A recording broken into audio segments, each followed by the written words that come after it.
Oh, we're live. Awesome. Yo, yo, yo. What's up, everybody? Yo, how are oh, are we live? We were live. Now we're live again. How's everybody doing? Good morning. Welcome to the Monday section for the Fivers live stream. My name's Richard. This gentleman somewhere over here's name is Will. How are you, Will? What is good? How are we? Ah, dude. Oh, I'm all gravy, baby. I'm all gravy. awesome. Let's All gravy, baby. That's good. How was your weekend, man? How was the weekend for everybody? Let us know what has life been like in the world of chat. How was the weekend? My weekend was really good, mate. Like it was my birthday weekend, and then also I have a bunch of friends who had birthdays as well.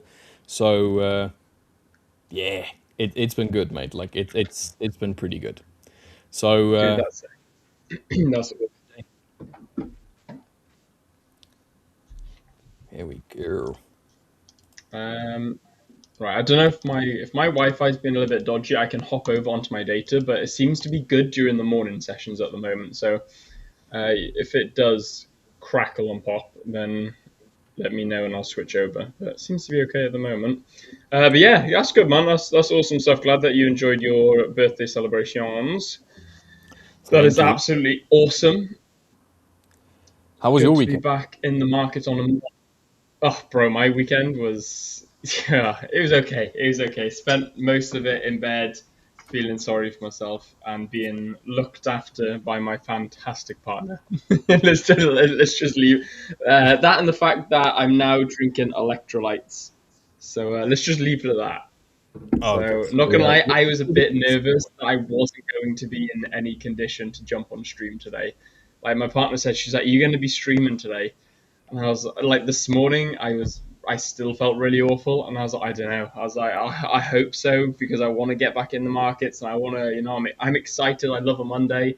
It's my sort of the Monday is like my Friday evening. You know how people go out to the pub on a Friday evening and they're like, woo, weekend. Monday morning or like Monday London Open is like that as like a Friday evening for me. It's like, woo, yeah, come on, let's all go to the pub for a night out with all of our friends. That's like for me, it's like, yeah, let's go into live stream and chat with all the guys. So, dude, I was super excited to stream today, but I was a bit nervous, man. I've taken some antibiotics, so I'm feeling good now. It's settling. nice. Dude, I'm. When you said that you were feeling under the weather, I was like, oof, what a time to be sick, huh? I know, man. And the worst thing is, I caught a really bad cold at the beginning when I first arrived here. I think I just caught it from the plane. You know how you just catch like stupid little viruses from the plane because it's obviously recycled air and all. So I think I caught something from the plane when I first arrived last month, and then I got really ill over the weekend. And my partner was like, "Jeez, man, like you need." She was like, "You need to chill. You're getting ill all the time." I was like, "I know. I don't know what's going on." Yeah, you were supposed to be like going towards like warmer climates, the fresher air, Yeah, enjoying the whole of like Hong Kong yeah. and so on. But yeah, that's unfortunate, mate. In Tis terms what it of is, my friend. like health wise, dude, I sprained my ankle on Thursday How the hell after did you manage streaming. that? Climbed stairs, and then there was a cat where my foot was supposed to be suddenly, and then Oh no. Yeah, had to I adjust. see. I was for this moment. Had to adjust on the fly, and then my cat tried to trip me, and then I just yeah. Anyway, so my ankle is rolled. It's nice and swollen, so which makes going to the gym Ooh, very very. nice. But yeah, Yeah, but you so do have a good excuse. no, I'm still going to No the more gym. leg day. No, Yeah, no, but no more leg day. I'm still doing leg day, just not the right leg. You're gonna have one leg bigger than the other. Dude, I've measured every part of my body. My left leg is smaller than my right leg, so it's just may as well catch up. You're right. Yeah, Yeah, if you're gonna play football, you're right-footed, aren't you? So like you'd kick the ball with your right foot. yeah. Well, not the Yeah, way that yeah, I it's thought so. movement. No, at the moment I'll use, I don't know, like crutches or I don't know. Anyway, You'd be gold. let's have a little quick gander at the market, my friend. Dude, gold retook 5K this morning. How nice! How nice! It's looking good. So last week Friday we had this. Well, the last week Wednesday into Friday we had this downward trend for the whole half of the week, and then we just came into this area over here, which is technically the last time the previous week from Monday the 2nd. Well, at the beginning of the week, let's rather say, where price tried to break lower and it didn't, and then started to print a new higher low, and then from there on we started pushing up.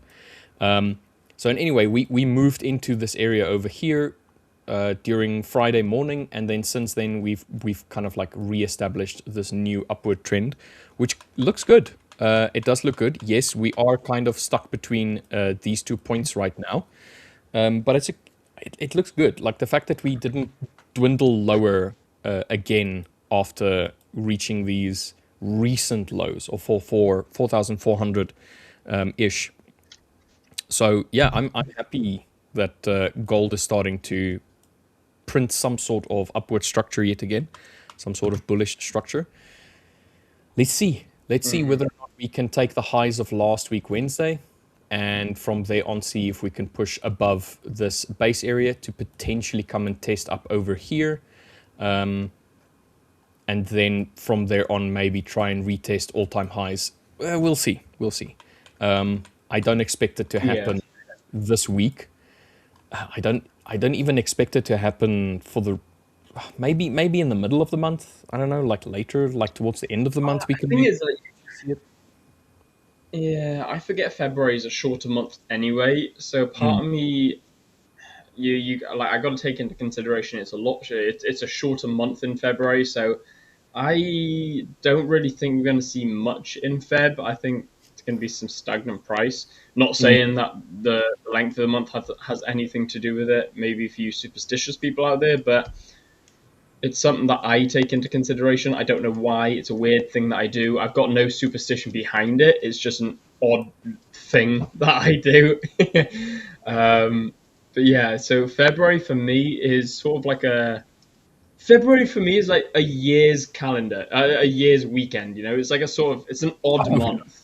It's an odd, yeah. It's the weekend of the year's calendar. It's like it goes really quickly. It's shorter than the others, and it's just for me February is just a bit like meh. It's like when people celebrate Valentine's Day. Like Valentine's Day doesn't exist to me. It's my mom's birthday, so I don't know. February is all just a bit up in the air, and always has been for me. So Yeah, it's a bit dude. of an odd month. Like I explained earlier, February is an incredibly busy month. Birthdays upon Yeah. birthdays upon birthdays. So the 5th, the 6th, the 7th, the 8th, the 10th, the 14th, the Dude, 17th. your February's gonna be super And quick it's then. just Like like, you're not gonna have much of a February at all. yeah. So it's an expensive month. Let's just put it like that. My Yeah. birthday and my wife's birthday is in February, so it's an expensive Oh, month. But I agree with you. I agree with you that there is this potential that we might have this like little bit of a sideways action for the rest of the month. But I want to be hopeful. I want to be hopeful for gold. I want to give it its opportunity to show that yes, it's definitely the asset of choice for investment. Let's put it like that, or longer term holding. Let's rather say. So yeah. If we I can would like close to. above 5047, so 5047.91.5, I think that'd be quite nice for some buy opportunities. I think that's where I want to be buying from once we get a break and close above that on the 15 minute. Okay, so you're looking at the Tokyo highs here Yeah. for yeah. Fair enough. I mean, we have reestablished a bit of an upward trend, so it doesn't look bad.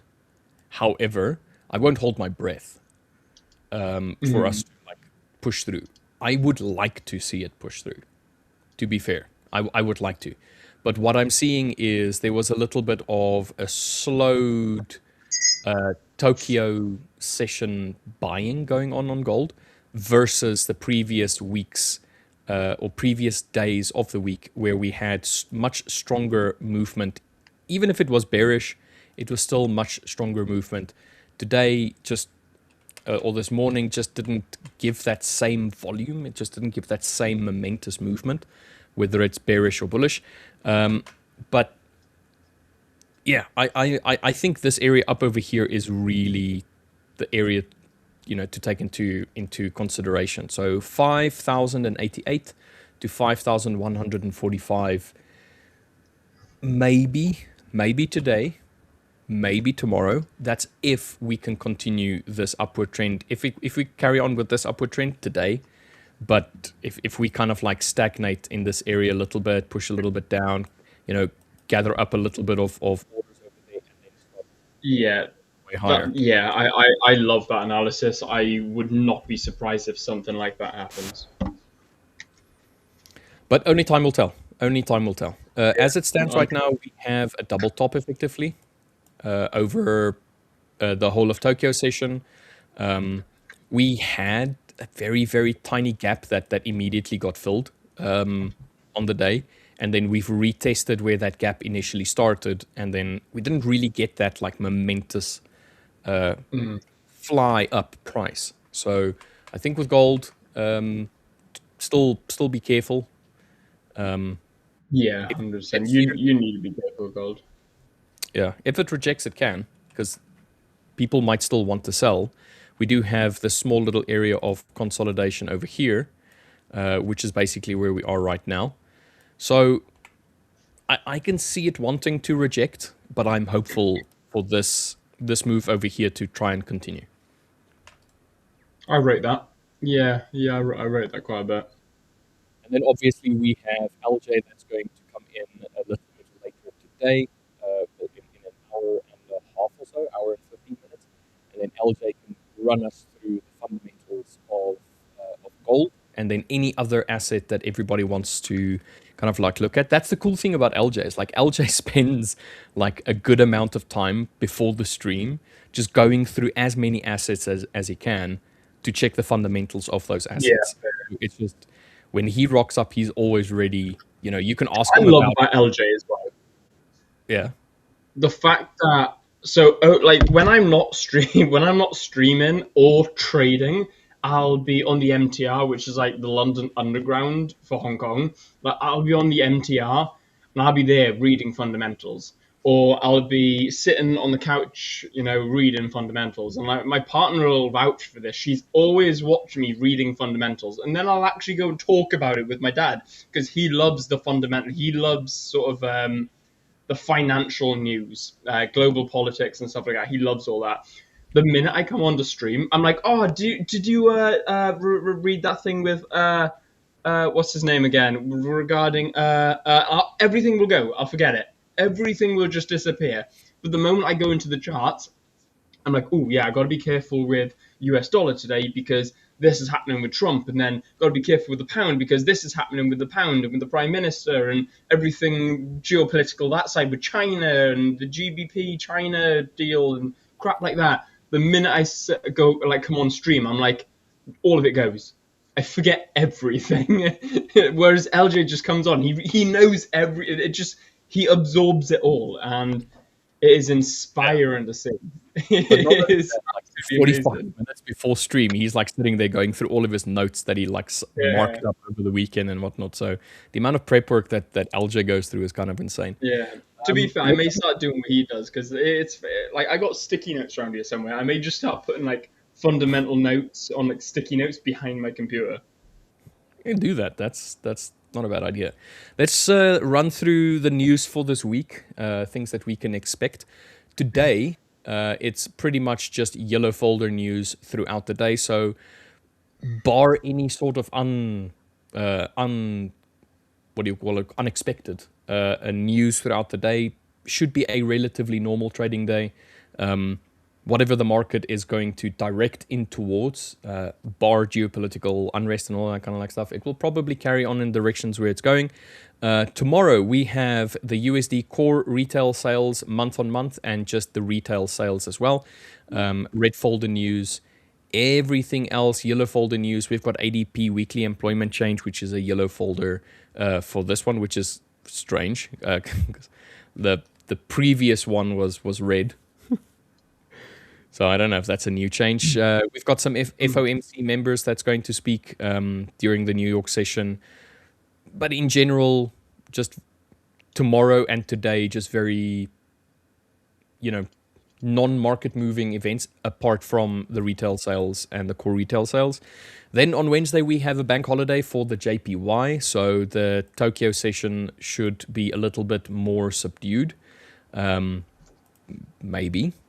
We still have a lot of other market players playing around during the Tokyo session, but just beware that with the Japanese bank holiday, I think this one was Foundation Day. Yeah. Then we've got the Chinese CPI as well as the PPI as well. Look for some potential movements there as well. And then during the afternoon on Wednesday, we've got the hourly earnings, we've got the non-farm employment change, as well as the unemployment rate, which doesn't seem like it's going to change all that much based on what last week's unemployment claims were.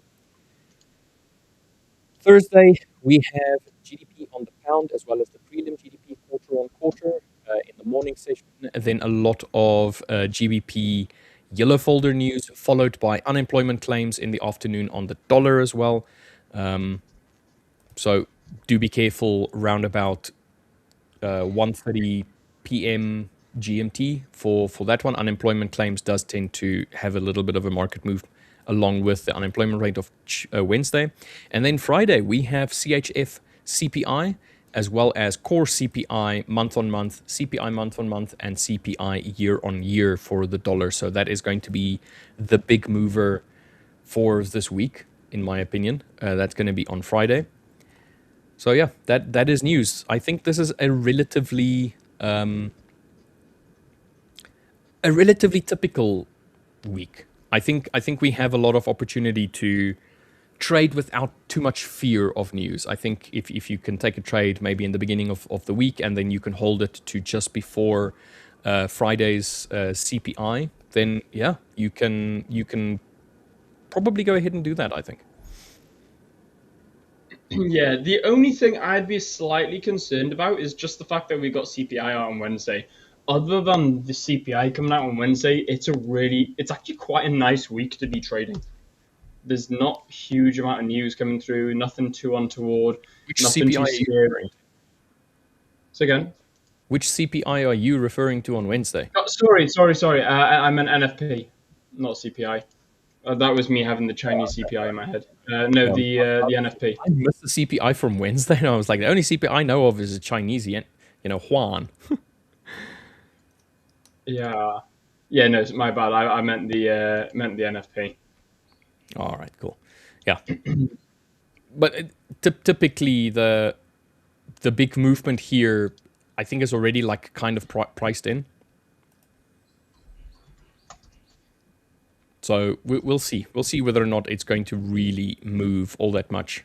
But yeah, so Wednesday can be a potential day to look out for, and then Friday. The rest of them, unemployment claims. During Thursday is also a potential market mover, and then on, like I said, on GDP, on GBP, on GDP, that is also a market mover. Hell yeah! Oh, dude. I am sweltering right now. I'm going to have a little gander at who is in chat. We've got Imram. Hello, good morning. We've got Vic. We have got MGN. We've got Henry. Everybody is in today. Vic saying that he screwed up with crypto today. That is unfortunate, my friend. Zeisty saying hello. We've got Golu saying hello. Yes, let's smash that thumbs up button as you join. We would really appreciate if you guys could give us that little like and that little follow. That would be awesome. Hello. And if you haven't subscribed to the channel yet, please consider subscribing. We're trying to get us all the way to 100,000 subscribers. We are How tantalizing. close are we? The last time I checked, we were We're on, 97.4. yeah, the last time I checked, we were on 97.2. Oh, Yeah, that's that's very sick. good. Yeah, so That's we're sick. getting close. Now, hopefully, with the 10-year anniversary event, which is happening oh so very soon, Imminent. you guys may have already seen the emails. You may have already seen, if you go to the Fiverr's webpage, that there's a very lovely little banner there that you can click on to go to the 10-year event. Go and register yourself for that one. Rock up on the day. We have a bunch of prizes that we're going to be giving away. We have a bunch of keynote speakers. So that's going to be the CEOs, the upper management of the Fivers, those The top very enjoyable people. dogs, Yeah, the top dogs. We've got some the giveaways. big boys. $10 million worth of giveaways. It's an event, guys. Really, it's a massive event. It's an unfathomable amount of money to most people. $10 Very much million so. worth of So giveaways. So we're talking about accounts. We're talking about evaluation accounts. We're talking about hub credits. We're talking about all kinds of giveaways.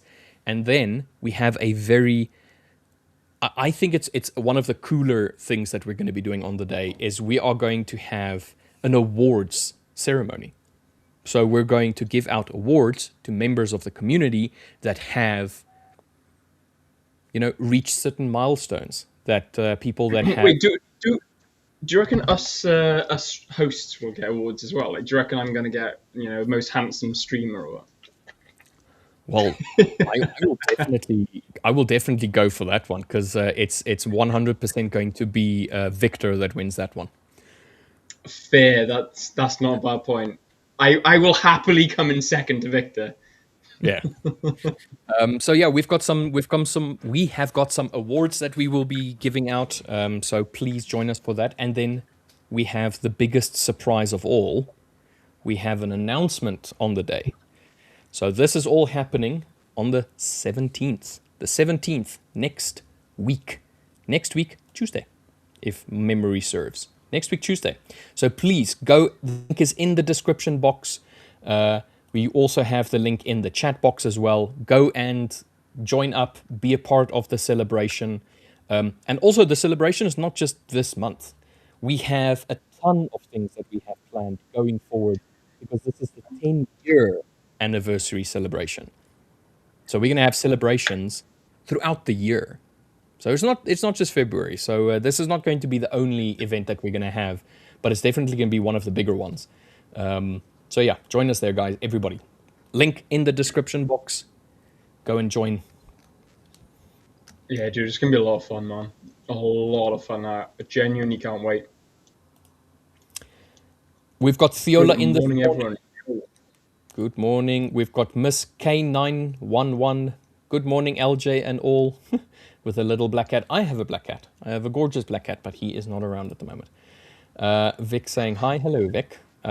Theola, good morning. Richard and William, good morning, Theola. We've got It's Vinny. Hey, Will and Rich, see you. Nice to see you guys. Good morning from this side. You early today. Why is that?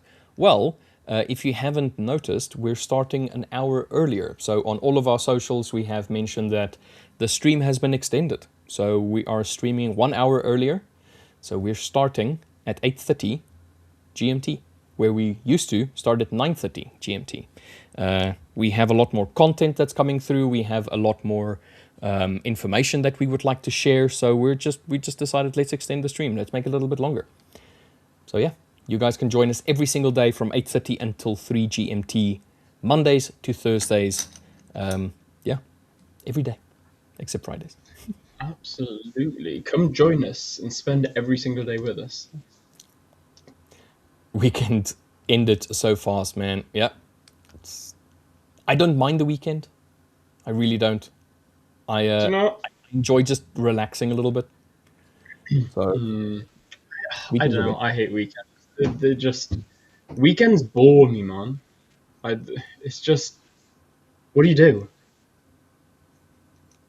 Dude, you relax. I was just bored. Find I something. relax anyway. Get a hobby, mate. Like, just find Oh. something. Go and learn how to do archery. I don't know.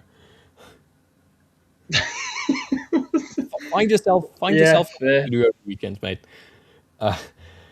Suyog is saying, I am going long on gold. Your views? Well, like we said just a little bit earlier, coming into today from last week ended with a bullish movement, last week Friday. Today, we have this little area of consolidation that we're playing around at the moment, with Tokyo high doing a double top, and then the Tokyo low being roughly around the opening price of the day, or the rollover, let's say, of the weekend. I personally would have liked to have seen price continue higher, at least to come and test these highs over here, as well as this area on the left. So a lot of price action over here. This price is 5,088 to 5,145. So I would like to see price go there. However, price is showing a little bit of slowed momentum, even if it is still slightly bullish. I would be very careful. I would want this high, the same as what Will has been talking about earlier, to be broken, closed, and then continue up higher to come and test this area over here. So I want to see buys.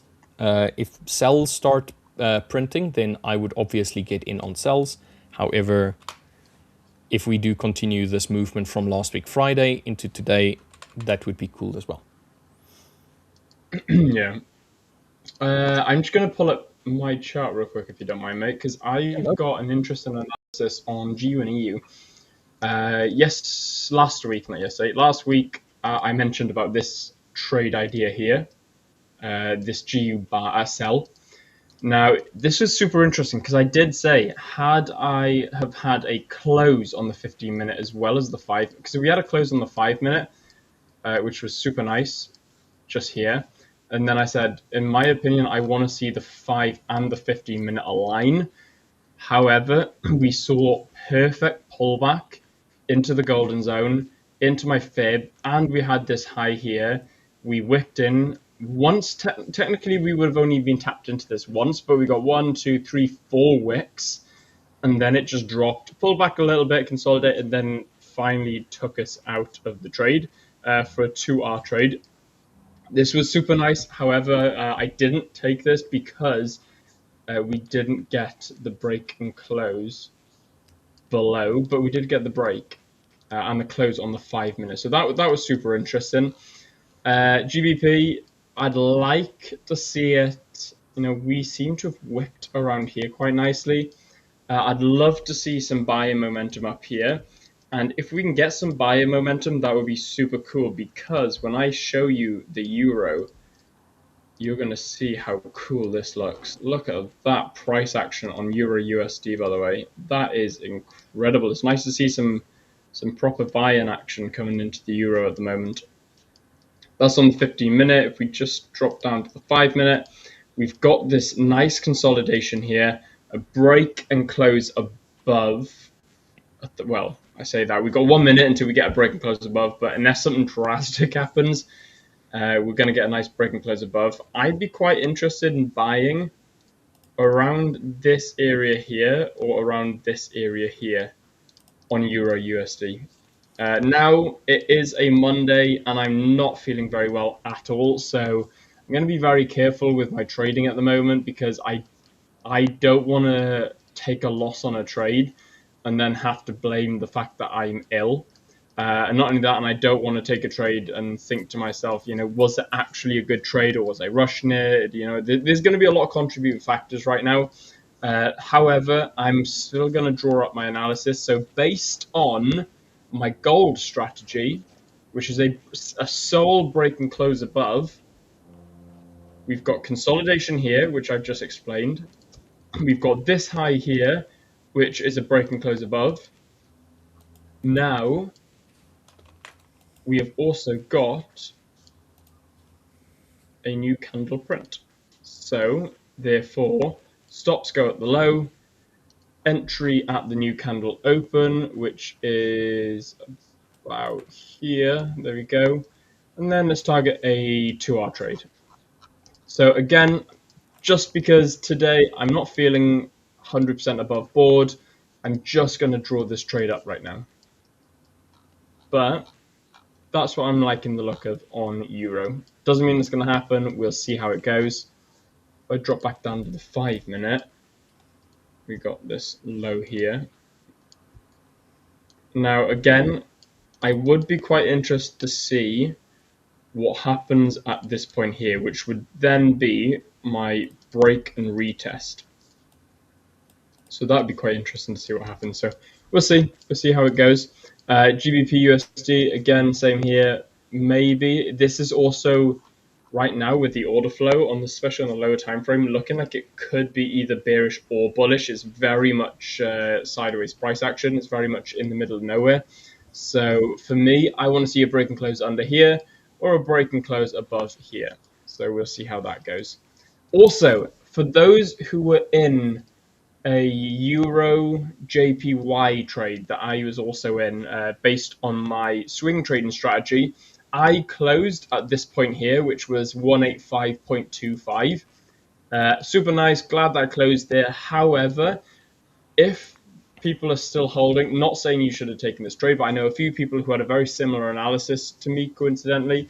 If you're still in this trade, it is looking really, really nice. Okay, yes, we got this bearish candle close here. Nice wick to the downside, actually, followed by some nice bullish momentum. So this is going to be super interesting to see how this plays out.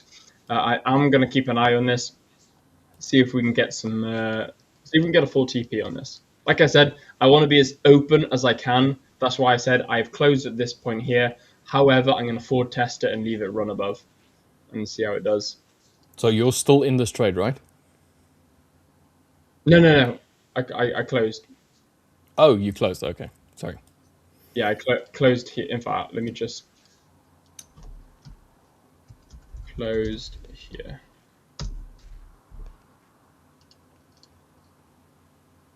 There you go. So yeah, I closed at that point here, just waiting for the, just waiting to see if this hits a full TP. If so, that would be really cool. That actually earned me about $800 as well. That trade did. Oh, dude, that's good. Awesome. Yeah, that's quite nice. Other than that, right now, Euro looks good, but gold looks like it could be good, but I'm not interested in it just yet. That's Yeah, all I'm like seeing. we said, there's heavily slowed movement. There is a potential that we can react from here and start pushing lower, purely based on the fact that we've got slowed momentum on the hourly as well as on the 15-minute and so. So there's potentially that chance that we can start pushing lower. However, we can also push bullishly. Yeah. We've got Satish This is saying, great. hey guys, I am new to the Fivers now. I am in phase 1 and I need to suggest which pair is good for me. So which pairs are you currently trading? Which ones are you looking at currently? And let's just ask this. Which ones did you backtest before you started trading your evaluation? Which ones have you got data on that suggests that your strategy that you're following on that specific pair is indeed a profitable one? Let's ask that first.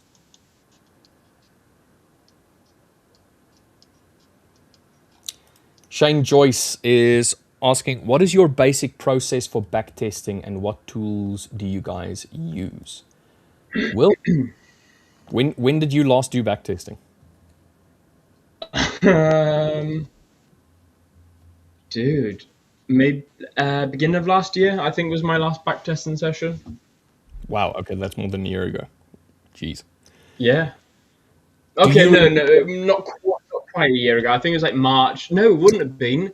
It would have been about August when I hit that big drawdown stage. I think that was my last backtesting session. Ah, okay. So, can you remember what processes you followed while doing backtesting? Yeah, absolutely. So I used I bought myself TradingView Premium so I could really utilize the playback method. I don't have TradingView Premium now. It's a waste of money. I don't think we need it. As traders, you just need to see the charts. Unless you use lots of indicators, then it's a bit different. What I do when I'm backtesting, I get my sessions indicator a little bit like the one Rich uses. I don't think it's the exact same. I think it's Lux Algo I use. I can't remember now, but I got it saved. So I use a sessions indicator because I want to make sure that I am going to be trading within my session that I usually trade or that I am at the market. And then I do it old school. I get one of these bad boys, a good old pen and paper, and then I literally journal down absolutely everything that I'm taking according to my strategy. So if I'll backtest from like 12 months ago, and then I will pick out trades that I think at that point in time are valid. I'll note it down before I take them, then I'll take it, and then I'll actually go and write it down, draw it up, wait for it to play out, and then win or loss, etc. How would I have looked at this? How would I have felt without emotions kicking in? And then I'll go in and forward test it as well. Yeah. So Shane, I have a very similar process for back testing. Generally, what I do is I first come up with the concept. The concept is generally based around an idea, or maybe I've noticed a certain pattern that plays out regularly. And I kind of like take mental note of that. I open up a spreadsheet for myself on Google Docs as an example, Google Sheets, and I create a nice little table, date, time, entry criteria, confluences, win, loss, and so on and so forth. I have the whole table ready, and then I start by using the replay tool and see whether or not I can find, let's say, 6 months worth of data to test that theory on. So if the theory was, for argument's sake, a bounce on the Tokyo high, as an example, every Tuesday, then I go to every Tuesday and I see whether or not that idea actually holds any water, whether or not it actually happens and how frequently it happens, and whether or not I can see it in the moment. I will then document each one of those trades exactly. And then what I will do is if I have enough data that suggests that there's a profitable edge here, as an example, what I would do is I will then go over to a demo account. You can open up a demo account with any broker pretty much. I'll get a demo account. I'll take that exact asset with that exact trading plan, and I will trade it forward testing. So every Tuesday, if those criterias align on Tuesday for that asset, I will take the trade on the demo account, and then I will have it just play out. And based on that information, I will then compare my forward testing data on the demo account with the back tested data that I got from TradingView. And if they align, or if there's room for error, there's always like a margin of error. But if they are within agreeable error range, I will implement, as an example. So if it doesn't align, I will scratch it, or I will say, I think there might be something here, but either I don't have the right confluences, or the risk to reward is the problem. So then I might go back and retest on the same backtesting strategy with TradingView. But then what I would do is I will go and try and change small little incremental steps and see if there's any difference. And then once I have something that makes marginal sense, I will then re-implement that into a demo account, and then get forward tested data, compare, and done. And generally, this kind of backtesting takes about 6 months. So to gather the data doesn't take that long. It's the forward testing that takes long, because the forward testing, I will do like 4 months worth of forward testing, as an example. I try and get as many trades as I can. If it's like, for argument's sake, you're only doing once a week kind of trade, then obviously you're only going to have 6 trades after 6 weeks of trading. So you kind of always have to take that into consideration. But the way that I trade normally, being intraday, I get multiple trades in a week, sometimes more than one trade a day. Getting to 100, 150, 200 trades in 6 months is easy. So then I just do that. Vic asking, hello, is that indicator changing color VWAP? It's probably on my screen. I'll just bring mine up. Are you referring to this one that goes from black to blue? No, it is not a VWAP. It's called zero lag MA trend level. So it is just a moving average that has a moving average of that moving average. So it's basically two moving averages that makes a little bit of a cloud, and it just kind of indicates to you whether or not you are in a downtrend or if you are in an uptrend. Very quickly, very visually, it's just two EMAs. So it's not a VWAP. No, it's a little bit closer to the Kalman trend levels that LJ uses, but it's not entirely the same. Yeah, going back as well to sorry mate, just a quick one. Going back to what we discussed about the back testing, guys. Back testing is super easy to become profitable, and the reason for this is the coulda, woulda, shoulda attitude. This is why this is why I'm very controversial with backtesting, and a lot of people will question, my strategy towards backtesting, and hence why Rich was quite surprised how long ago that I was backtesting, is because I'm 24/7 forward testing, so I backtest if I see something's happened which I need to change relatively soon. If I'm thinking, right, okay, something's going on here, maybe my strategy is not quite, working how I want it to be. Maybe it's not quite optimal. Maybe I'm going through a big drawdown. Okay, I've been forward testing this for 4 or 5 months. Let me back test it over 2, 3, 4, 5, 6, 7, 8, 9, 10 years. So that's when I'll back test, because when it comes to back testing, it's so easy to place something out, watch it play out, and then go, yeah, I wouldn't have really taken that though. Let's be honest, I hit stop loss, but I took it at 3 a.m. It's like, guys, you've got to be super strict with yourself when it comes to back testing. However, forward testing actually does put a little bit more emotion into it, because you've got to predict it now. You've got to play it out immediately. So that's why I don't backtest. So when you're backtesting, make sure that you've got some form of way, whether it's like pre-journaling or writing with a pen on paper, because you can't rub it out, your initial thoughts. Because it's so easy to go, yeah, I wouldn't have really taken that, or yeah, but actually I could have hit a TP on that because, this, that, and the other reason. Be very careful you don't fall into that trap. I've known way too many traders who have ended up severely profitable. And the reason I say severely profitable as in a negative is because they've ended up so highly profitable. They've jumped straight into like a 100K account. It's gone wrong. They've blown it, and they've been put off it. They've been scared away from trading for a bit. So just be very, very careful when you do something similar. Don't be put off trading because you rush into that profitability stage. Yeah, so I'll just add a caveat to that. The reason why I do the back testing is so that I can test the theory. So I have an idea and I need to test it. Exactly. I'm not going to spend 6 months doing forward testing on a hypothetical, So first and foremost, back testing is to kind of like see whether or not you can actually get data together. And then the forward testing is to see whether or not you can see that in real time as it's happening, and whether or not you can take the trade.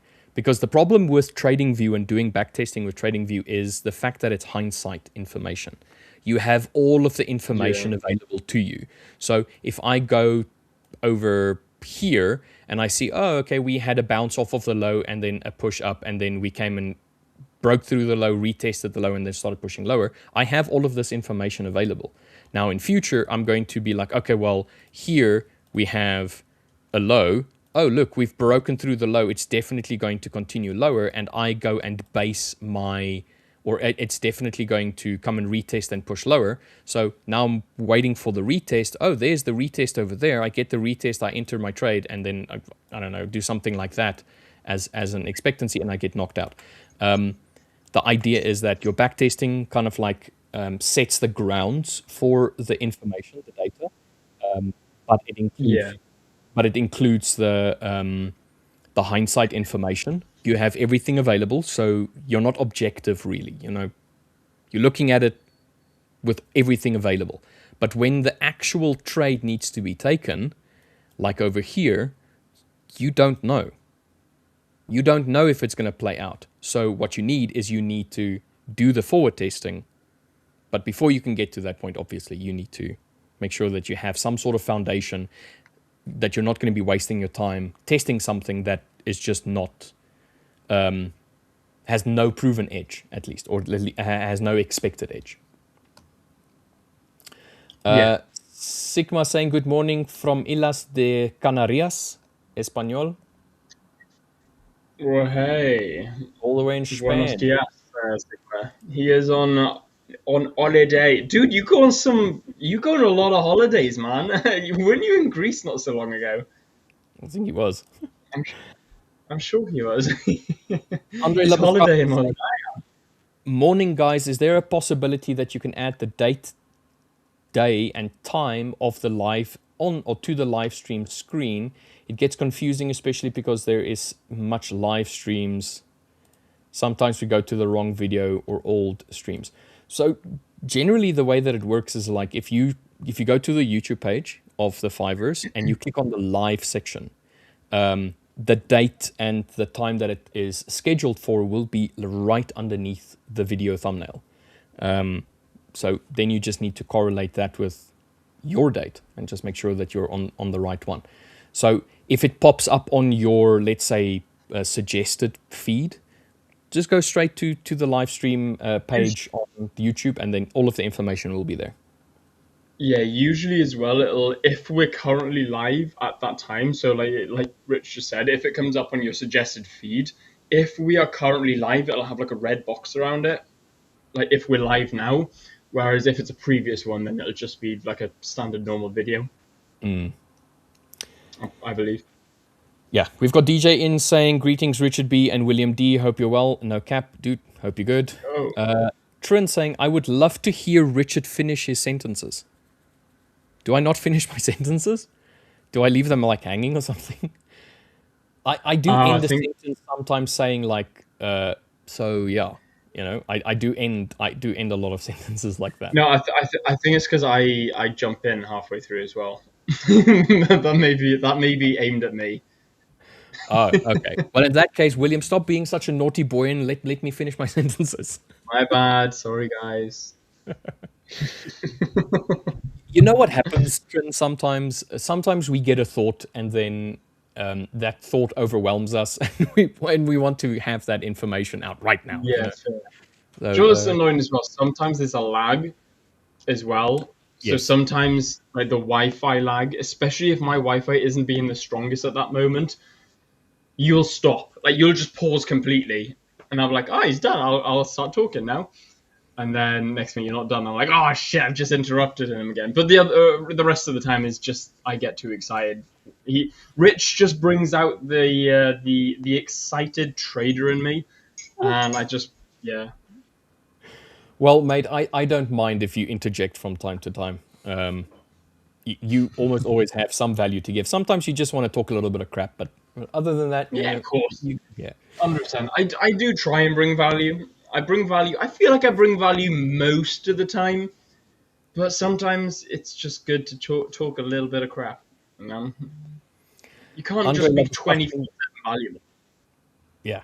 Andre Labuschagne saying, hope there's a 250k giveaway.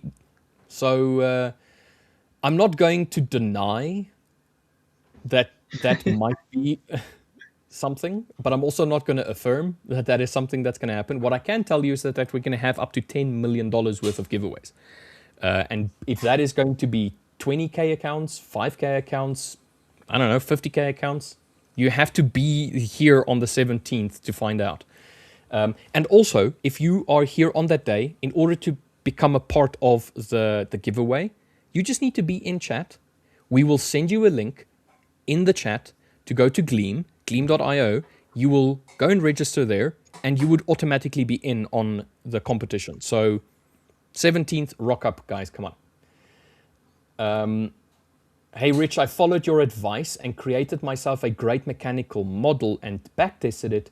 Things are looking up. I appreciate you. Dude, I appreciate the fact that you have taken some of my advice and ran with it. But don't thank me for that. Thank yourself for taking the time to go and test something that you had a thought over.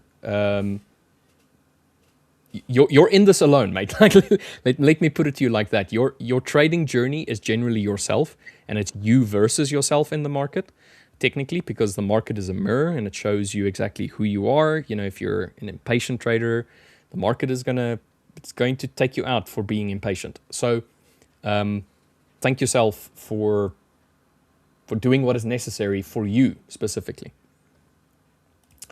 We've got Evan. Good morning, guys. By the way, I've caught that full leg up posted in chat. Oh, on gold. I'm assuming this whole leg over here. Yeah. Yeah, just seeing That's him the leg. now. Dude, that's nice. Trader Eddie, good morning, good people. Subra is asking, good morning, your view on gold. Yeah, I'm glad to share it with you. We've had this very slowed sideways tick at the moment, even though from last week, Friday, we have this upward bullish channel. As it stands right now, we are very slowed, especially like on the 15 and on the hourly. You can see we have this area over here where we're really kind of struggling to break through. We have a double top on the hourly as well as on the 15-minute, obviously. Double top over there where prices really struggled. Again, we are making slightly lower highs in relation to the previous one, and we're having this rounded arch, basically, with gold. So there is a potential that we can start pushing bearishly from here. But my overall bias is still bullish based on what we had last week coming into this week. And then I also mentioned earlier that the Tokyo session this morning was just not as volumetric as, for argument's sake, the last 3, maybe even 4, 5, 6 Tokyo sessions. So it could be that it's just going to be very slow today. That's our check. Yes. Now look, go on. Let's hear it. I'll do the second part, Yamiri. Saying fibers first. I'm not doing the first part. I would like to stay uncancelled, please.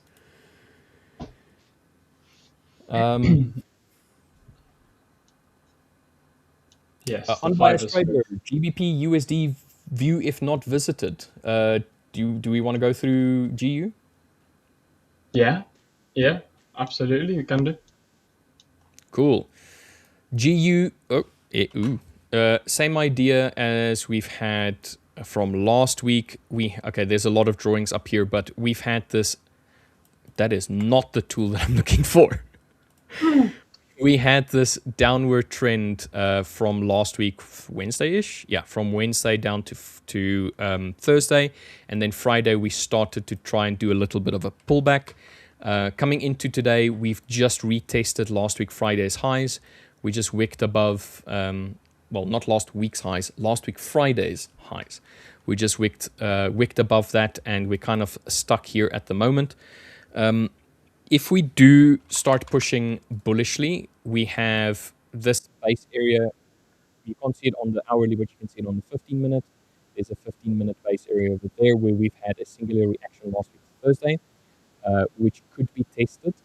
However, I think more likely, if I just go to the hourly, is that we're going to try and start pushing lower.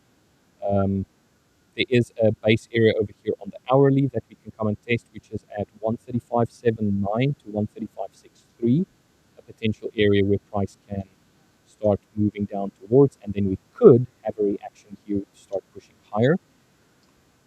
If that doesn't play out, we might have the push through, retest, and continue lower down to 135.36, 135.114, which was let's say, a much higher, a stronger area of support. Um, so I would say that potentially, if price were to carry on coming down, this over here is the area that we will probably come and test, which is last week Friday's lows, which was also the week lows. Or that, if it starts breaking above this area over here, starts pushing higher, there is areas up here to test. Which, let me draw my box rather. Box gives me a little bit clearer. So last attempt to push lower. So that is 137.06 to 137.29 potentially, and then after that we have some smaller areas. These are not really in play anymore. This one a little bit more, I would say. I would actually say over there makes a little bit more sense. This whole segment here, so 1.3767 to 1.38. That's if we continue bullishly. Your view, Mr. William Davis. On the GU. On the GU. On the GU. Let me bring my screen up. So very similar to what I said, or what you just said now, but very similar to what I said earlier. We have got this consolidation at the moment, which is just a little bit flat, not really seeing anything right now. However, we move up a little bit higher. Let me just reset my chart. There we go. So this on the 4 hour. Now the 4 hour proved to be really nice. However, we had this consolidation here, quick consolidation here, followed by this beautiful move up here. And then we had a consolidation here, dropping back down. So we actually broke under. In fact, there we go. Let me just clear some of this up. We actually then broke under this consolidation, creating a lower low. And the first lower low that we'd actually had since the 15th of Jan, which was down here. Now, once we put in this lower low here, this was an idea and an opportunity for us to potentially either look at a pullback on this leg here, or a potential reversal to start continuing lower. Now, we have indeed pulled back, created a new consolidation zone here, and now we're starting to move a little bit lower, which we're in this leg at the moment. Now, however, the reason I'm not too interested in sells right now is because we are still within this leg. So I'm seeing this as potentially still within a higher time frame sort of bullish momentum. So right now we've still got this low here. Now this is a low on the higher time frame. This is a high on the higher time frame. Now for me, this is still a pullback. For me to be only interested in sells, price needs to do something a little bit like this and break under this low. Then, therefore, I will say not only is it shifted on the lower time frame, we've also shifted this structure on the lower time frame by breaking and closing below this low here. So for me, we're still seeing potential for higher price action. Now this is on the 1 hourly. Now we can see that we continued this lower price action here, which we got this forward tested sell position on. However, we've started moving up ever so slightly higher.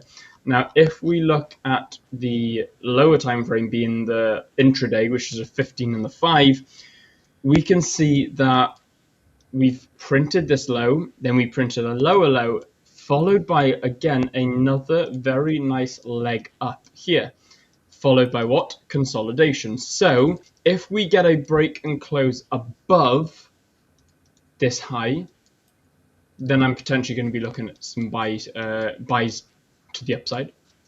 If we get a break and close below this low, just down here, so price would have to move something a little bit like this, then I would be looking at sells around here, which is going to be around about the 35,848 level. Now, again, all hypothesizing because, that's future price and we don't know what the price is going to do.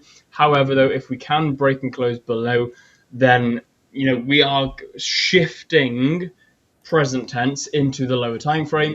However, on the intraday lower, if we do break and close above the order flow and the structure, then I've just got to trade what I see, because we are then aligning lower time frame and higher time frame structure. So I'm seeing a potential for buys and sells, but right now we're just in the middle of a consolidation zone, so it's a no trade opportunity for me right now. Awesome. We've got trade with Sharif asking, Fivers wants which kind of traders? Well, they want profitable ones, first and foremost. Secondly, they want consistent traders. And then thirdly, they want traders that want to take trading seriously. So if you're a profitable trader that is doing all kinds of consistency like activities, even though the Fivers doesn't have a consistency rule, they would like for people to, to want to consistently be active in the market with good, well thought out practices, rather than somebody that's in it for a gambling mentality. So the Fivers is always looking for talented traders and consistent and profitable traders. That's who they want. Yeah, absolutely. Traders that are you don't necessarily need to be profitable as a trader, but you need to want to become profitable. You need to want to take it seriously, because if you don't take it seriously and you're just going to gamble it away, then, I mean, I'm not saying the Fivers don't want you, but you're just going to be a pain in the neck for them. You're going to be like a niggly neck pain. When you sleep funny at night, you wake up in the morning, you just got that sort of neck pain. You're going to be like that for the Fivers if you're just one of those people who just come in and just gamble and don't actually want to improve or know how to improve. You're just going to do stupid stuff in the markets. Don't be one of those people. The Fivers want people who are going to genuinely come in and become the best versions, the best traders that they can possibly become. Yeah, like I said, they want good traders. They're not in the business to just take your money and there you go, and then you're going to just continuously do evaluations. They want you to do an evaluation to prove that you're a good trader, and then if you can prove that you're a good trader, they're more than willing to continue working with those good traders. So, yeah. So I don't agree with this. They want non-profitable traders. That is definitely not true. Sarah saying, hi, Richard and Will. Good morning to you, Sarah. We've also got Pooley. Morning, chaps. Feeling any better, Will? What's good, Pooley? I'm feeling a bit better, bro. I'm feeling good. Still feel like I've been kicked in the stomach by a horse, but... Okay. Yaska asking, what indicators you using? Will, what are you? On my intraday, I'm not using indicators. On my swing, I'm using a 200 EMA. Only using 200 EMA. Nice. Other than that, I don't use indicators. I trade naked price action only.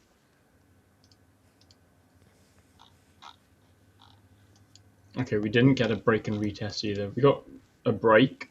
Okay, we could have traded that if you wanted to. Short-term retest on Euro. Yeah. Yaska, also, the indicators that I use is generally just for visual confirmation of what I suspect. So I'm also technically a naked price trader. If I just bring mine up, the two indicators that I do have up here, the one that's most important to me is the sessions one. Just straight up sessions. I don't want to spend time to go and look at the exact time to say, okay, well, this is the Tokyo high and that's the Tokyo low. And, I want to just come to the chart and say, okay, there's the high, there's the low, done and dusted. So I'm one of those people that try and simplify the actual trade itself as much as I can so that I have less visual disturbances. So this is one thing that I will always advocate for, because I like the idea of seeing what session had which movements and how it moved. The second one that I use is an EMA, and the EMA is purely a visual representation of where have we been. That's it. I don't trade bounces. I don't wait for price to get to this EMA and then I take a trade off of that. The EMA itself doesn't form part of my strategy. It's just visual. And then the same thing with the zero lag as well. The zero lag is just a very fast way to see momentum. So the same way that you would look at how price is moving off of an EMA. So to give you an example, if you have expansion and contraction, so here we have very strong expansion that you can see, and then a slight little pullback, and then a continuation of that. So the idea is to just visually see that as quickly as possible, so that I can make a decision very quickly based on, okay, yes, this is where I want to enter, because I'm a reactive trader, not a predictive trader. So I don't try and speculate as to where the market is going to go. I react to what the market is currently doing, and then I just make sure that where price has reacted previously, that's why I always draw boxes and whatnot. I want to see how it reacts in that area. So generally, if I'm going to be looking for a trade, I want to see what is the momentum. I want to see the direction as fast as possible. And then I want to see the candles itself. How do they react? Are we seeing rejections when we're getting to an area where we've previously had some indecision, as an example? So that's what I do. So these are the indicators that I use. But like I said, sometimes I don't even use the zero lag, and then sometimes I don't use the EMA at all. If I already know that we're in a very, very bullish or very bearish movement, I don't even have them on. But in general, this is what my chart looks like. This is generally what I look at. Yeah, nice. I love this. Thought Feeder saying, the fivers only want profitable traders. They do not want to collect money from the general public. It makes no sense to their business model. In an ideal world, they would only have 100% profitables. Yes. So in an ideal world, we would only want to have the people that were the best of the best. However, there's no such thing as an ideal world. And you give everybody an opportunity to prove that they're a good, profitable. It doesn't matter how profitable you are, so long as you have some sort of profitable strategy and you have good, profitable habits. And good, profitable habits are good risk management, good psychology, ensuring that you contain your emotions while trading. You don't over leverage, you don't over trade. That's generally what people are looking for. Yeah. Yeah, absolutely. Branken saying, how long has Will been trading? Full time, coming up 5 years this year, I'm pretty sure. I've been trading in the markets. However, learning, I've been in the markets about 7-8 years, I think. Let me think. So just for 23, 24, yeah, 8 years. So I'm in a trade right now in a NASDAQ. I am aiming for roughly around 25,005. My entry point was at 25,058 at the moment, risking 0.5% on this trade, trying to make 0.5% on the live account. So just so that everybody is aware. Awesome stuff, man.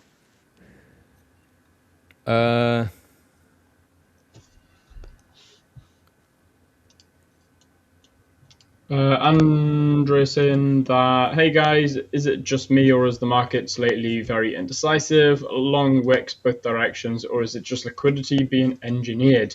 Oof, good question. In my opinion, I think it's just the market's been very indecisive, especially with everything that's going on geopolitically at current time. But for those market superstitious out there, maybe it's just liquidity being engineered. There is going to be market manipulation. However, I don't know. The markets have been very indecisive recently. They've been difficult to trade. So January, February, well, January for me was awful, as you guys know. I lost 2% in Jan. February, last week was the first week complete, and I was up by about 100. I would have been up by about 700, but I lost 600 due to that gold trade. So I'm up about 100 net for Feb. And then November, December was just break even. So they've been a bit indecisive. They haven't been moving as nice as I want them to, but you know, market taketh and the market giveth. We just got to try and ride the wave. Trader XAU USD saying important tips, guys. Try to use martingale strategy. I just wouldn't. No, yeah, I You wouldn't know, either. do you know what's the problem with martingaling? So, for those who don't know, martingaling is effectively you doubling your risk with every Each lost trade. trade. Yeah. And what you win back is what you risked plus one. So, martingaling is used a lot in gambling, especially on the roulette table, as an example. Now, here's the problem with martingaling. Martingaling relies on the idea that you have to have a specific amount of capital that you can continuously risk should you go on a run of losses. Because now imagine if you're risking 1% on a trade or $100 on the roulette table. In order for you to make back that $100, you need to put in $200 because when you're winning a 1-to-1 as an example. So that then means that you've risked $100 with your first trade, you lose it, you're $100 down. Your second trade, you need to risk $200 to go back to break even, plus a little bit. That's now assuming that that little bit is, you know, is enough.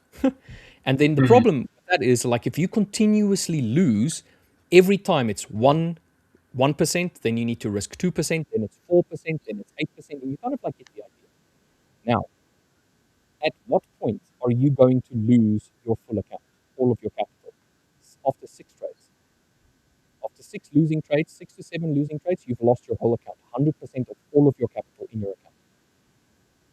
So Yeah. that's the problem with martingaling, is the fact that, yes, if you have a bunch of losers and then you have a winner, technically you'll be back to break even. It's a break even or loss strategy. Martingaling is stupid when it comes to trading. It's just really stupid.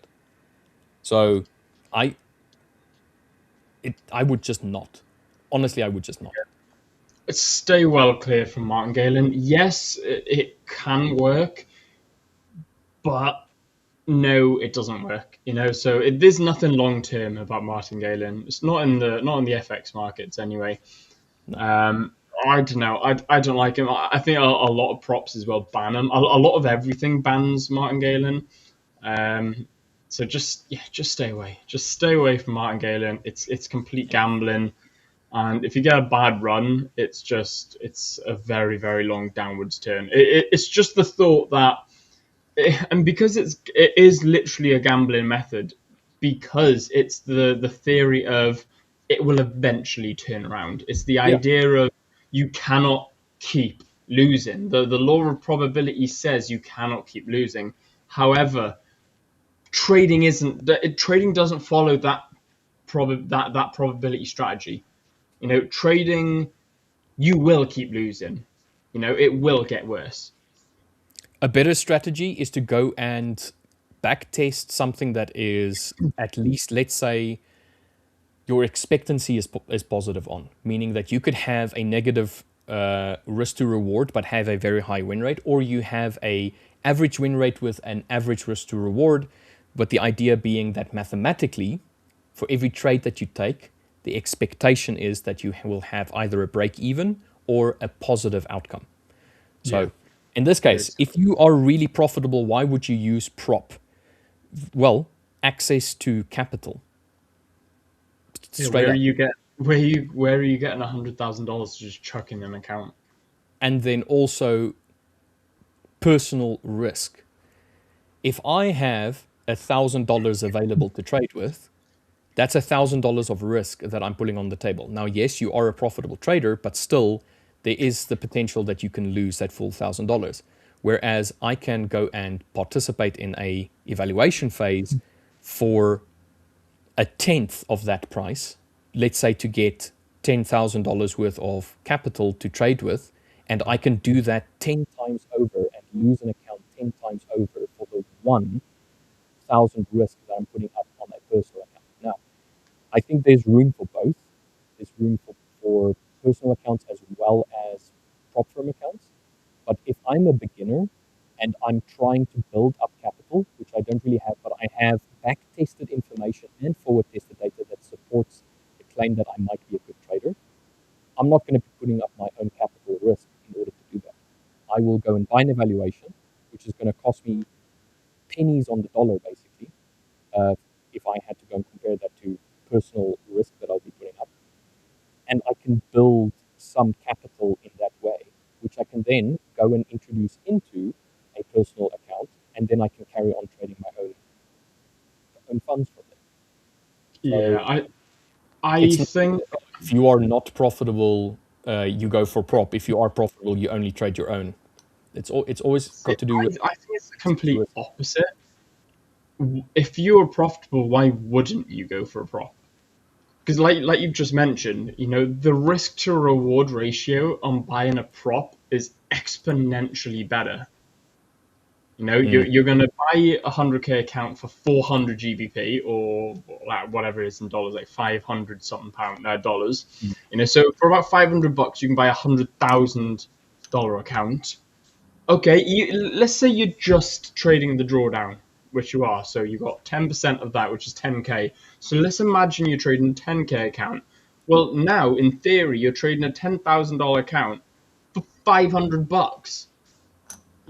So even if you think about it like you're only trading the drawdown, that's still on a risk to reward level, providing you know and trust that you are truly profitable. It's a no-brainer on why you wouldn't go with a prop firm, especially if you find a fantastic prop firm like the Fivers. Yeah, that the point that you just made now is like a perfect point, because if you have $100,000 account and you have 10% of that $100,000 as drawdown, which is $10,000, for $500 you effectively have $10,000 worth of capital to trade with. Where if I go and take $1,000, which is only twice as much as the $500 that it cost me to buy the evaluation account, I only have $1,000 of drawdown. So Yeah, yeah, 100%. And like, what do you need? to this, yeah, definitely. Yeah, yeah, 100%. Like, what sort of return do you need, and what do you need to risk to get that return back? Yeah. I don't know. Are you referring to my chart settings, Stephen? If you're referring to my chart settings, yeah, I can show you. I have the solid background, which is a slightly off white. It's just the one to the right of the white coloring. I don't have grid lines selected. Pane, crosshair, text and lines is all black. And then if you go to the symbols, everything is black except for the body on the left-hand side. So this one is, the left-hand side is a bullish candle.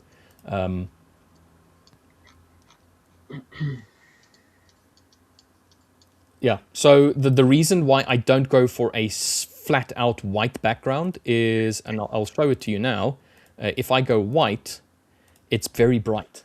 And for me, it's bright. And as you can notice, I've got not sunglasses, I've got glasses on. I have a ring light that's constantly shining in my eyes, and it just drains my like eyes a little bit. So every day at the end of the day, if I have a very white background, it tires my eyes out. So It's just eye strain, isn't it? yeah, I just go for a slightly offer one, and it just gives me a little bit of like eye comfort. So that's why I would generally do I that. think finding the perfect background is really, really difficult, and it's super unique. Like, dude, I love your colors, but that's a very busy chart for me.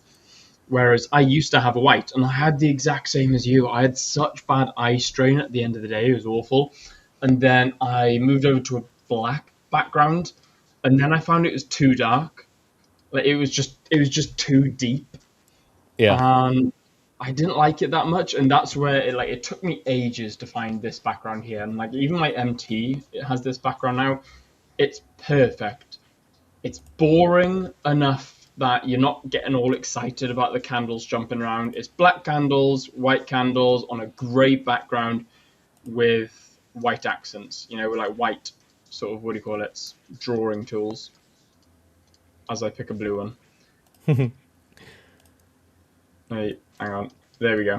So white drawing tools, black bear candles, white bull candles, and just a grey background. It's nothing exciting. Super, super boring.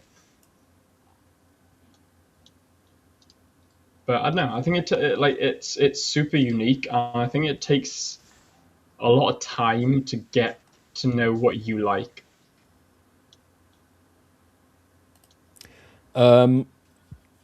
Andy asking, why are the swaps so high on oil? Yeah, so when it comes to the fivers, I would say that the oil or the oil swaps, as well as maybe the spreads, might not be ideal. But that is not because of the fivers. That is because from the exchanges, that information, whether the fivers receive their quotations from, that they decide that. So it's not the fivers itself. It's maybe like the industry overall.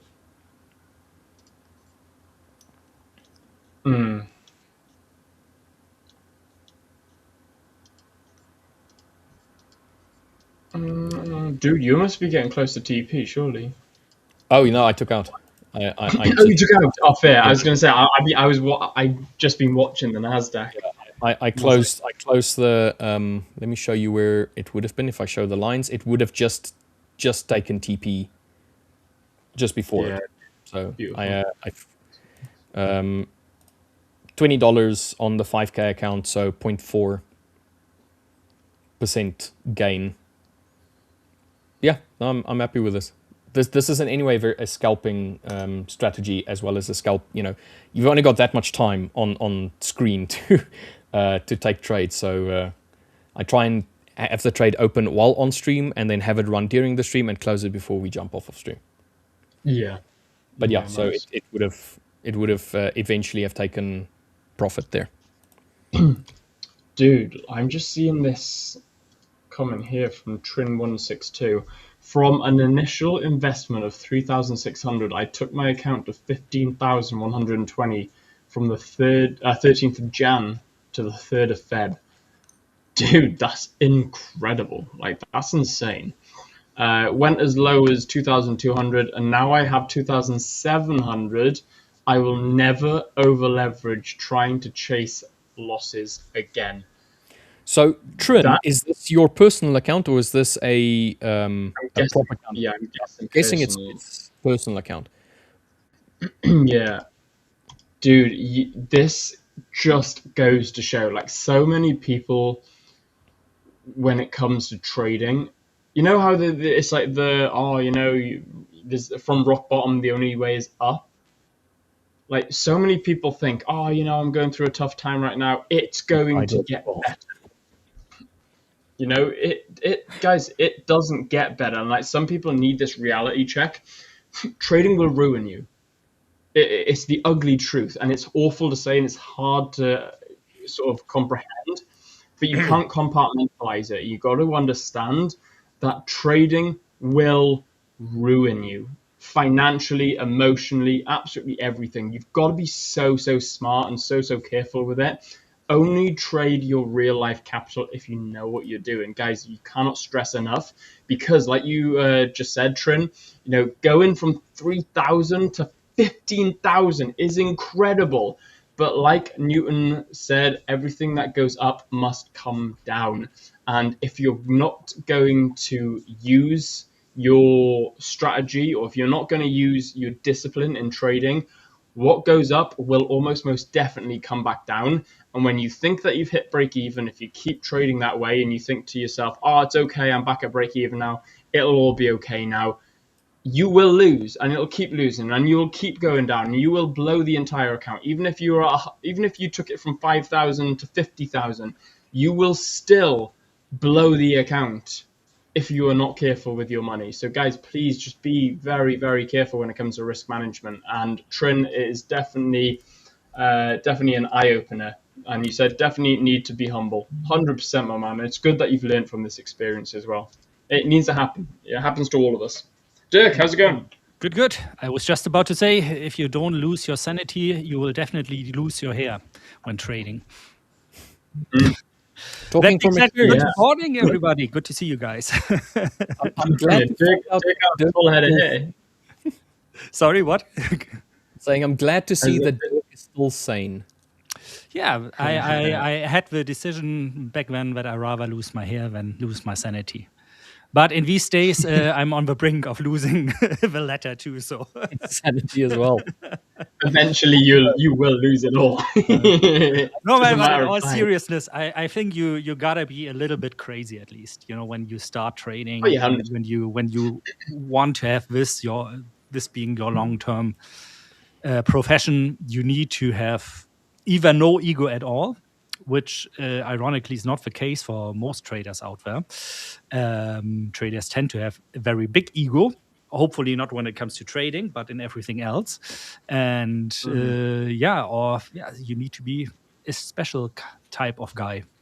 It's like, Yeah, 100%.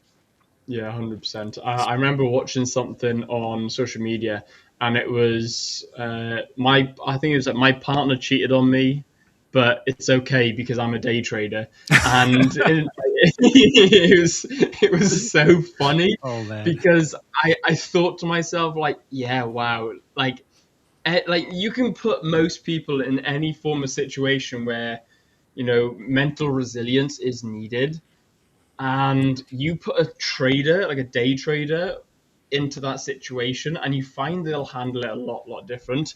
And there's another situation, and it was, you imagine that your partner's in debt, or your partner's got a lot of financial strain. You've got to deal with your partner who's got a lot of financial strain right now, and he's going to be struggling, and you've got to deal with that, and he's going to be stressed.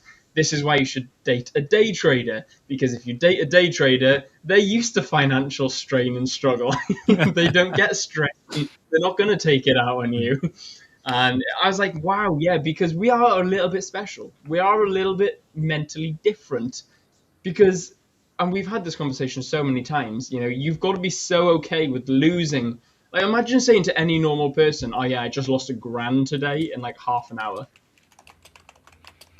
They're not going to understand it. It takes a different type of person to be able to survive this industry. yeah, absolutely. And you need, if you are in a relationship, you need somebody at home who's like able to be your yang to your yin. Let me put it like Yeah. this, and take a lot of like stress off your shoulders as well. Otherwise, like this. I have finally killed my ego. I'm so much better than everybody. I love it. Okay, guys, what have you been up to? You have been busy trading gold again, or what? No, nothing for me today. Just Nothing. drawing up and analyzing. I took a sell on NAS on my stream account. I closed it ever so slightly before my take profit point, but moved exactly as I expected it to move. Yeah, so small little sell on NAS. Profits. So I'm Profits. currently long euro dollar, and I Nice. Yeah, I like that. bought a I'm bit glad of you are. Bitcoin also, but I think for Bitcoin I probably need to top up a little bit. I like nowadays try to scale a little bit more into, at least when it comes to crypto trades, because it's so hard to judge on an average crypto trading day whether it's only going to be 5% volatility today or 15%. That's why In fact, Dirk, tell me, this is the perfect person to talk to. You love your Bitcoin. Do you intraday Bitcoin? You do long term trader? I'm both. I'm long term, although right now I nearly have no Bitcoin left anymore. I think I'm down like to half Bitcoin because I sold everything last year, every month, because of the natural cycle. I always said October, November is going to be the top. I suspected back then it would be at around 200,000 US dollars.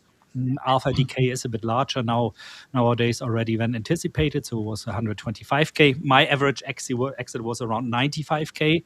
Average entry before that around 25 to 28k, if I remember correctly. So still great trades. I actually just bought some again last week for my long-term portfolio because I think we are exaggerating a bit to the downside. We're leaving this regression channel already to the downside.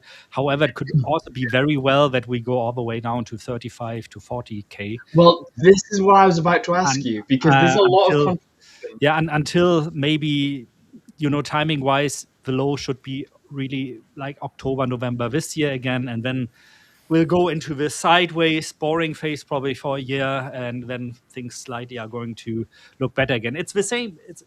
This is my fourth cycle, I think, now. And when I look at social media, it's the same. It's always the same. People are like, digging the graves for Bitcoin. This time it's really over. It's really over. It's really over. And usually that's a pretty good time to buy. Fear and risk, or what I don't know, what, Yeah. fear and greed index is at 5. 5. We had the last time that when FTX collapsed. So, I mean, and back then the world looked like really bleak. So it's no different now. But you have to be a bit battle hardened. I don't know if is the low, was that already the low? Is the low going to be 35 to 40K? That's why I slowly start scaling in again. And for day trading, I absolutely love cryptocurrencies normally, except when the exchanges start screwing you over, because they have a tendency, some also the big exchanges, by the way, to start screwing you over when they see that you are profitable as a day trader. Sometimes mysteriously there is slippage that appears on every trade, or at least more slippage than it should be, which is really, really weird and shows me the business practices. So let me put it like this. I try not to overdo it. So I never would put, like, let's say 200K onto a crypto exchange nowadays anymore. They offer a lot of leverage, so you can utilize the leverage also as like a risk management tool. You want to trade 200K, but you only deposit 20K and treat it like 200K. I may have a chat with you at some point, because I have been watching the crash, and I've been hearing lots of people. Profit and euro dollar. My God, out of a trade. Wait, sorry. Here we go. First trade of a day and a profit. I like it. Gosh, nice one. Let's I hear a lot of people saying, like, Bitcoin, it's the end of Bitcoin, it's going to zero, it's going to do this, it's going to do that. And I was thinking to myself, if we can drop into like the 50s, maybe a little bit lower, because I've intraday traded Bitcoin, or I like sort of not long term, but like swing traded Bitcoin, but I've never actually bought and held for years. So, but it's something that I'm looking at getting into, is buying and holding. It's a notorious difficult asset to buy and hold, because you won't catch the top, you won't catch the bottom. I mean, that is true for everything out there, of course, when it comes to trading and investment. But it's hard to hold on to an asset when you buy it, this is like my long-term model. It's simple logarithmic regression. Basically, it says, like, every time we touch like the lower band of a regression, it's usually long-term a good time to buy. It's quite surprising that we exited, or that we are already trading lower than the lowest band of this logarithmic regression at this time of a year. I would have suspected that maybe happens July, August, September, somewhere then. So I bought a little bit up here, which was clearly too early at 80,000. So just this drop already is like too much for a lot of people. I mean, we're talking about here, what is that? Already a drop to the very low of 27% just within a couple of days. You have to be, first of all, it needs to be money, that you're willing to put aside for a very long time. And second of all, not everybody can endure that. And we see that right now actually in the Bitcoin spot ETFs, in my opinion. We had like 3.6 or 4 million, I think, flowing out of the spot ETFs. This is money from all those, mom and pops and granddads and grandmas out there that thought, I can invest a little bit into Bitcoin now. I heard it's really good. And now they are sitting like maybe on 30, 40, 50, 60% losses already. And they fought out of it. So all the money that flowed into the spot ETFs flowing out again is, of course, putting pressure on the market as well. But it's too much really right now. And I'm kind of beating myself that I didn't use the opportunity to buy some more when we were in the lower 60s. But I said, it's a little bit too early. If we are still trading around then beginning of next month, I'm going to add a little bit as well Yeah, well, again. But that's I why. need to patience myself, like to. Yeah, like I don't want to go rushing into buys. I don't think now is the right time. But I'm not a big Yeah, Bitcoin analyst, so I was just thinking like, I may have a word with Dirk, see what his thoughts are, because I'm thinking maybe next month or month after I'll just start drip feeding a little bit into Bitcoin yeah, just to see how it goes. And yeah. hell, if it goes to zero, it goes to zero. It is, it's a risk. But Yeah. I was just thinking, see how Bitcoin goes.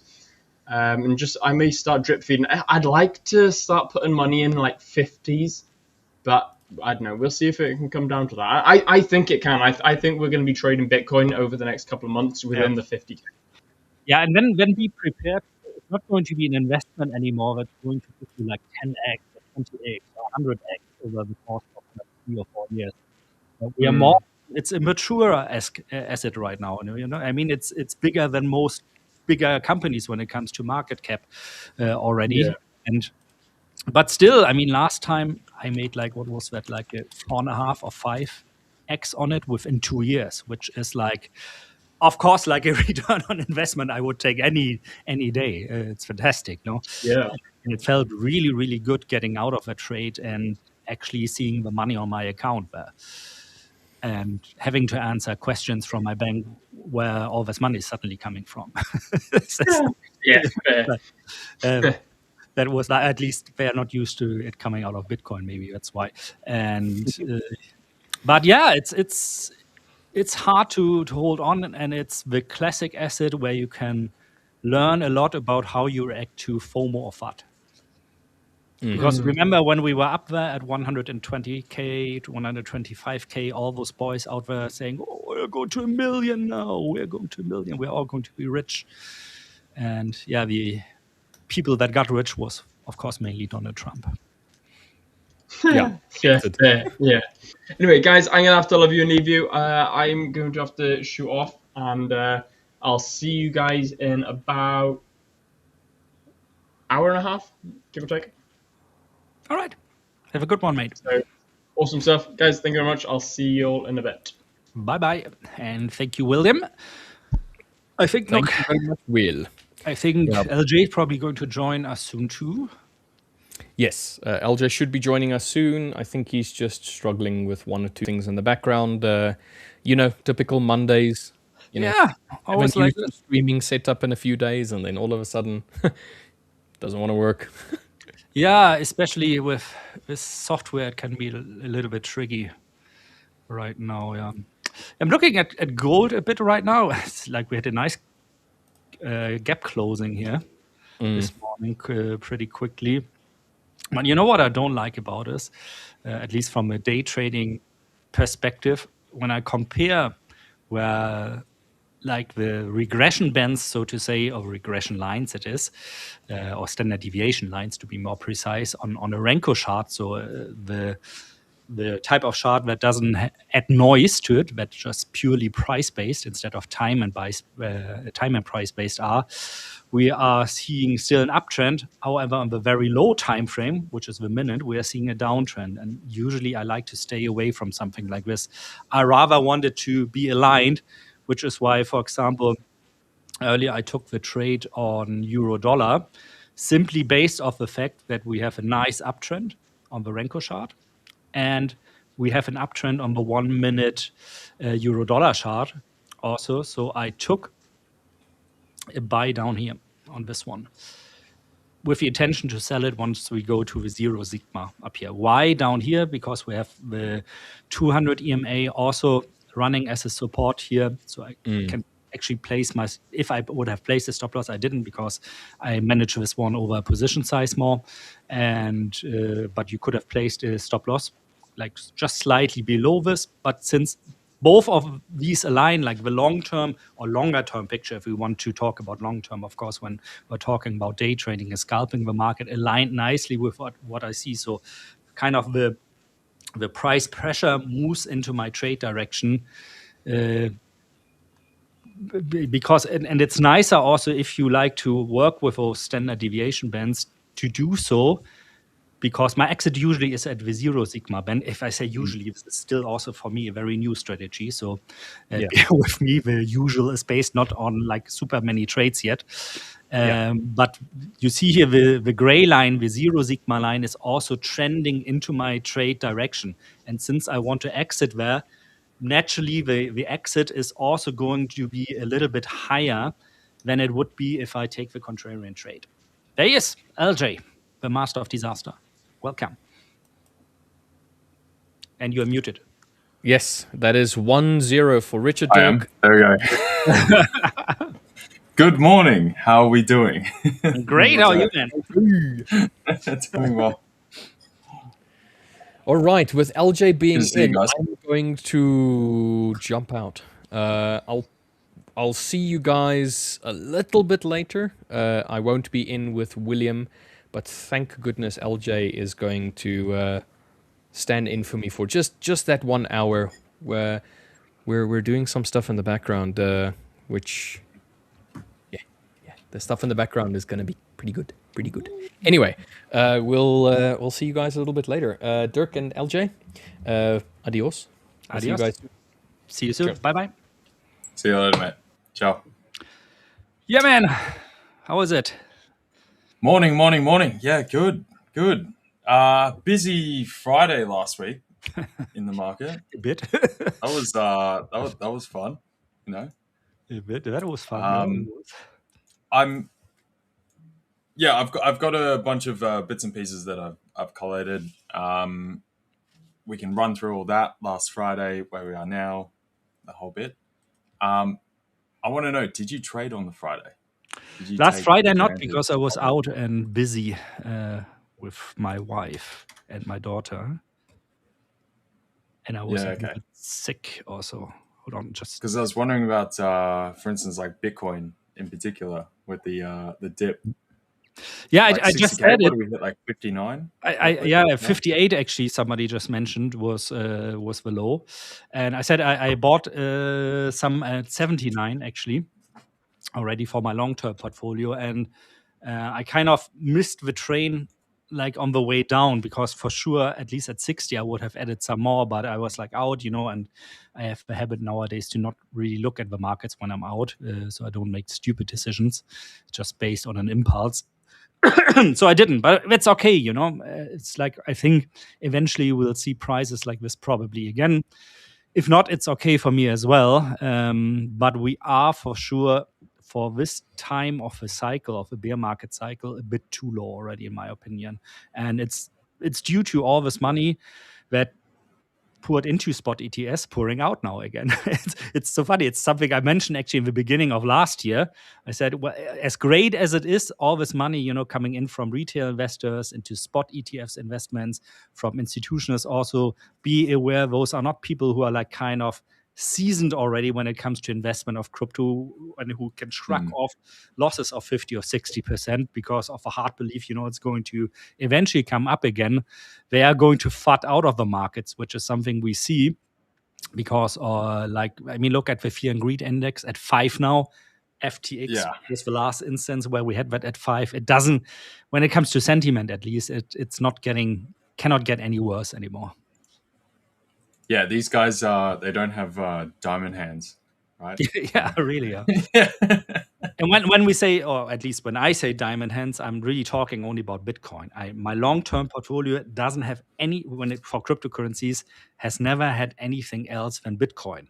Why? Yeah. Because if you look at this 4-year cycle, and maybe like in Wednesday the stream, I can put up some like research for that as well that I've done. In a time span of 4 years, Bitcoin outperforms 96% of all the altcoins in the top 50. I mean, we're talking about like the top 50, the most precious altcoins out there, and 96% of them, that excludes, of course, the stable coins, are outperformed by Bitcoin. So why should I ever invest long-term in an altcoin? Yeah. No, I agree. Altcoins are just there to be traded. Yeah, exactly. Yeah. Yeah. Investing in them is, kind of ridiculous. It's the same thing you see with XRP, that kind of stuff. Yeah. I can a little bit more understand the Ethereum type thing, but again, I still don't like it. You got players like Solana, everything else. Like, it very much looks like someone could eat their lunch any day. Yeah. But Bitcoin has its own unique thing no one else can really touch it. It's got a moat per se, right? So It has, yeah. And Mm. the fear now, at least I mean, it's coming from the sentiment as well. It's coming from the US saying like, oh, we cannot, we don't have the right by law to add Bitcoin to our balance sheet and all that, blah, blah, blah, that Yeah. Donald Trump said in the last year, that's now getting a reality check. Then there is still always this fear popping of quantum computing.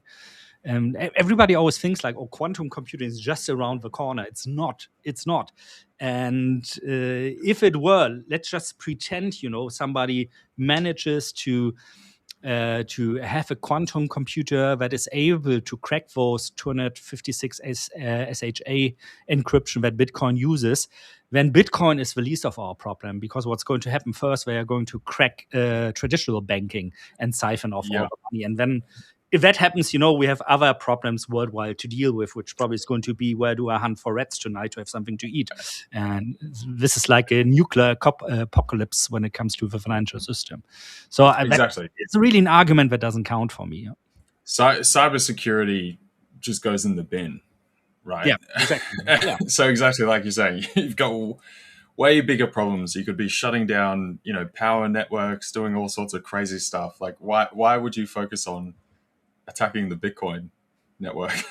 It's like you'd make more money pulling some option or short or something else, or even just making like incremental attacks that bring stuff down periodically. And you'd use this, like, there's a million times that someone who has that power and wants to use it, there's a million more intelligent ways to do it. Yeah, and exactly. Yeah, for sure. Sorry, I had to. And then that's on top of the thing, like you're saying, like quantum computing is nowhere near. Like anyone that actually understands how this stuff works, and the magnitudes of difficulty to progress, Yeah, nowhere near. It's just not even. So, have you been trading anything already today? Or Friday? Not today. About Friday, no? Yeah, not today. So Friday I did. I had a. I should actually share my screen as well. Give me a sec.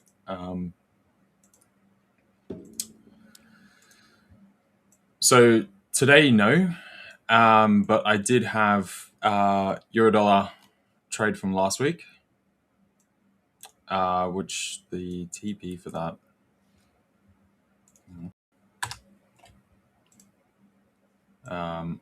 was up through here, which has just now been hit through today.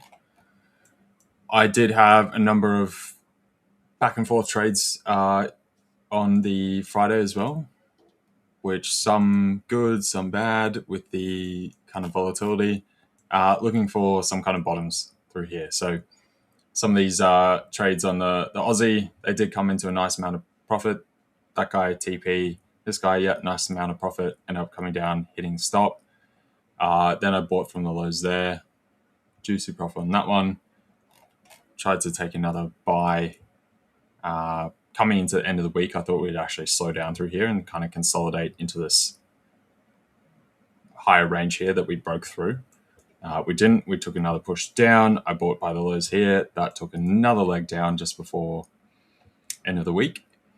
So I got stopped out on those, and then, but had some wins in between. And then there was the NASDAQ, which I did take a trade through there again towards those bottoms after we had the big bout of volatility through there. And just prior to that, I did end up getting stopped out on that trade, right? Which was running nicely. I decided to pull it down, see if we'll calm down going into Friday. We didn't. So those got stopped out. But yeah, the big winner, the Eurodollar trade. Oh, nice through one. there. So that was quite juicy. Held on to that. And then I did have a pound dollar trade as well, which I entered two of them after the rate announcement on the Thursday. So the first one up here at my sort of first relative pause point area at 135.56. and then another at 135.20. Just after we came through there, 22 was the level I was looking at. So once we started printing bullish candles, jumped in there. So for you guys that were here on Thursdays, I think it was Thursday, wasn't it? ECB in the Bank of England? Yeah, it was Thursday. Yeah. Well, I was posting some of this stuff in the chat before I was on stream as well. So yeah, jumped into those. Took some L's on Aussie, got some wins as well, and the L on the NASDAQ there. I was looking at this gold trade, which I didn't end up entering through here though, sadly. But I was eyeing that off, and I just didn't quite pull the trigger. So that would have been very nice, but I didn't end up taking that, unfortunately. Yeah, it's one of those, where you just miss the entry. But okay, it's how it is, c'est la vie. Yeah, because I was looking. So basically, our map that we played out for gold has come through quite nicely, like up into this topside resistance sort of box, back to the support through here. We did have that slight dip through when we did have the increased volatility in NASDAQ coming off, everything getting smashed.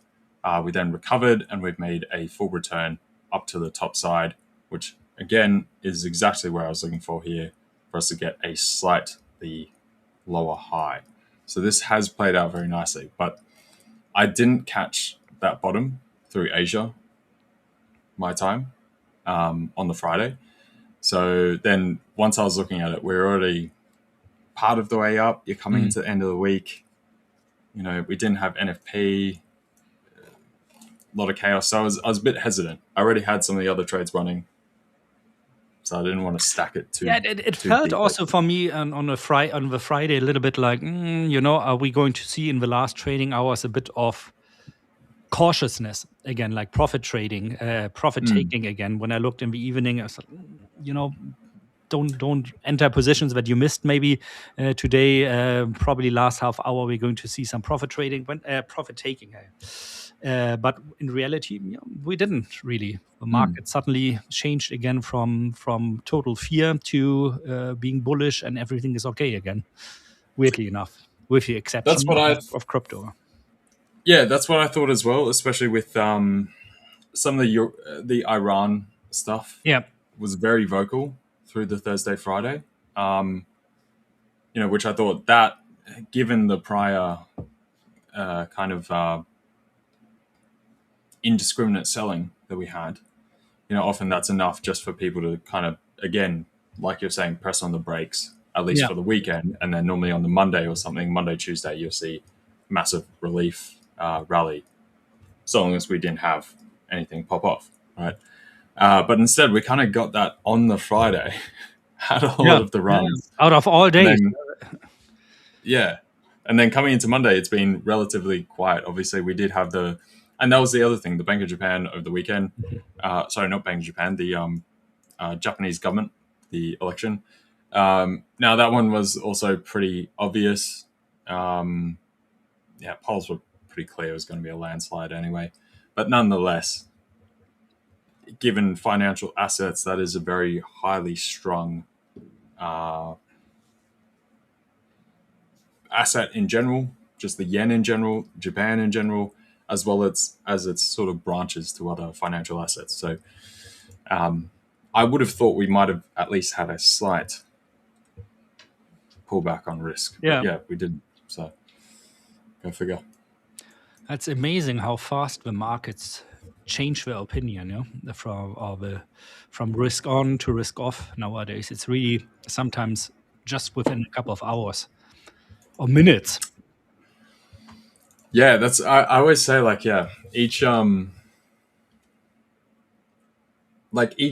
each week in FX markets is like a month, or 6 weeks or 8 weeks in like the stock market, basically these days.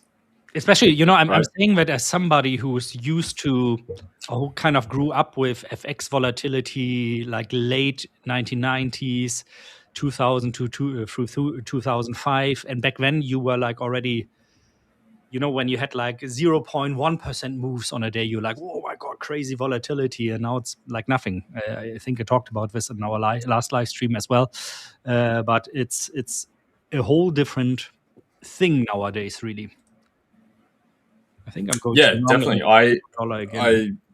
I very much agree. Same with even trading since 2013. Yeah, just the daily range. Like I'd normally map out a pretty simple like 0.3 either side, Mm. right? As like that would kind of be the extent of the range. Now it might end up being 0.2 or 0.15 Yeah, or something. yeah, And then you might have a slightly deeper drawdown day that would be 0.25. yeah, But you'd basically be able to map out either side and just find where the momentum is going. And now it's very common we get, the 0.5, 0.7, 0.8, as well as like a minus 0.3, minus 0.5, only to end up again plus 0.5% or something like that. Or just rocket right down and be down 1.25%. Mm. Which you did get those days, but they were just they're more abnormal, more adverse, and they're just becoming more common all the time now. So, which is yeah. weird. No, I mean, I would think like with more and more liquidity being in the markets that actually should reduce volatility. But I have a feeling with more and more liquidity coming into the market, it also has increased the use of leverage. I mean, I'm not talking about retail. Retail is only a very, very small percentage when it comes, well, actually in any market out there. But if you see something like 2008 already, Lehman Brothers, when they went down, they were leveraged by 1 to 10. And I don't think it has gotten less when it comes to leverage in banks. You're maybe not seeing that directly in the bank balance sheet anymore because they have kind of outsourced that because they are under more regulation nowadays.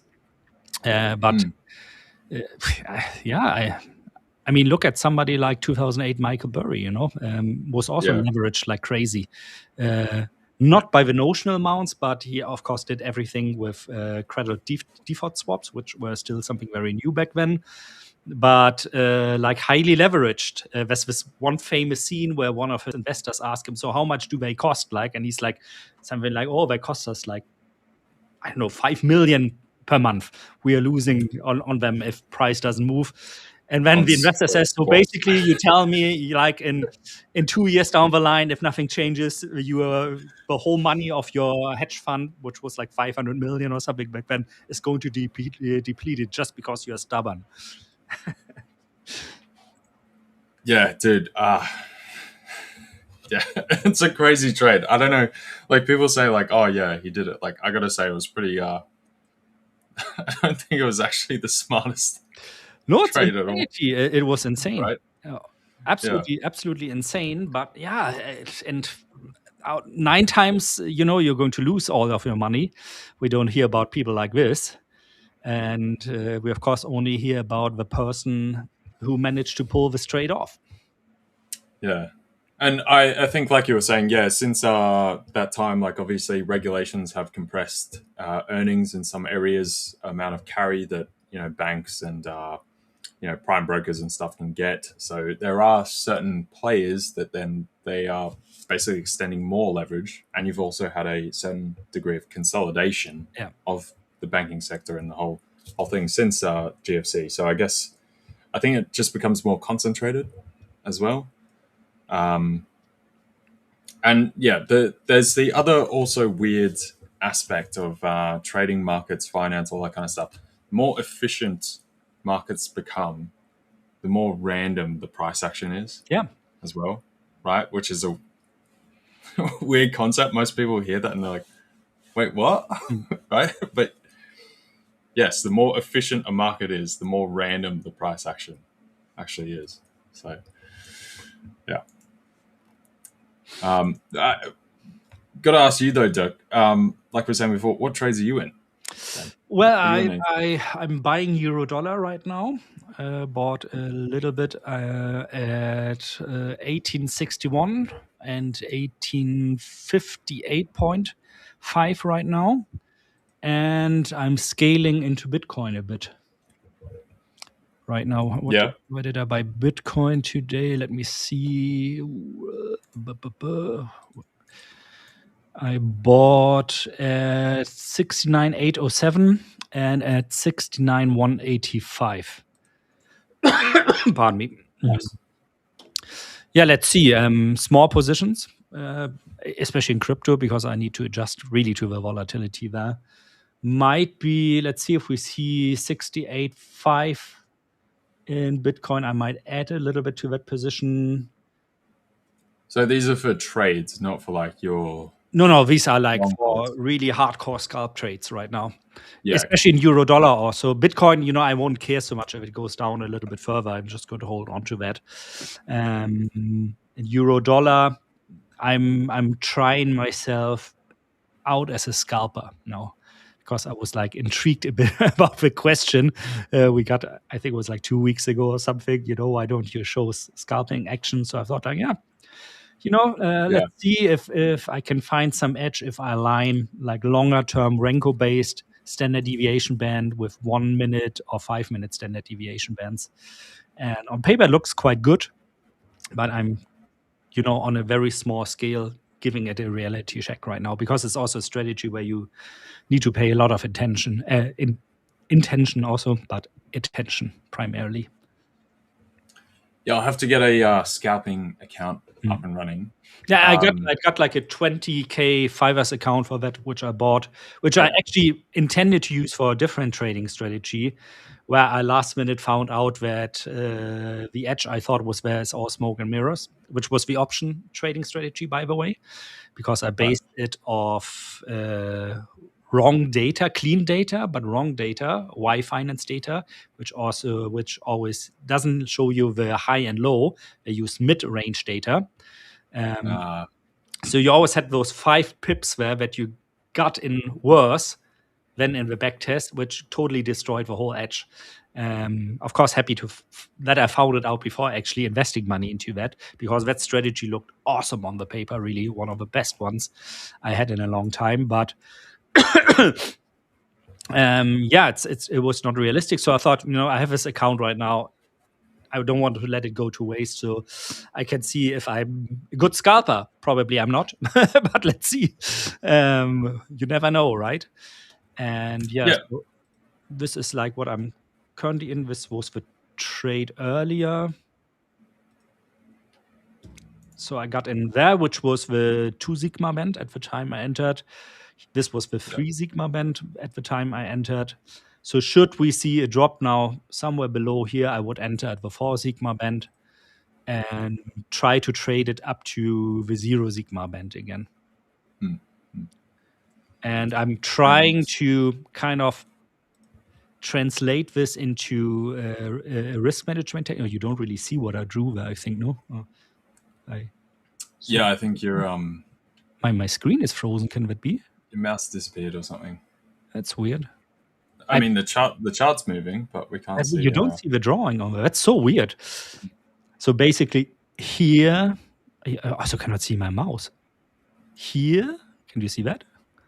Yeah, I can see it. Yeah, I can see that. That's so weird.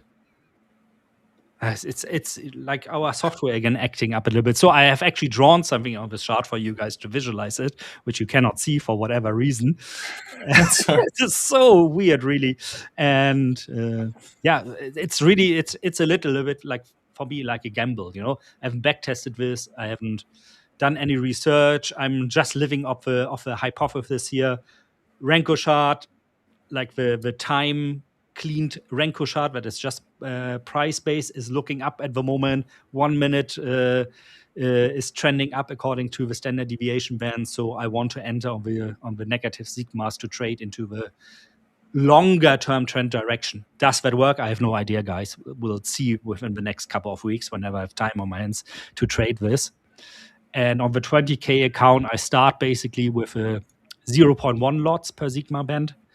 And when I take the profit or stop out of the position eventually, which I also don't know yet where to place the stops, honestly speaking, for something like this, I would play something like a half big martingale actually on this, go up, maybe have something like a total loss I find acceptable for a day, So say something like, for example, 3-day loss, which aligns also with a high stakes account, then I stop trading for the day. Let's see how it goes. It's kind of interesting. I haven't done a trading strategy for a very long time, but where you kind of need intuition. Yeah. I know what you mean. I was also over the weekend trying to code like it needs more work. I haven't spent enough time on it, but kind of like a sort of dashboard screener type thing for FX with a bunch of the, say for instance, the standard deviation channels over like a 5, 15, 30 hour, 4 hour daily across each of the assets, and then show sort of where they are at what negative band, and then also have like another channel or column of like what band did it previously come from? Is it rising? What the moment, you try and put it into a sort of screener type view, so I can very quickly go and. So you kind of know where to put your attention currently, out of all the without tabbing through each asset, going to each time frame, and I was having trouble trying to get it to work properly, so I got to. What are you using? Are you using Claude Code or?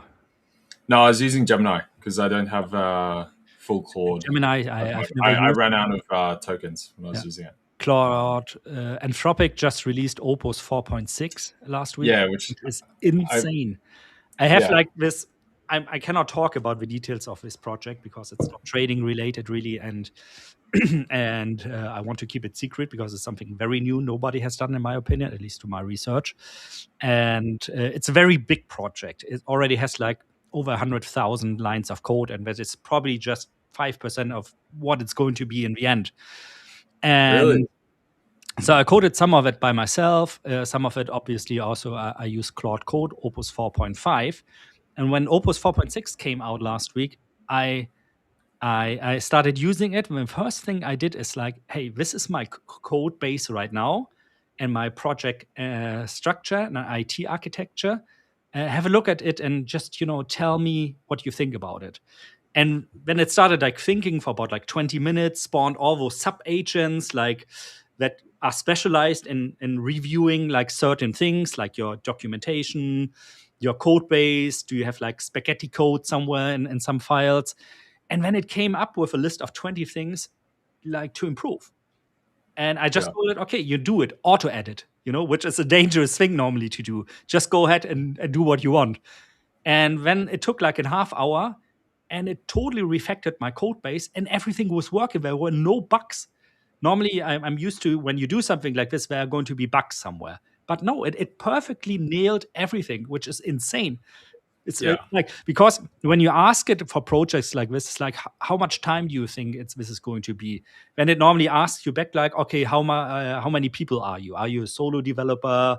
So I said like, oh, I have a team of 10 people here, which is not true. It's just me. I said, oh, this is probably going to take 40 hours. No, it took 1 hour. And then it was done. And I mean, it's so insane what is possible there. And I have to contain myself sometimes also from like outsourcing my own criticism and my own critical thinking to it, and just be the lazy guy in front of a screen who always presses enter. And it's sometimes I feel you remember this Homer the Simpsons episode. Homer is like working remote from home in charge of ventilating the gas, and he has this bird where always tapping the enter key or the F key or whatever. Some days I feel like this, really, if I don't pull myself together. They got a lot of work from home strategy. Yeah. During COVID. Oh my God, yeah. Moving their mouse. No. So I was actually testing it for that reason, because I built a bunch of like stuff on both, right, with Claude and everything as well.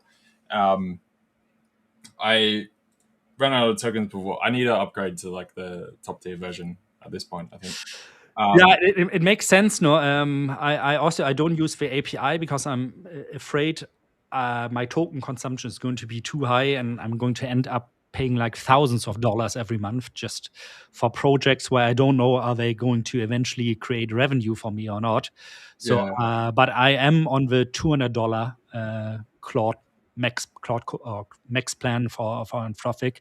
And so far, honestly speaking, I've never run out of tokens. Yeah. And I did really some like 10 to 12 hour coding sessions on some days, hardcore.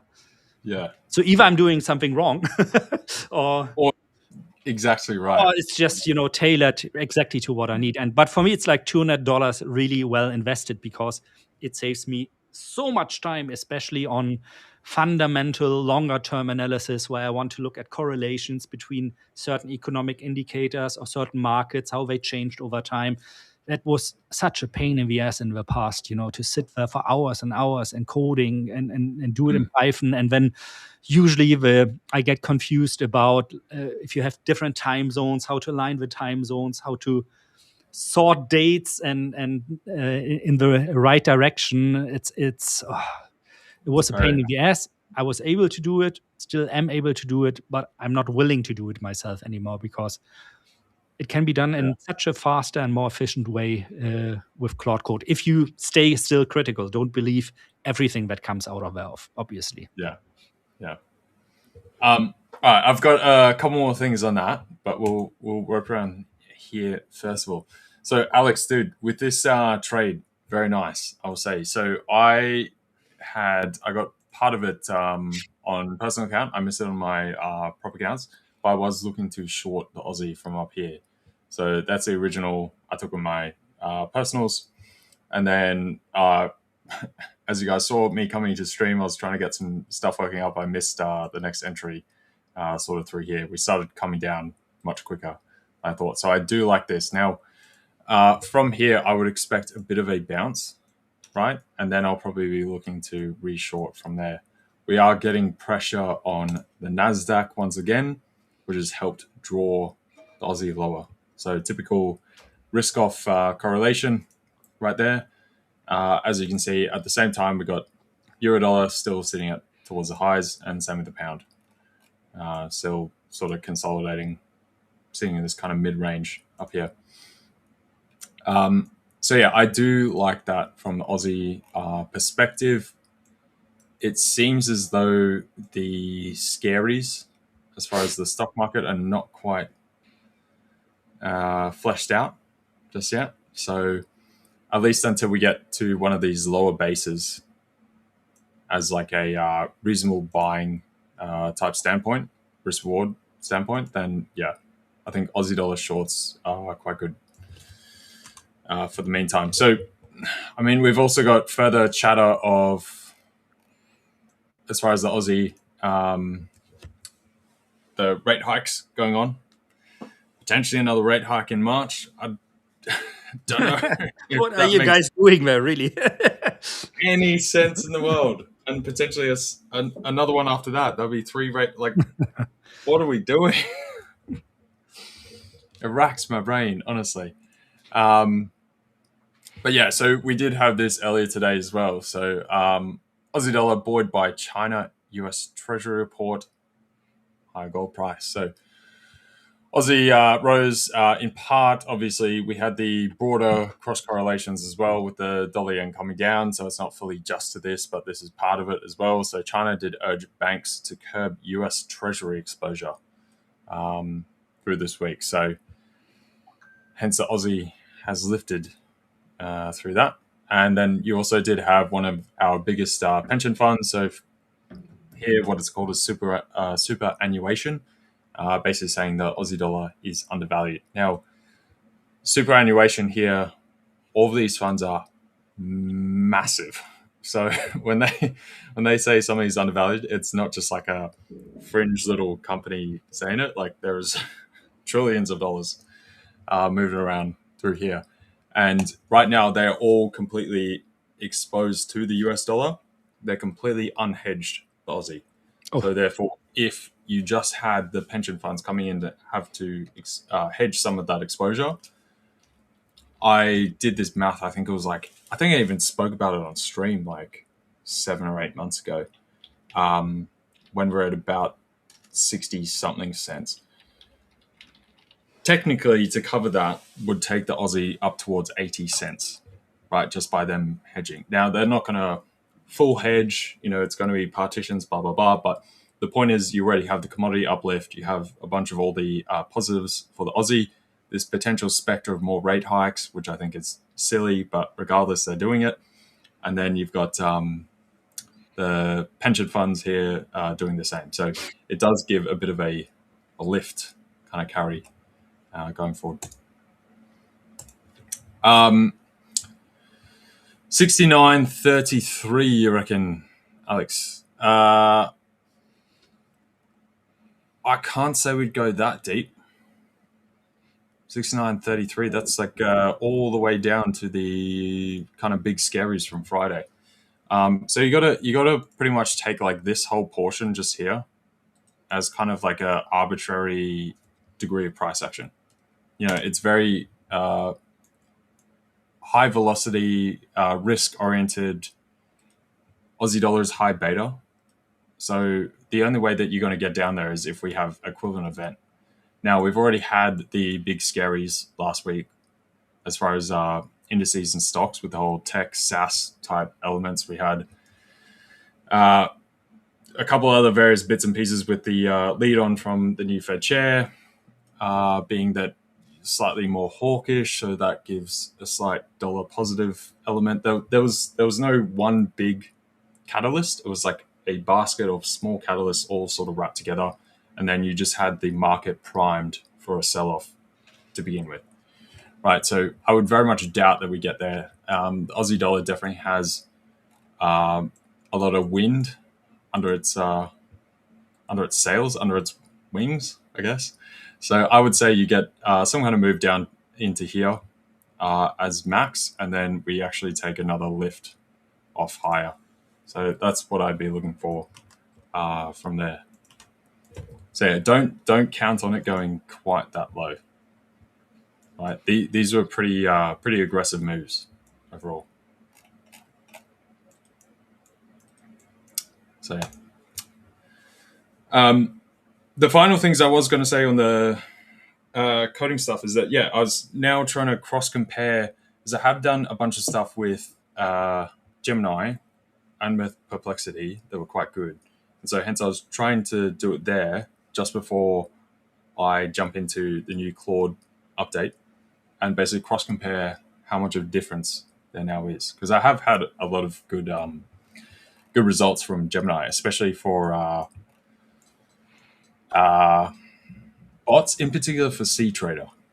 Okay. Funny enough.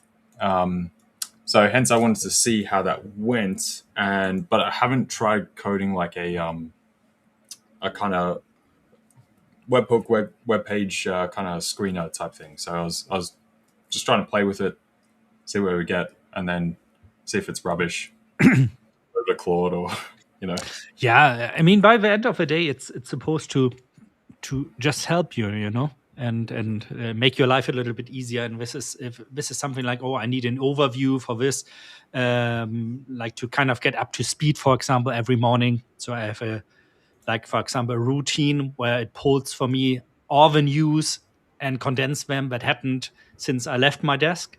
So I can, instead of, individually going to Bloomberg, going to Reuters, going to CNBC or whatever you use, it kind of gives me a summary. This is what happens. This is what was important.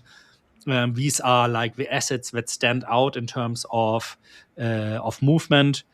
So I know like where to focus on without clicking on everything individually, which helps a lot. Which of course also, sorry guys, holds the danger of not spotting things earlier, because you just see things when they have already happened. But just to get an overview, it makes things easier. Or be it things like I saw somebody, for example, earlier was asking how do Renko charts work, and what you could do, for example, now with Claude is and I did this parallel. Let me quickly switch back to my screen to show you this. I mean, I know obviously how Renkos work, but what you could do something, use something like Renko, like Claude 4.6, and I prompted it here, create a visualization how Renko charts works, and in 2 minutes he created this. like which I can have like bricks. I can adjust the brick size here, and then I can animate how they construct in comparison to, for example, a line-based chart. And it just did this for me within 5 minutes, where you can see, oh, okay, the price was flat here, so the Renko in this time didn't move at all, which I think is amazing, to kind of That's just good. Yeah. explain to you things. How does this work? Show me this quickly. Not only when it comes, of course, to trading and stuff like this, but for anything you don't understand.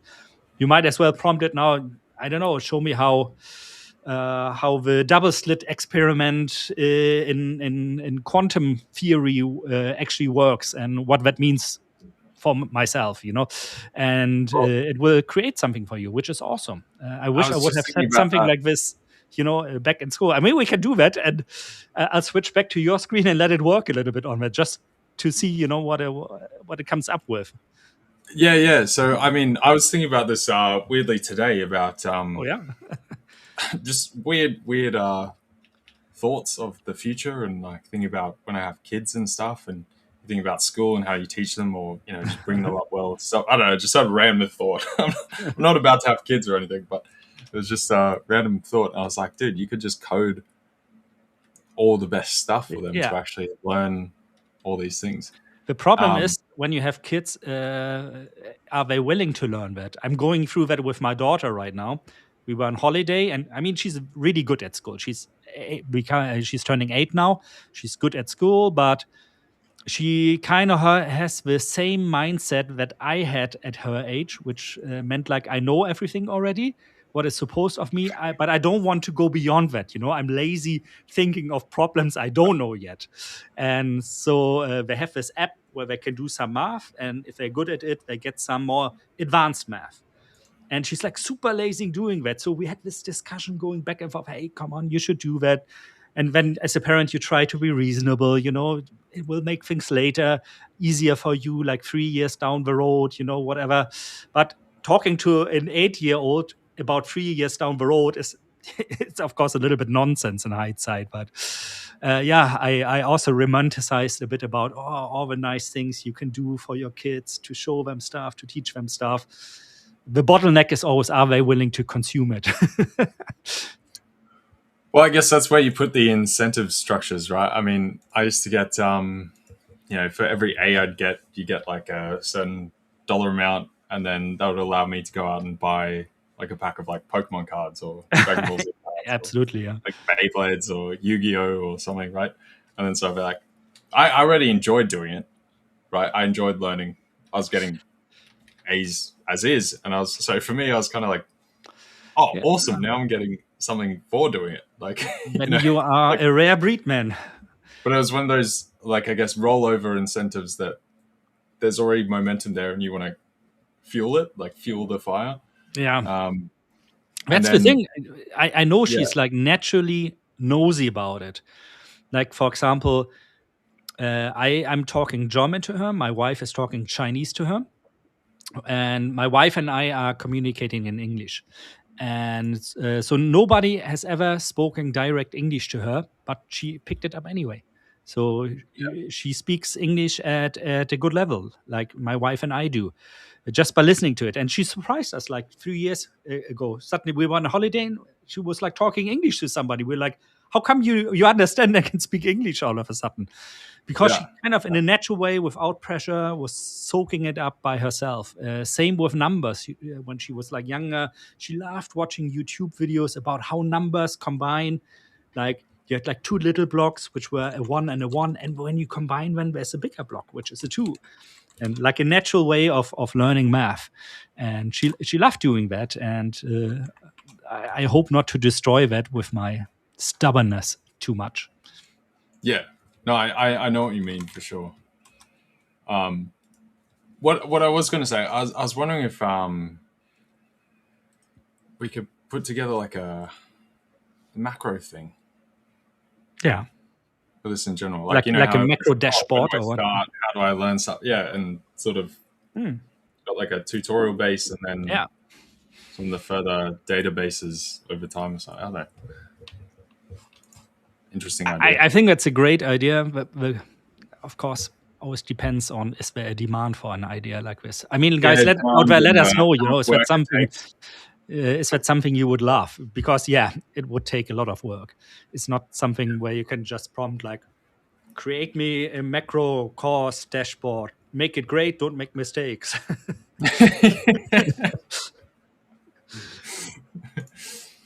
You're now the world's leading hedge fund Yeah, manager. that works always 7 great. bajillion return. Yeah, no, that's it. I will say, so for today, the level for the NASDAQ for the options is just through here. It's about 25046. So just above that 25K level. So pretty much where we actually opened the day through there before gapping. So I guess kind of similar to Aussie. I wonder if we get a slight move up there and then another cross lower into that support, possibly. As far as a trade in general, I mean, we've already moved from those tops. If you got in there during Asia, trading down to the New York options level, that would have been very nice. That trade is kind of gone. I still like this for the Aussie. I would prefer to be selling now from a slight retracement up here for that, however. Because there's nothing else on the calendar, was there today? I don't think there was last I time. don't think so. No. No. We got Lagarde and one of the Bank of England members speaking. Same with the Fed sort of later tonight, but We I haven't got seen non-farm payrolls on Wednesday, this week. Yeah, non-farms are on Wednesday, and then we got CPI on Friday. So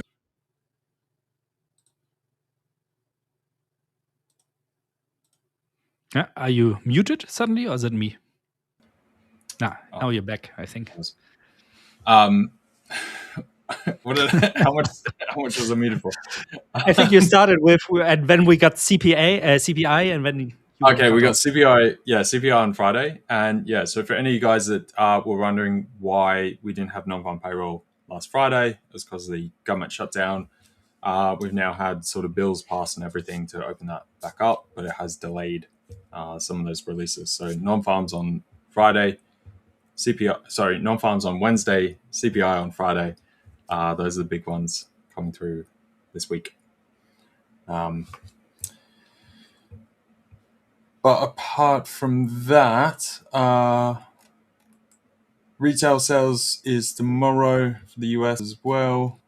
It's an important one as well, yeah. Yeah, retail sales will be important because that gives that. I mean, it's always important for the US in particular. Majority of the economy is consumer driven, but particularly right now when we've got the certain questions around employment, how much are people being fired, hiring, this, that, it's kind of very murky. There's no straight through line. Same with some of the unemployment claims and such we had last week were a bit mixed, as well as the employment components of like ISM PMIs. The week-on-week unemployment claims did show a large drop in professionals, so kind of office worker type people, whereas healthcare education still very much up. That's been one of the big drivers recently. Construction mixed. No surprise there, though. It's January in the US. You always get the cold snaps. A lot of construction stops, that kind of thing. So, especially with all the snow this year in large areas of the country. Yeah. So no surprise there. We will have week-on-week unemployment claims again on Thursday, and then it's pretty much just the CPI on Friday. Existing home sales potentially on the Thursday as well might be looked at for sure. But those are pretty much the majors for this week. So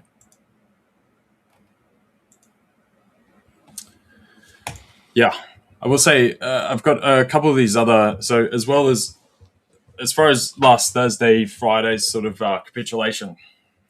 So I've got a few various bits and pieces through here. I guess maybe we'll run through these first. So we went through the Aussie dollar piece.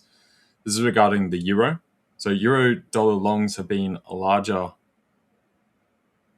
in the past and have led to big reversals.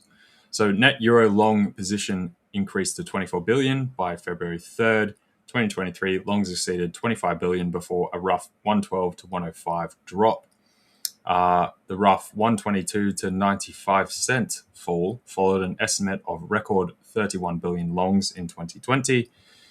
Euro dollar fell from 125 towards 108 after longs reached 23 billion in 2018. So worrying development for one of the biggest FX bets. So this goes back to, like I've said to you guys, did have that sort of 120 target on euro. But as I've emphasized a number of times, anytime we get up there, that is very thin air and tends to be the kind of trigger point for a top and ultimate reversal. We do have a lot of things in play as far as the US dollar, but I'm very much getting the feeling that, including the dollar yen, it may still yet be a good bit longer before we get the full capitulation, right? So, and as far as the euro side of things, we did have inflation come in lower. And we also did have, I think I mentioned last week before ECB meeting, talking about I expect a large mention of the currency itself, which they did spend a good bit of time talking about. So obviously, as the currency goes up, that's going to reduce inflation as well. So you've got pretty much this double effect of inflation negative inputs, right? Thus, they don't need to increase rates. They don't need to drop rates. They're kind of in a nice Goldilocks position. Now, if you take it that they don't need to drop rates, that kind of technically puts it on a slight hawkish tilt, which makes the currency goes up, which means, however, you've got these countervailing forces right there. So overall, pretty much just lines out the euro as very neutral across the board, right? Next piece is, actually, we'll go to the yen first. So yen, we did have the Japanese election of the weekend, pretty clean sweep. We did have an initial jump, and then we had a drop. So initial jump to 157.95, and then drop to 156.22. So yen firms as intervention risks trip up Takaichi trade after the PM swept to victory. Basically, this is to do with, you've got this sort of imbalance where they're threatening intervention to bring the yen down. At the same time, you're seeing an increase in government fiscal spend and expansion of government just money spending. Just put it simple, right? So that would actually be yen negative. So dollar yen would go up, but they also want to intervene because yen is getting too weak, thus the other way. So we've got these two opposing aspects, and then you've got bonds basically rubber banding both ways between the two concepts, right? Which is making, that's why dollar yen is a very hard trade overall. So at the end of the day, the market is going to want to see that they actually follow through with some of this, whether it's intervention from the Bank of Japan and help of the US government, probably from the Fed, to really like put the nail in the coffer. Because if it's just Bank of Japan, the market will likely call the bluff. And then it's going to depend on some of the rhetoric, both from the Bank of Japan themselves, as well as the, in the finance ministry, as well as the government overall. Final part, being gold. What do you think of this, Dirk? So I was seeing this. So traders have slashed bets on gold, rising in the week to Feb 3rd. 165K contracts net long, smallest since May 2025. Gold was at 3K back in May. There were 251K of longs at the start of 2026, 302K in Feb. Traders have inclined to sell throughout the rally. Main source of demand is clearly not speculative. Yeah, it's I think like typical what we see like in the last 10% of a FOMO induced exponential bull run that you slowly see, like the professional traders at least getting more cautious. I mean, they were kind of forced to get more cautious anyway already in the beginning of the year due to higher margin requirements. We talked about this as well, I think, in past streams. A lot of longs got liquidated on the retail side, like people crash their accounts. But as it always is, when you see something like this, you will see the more institutional side getting more cautious because they don't like the downside volatility very much. And whereas like retail traders usually see the downside volatility as chances to reinvest, which can be very successful because prices usually don't crash down and stay there. They kind of have this what is it called, this rubber ball effect, where it bounces down, then comes up close to where the former high was, and it gets slower and slower and slower. And during that time, institutional traders will usually start focusing already on another asset, which promises to have a better risk adjusted volatility outlook, where retail traders will still cling to the hope that things are going to have the upward trajectory that we saw in the past, at least for gold. In my opinion, it would be it could be like a potential layout for the next months, actually, or weeks at least, that we kind of see a slowdown in volatility in gold and that it gets into a more boring pattern, sideways until people lose interest, to kind of let reality catch up again with the prices. I'm not saying gold somewhere between 4 and 5,000 is like, totally overvalued. I don't think so. But I mean, we cannot continue on a trajectory like this. Where would that lead us? We would talk about like end of June 10K, end of the year 20K or something like this. If we would continue like we started the year, probably even higher than that. That's just not realistic. So for me also, it's not an asset really I like to look at very much at the moment, because I feel like, I hope like for the slowdown that we see what we've seen a lot of times in gold. Bear with me here to switch a bit back. Do I have that chart already on? Yeah. Oh God, switching through the tabs here really. Allow me to quickly switch back to my charts here so that we kind of see. Where's gold? Here's gold. What we've been seeing, let's ignore like everything here, like standard deviation and so on. Also, this one we can ignore for the moment. Like what we've seen here, for example, that we have these zones of compression, I always like to call them. Yeah, that's what I think we're going to get as well. So Yeah, it's like when we I'm hoping for that, topping. And you see that actually every couple of months in gold happening. It doesn't seem like to be appearing in the past because we've risen so much, so it looks kind of insignificant, of course, in the past. But we got that every couple of months, really, for and gold. even the one in between, but it's slightly more flat. It's slightly it's not as prominent to see, but I'm hoping we get. Maybe I adjust this, I don't like to include the wicks, something like this, where still we are going to see like bounces up to 5.3, 5.4, and then down to 4.7. I mean, that's still a lot of volatility, but over the course of the next months, this kind of slowing down a little bit, at least. I think that would be very, very healthy for the markets. In any other market, honestly speaking, with a lower market cap, I wouldn't care about this very much. But this is typically a pattern you see in low liquidity, in low market cap type of assets, not in the largest asset of the world. I mean, by all means, come on. You don't want to see that. You want to see some stability there. You can have an uptrend still, but have some stability, but not something like this. It has become a little bit of I don't want to call it a bubble really, but a speculative toy, in my opinion. Not only for retail traders, but also for I bet a lot of institutions out there, specialized algorithmic trading type of hedge funds that kind of try to jump onto the train. Yeah, so I was going to say, so this last sort of big run that we've had, which is why we've had some of the biggest drops, there has been a large increase in that speculative activity. So if you guys recall, I don't know, back 6 months ago now, I'm talking about how the speculative portion hasn't quite participated yet. It was very heavy central banks, Yeah. institutions, governments, that kind of stuff, like long hold type factions.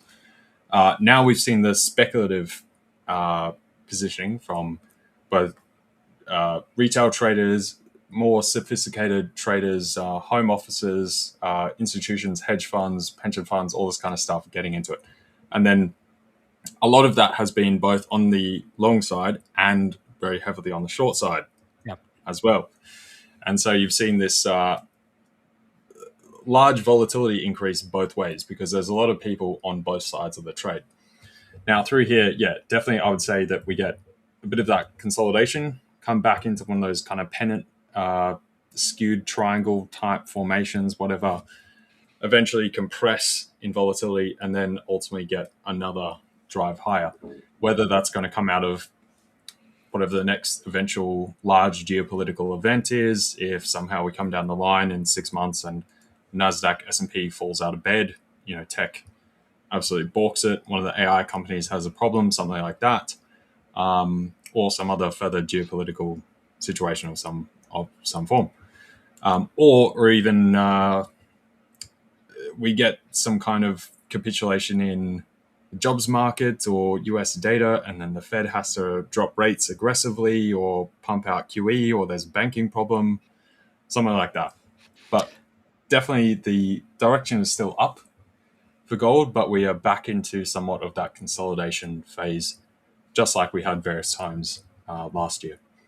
But the majority of that buying is coming from hard gold buying still. Yeah. So I think we cannot underestimate really the central banks, but also the amount of demand they added to this whole trajectory. My God, such an unphonetic language. And I mean, even see here with like you guys know, like my long-term lookout on really trending markets, uptrending markets is always looking at the 8 weeks moving average, the blue line, the bull market support bands. We didn't even come down all the way to the bull market support bands, which should be healthy. And the way I see it is I can see it maybe turning out like what we saw here last time, where we kind of have look so insignificant yet now, but back then it was also here drop from 3,500 almost down to 3,100. And I really could imagine like these weekly bands like slowly catching up over the next weeks, and then eventually us doing something like sideways, bouncing out off of them, and then leaving upwards.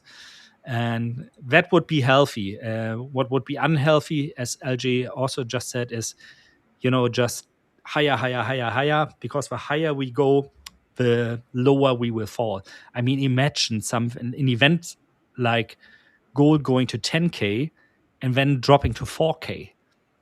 What would this will do? Not I'm not only talking about retail traders, obviously, but for financial institutions out there, for funds that are kind of forced to invest into gold because it's in their in their in their investment philosophy, they are forced to fiduciary responsibilities yeah type have aspect. It's in the exactly prospectus, their investing prospectus with the certain obligations that they they have to need to meet. hold a certain amount of their AOM in gold or something like that, and when it drops by 50%, that is insane. That is like a financial crisis really worldwide.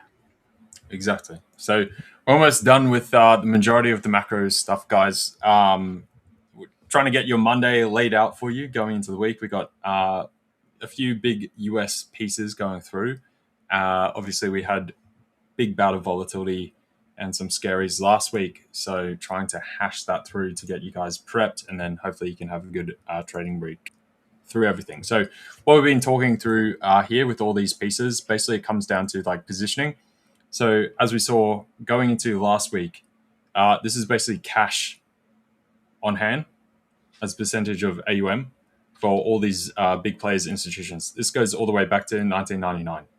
So we also had a situation where cash deployable was very, very, very low. So you end up with a situation where there's just no buys left, right? And when there's no one left to really deploy further capital, everyone's kind of essentially fully invested across whatever broad spectrum of assets they're in. The line of least resistance is to the downside, right? And that's basically what we saw. So we saw an extra susceptibility to that downside. We did have some of those various catalysts all coalescing together. No major in particular piece, but all together. And then hence we saw a lot of that indiscriminate selling as well. So across stocks, across techs, across quality stocks, gold came off, currencies off, everything just getting slaughtered. And that becomes this self-fulfilling cycle when you have a bunch of the underlying market makers who are, say, short gamma, etc., and then they have to go into futures and further short a certain asset, which further increases selling, and that's how all that happens. So it's important to sometimes understand positioning with some of these things, which is what I'm trying to get across to you guys. Similarly with like stuff with like the euro dollar longs, etc. Some of the things with gold, as we always, you guys love gold. So talking about that is where the general trajectory is. So hopefully we've sort of ran through that now. And that gives you guys a bit of a better perspective. So now we can go into some more trades, etc. on the charts. I did end up taking this long here on the Aussie dollar, just short term, for the pickup through into here. And then I will look to be shorting from there, ideally. So as far as what I'm in right now, that's all I've got on the board. I've exited that Euro trade from last week. Once we reached these highs, I didn't exit right there in the morning. It was later into Asia, just through here before we came off. And then the pound, that was earlier on as well. So the only thing I'm sat in right now is this long Aussie, ideally looking for us to hit those levels, see how I react, and then potentially short from there.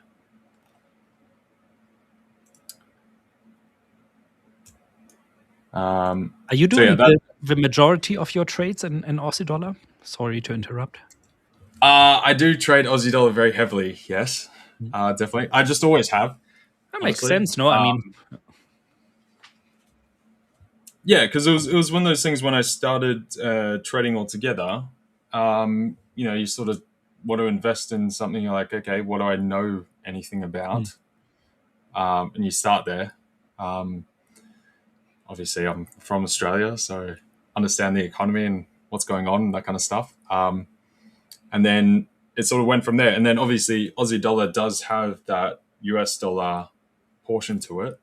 Over time, I discovered why it's a good asset to trade. To begin with, it was just because I'm from Australia. I know the currency, right? But yeah, you've got kind of that risk on, risk off element. You've got the US dollar component. You've got commodities, and you've got exposure to China. Yeah. So there's very broad utilization for the asset, and it's very multi-dimensional within certain regimes, both on like a larger macro scale through months and months, 6 months, a year or more, as well as through periods through like day to day throughout the week, like when you got risk on, risk off, or commodities are ripping, or something's happening with bonds or treasuries, etc. So hence it's stuck as a mainstay of my general trading. Majority would definitely be Aussie dollar, Euro dollar, NASDAQ, and these days gold. For a long time, I stopped trading gold. And then there'd be like dollar yen or yen crosses. Yeah. So. Yeah, I mean, it makes sense. I also think like what makes Aussie dollar attractive is especially the connection to China, which you only have so far when you trade something like Euro dollar. Of course, it impacts it as well. Probably will also have more impact in the future, at least if we see the US continuing the way they are doing right now. We are seeing that already right now within Europe, that in the past years before that, China was kind of, not saying a no-go, but much more restrictive when it comes to trade relationships.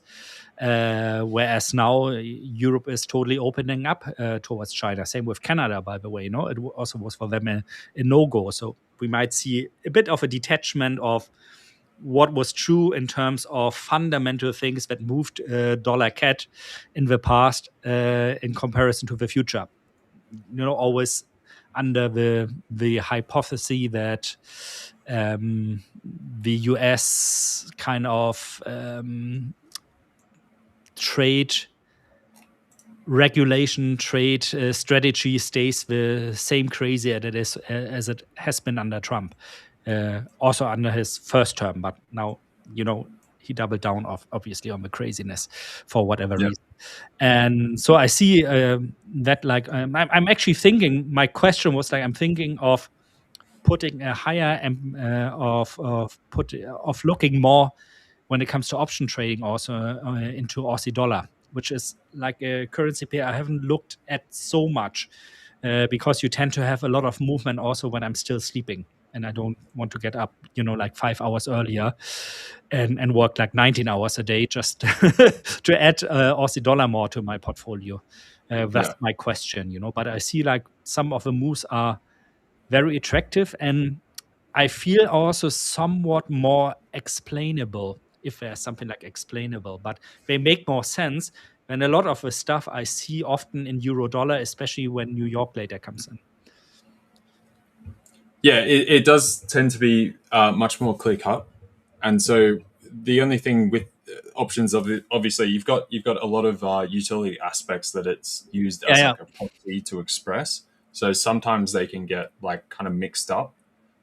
But if you've got a very defined idea and a certain time frame, and as long as the rest of structure is either stable or there's potential risks on that horizon that would also align with that overall direction, and it's very good. Because the same way that it's very hard to short or long like the yuan, any of the Chinese currency, yuan, renminbi, whatever you're doing, right?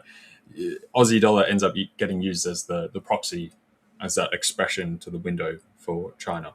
So you've got a lot of those aspects all coming through there. But often, yes, you can get some of those things actually stacking on top of each other, and it kind of becomes like a double bubble effect, which is what I like, where you see Aussie dollar get smashed, and then euro dollar is either marginally down or even marginally up. But then you can express some of the other views through, one of those other currencies or a different asset, where you're kind of getting all sides of the hexagon per se. That's why I like it overall. So understandable. Yeah. I see. Unbiased trader says I should let you manage my Aussie portfolio. The ASX is great as well. The trouble with the ASX is actually that just the liquidity is not big enough. It's the same with all our pension funds, how they have to go overseas because they're fully invested in the Australian stock market just because of liquidity. So I think that will come. Is it that much lower, really, compared to other countries of your economic size?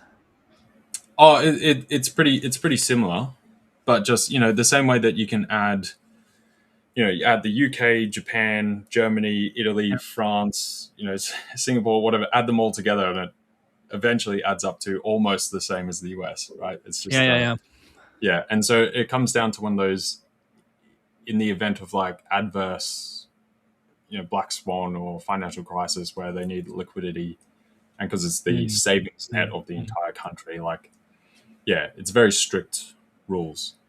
But obviously, as things go on, China's making further progress. There'll probably be some swath of that money coming way to more of the Asia countries.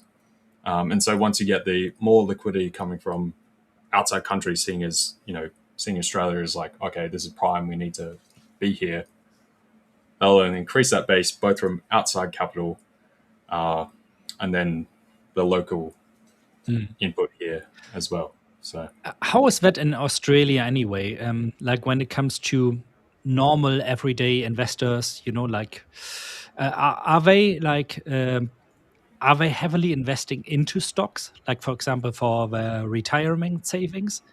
Because here I'm asking because in Germany there's like not a very large stock investing culture when it comes to savings. Like my parents, for example, they used to always just invest into a saving account, saying like, "Oh, we have our 2% there," or in the last 20 years, like 1.5% or 1%. We don't want to risk, losing it all because we invest into the stock market.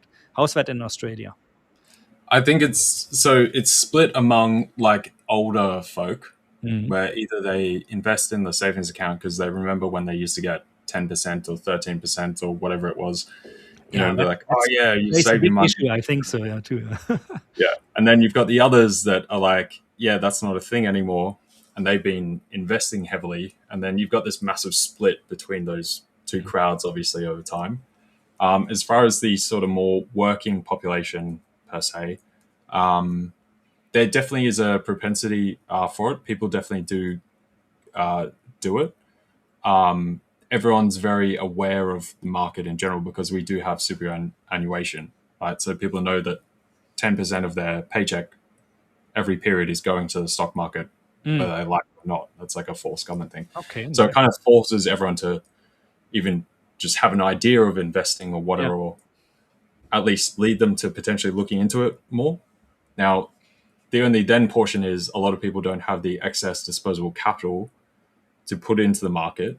A lot of people are focused on saving for a house. So sometimes they just put that into savings rather because they see if they put it into the market, then eventually when they want to buy a house, they might not be able to get it. Even though really, if they just did the market thing, they Yeah. have their deposit much quicker. But yeah, so it's definitely a thing, definitely very known. But as ever, it's like the Main Street person Mm. is normally very much under invested. Do, Just do you as have a something like a state pension? So when you retire, do you get like retirement money from the government in Australia? yeah, so we do have a general pension. Mm. So I think the age now is 65. Yeah, same here. I think you get your superannuation just after that, 68, meant to be going up to 70. So that's the portion that's gone into stock market for your whole life, which you can't touch until you're that age. But that is so great. Really, I like that portion of it because here it's just it's like a generational financing. So the young people have to pay what is it now? It's for me always hard to say because I'm an entrepreneur, so you don't have that forced part of your income here. But if you're employed, I think it's like 19.8% goes towards retirement, half paid by yourself, half paid by your employer.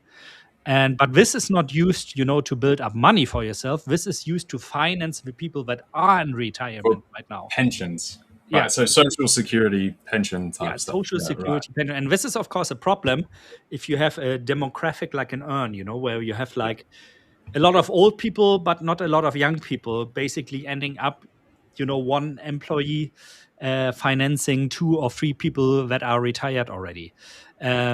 Which could be, and there has in the past been people voicing out like, why do we do it like this? Why don't we take a portion of that money and, for example, invest it into the German stock market, which also like kind of supports, German companies and so on and so forth. But people are very hesitant of doing that here, and the politics are very hesitant of enforcing something like this because we have so many old peoples in Germany, so they make up the majority of the voters.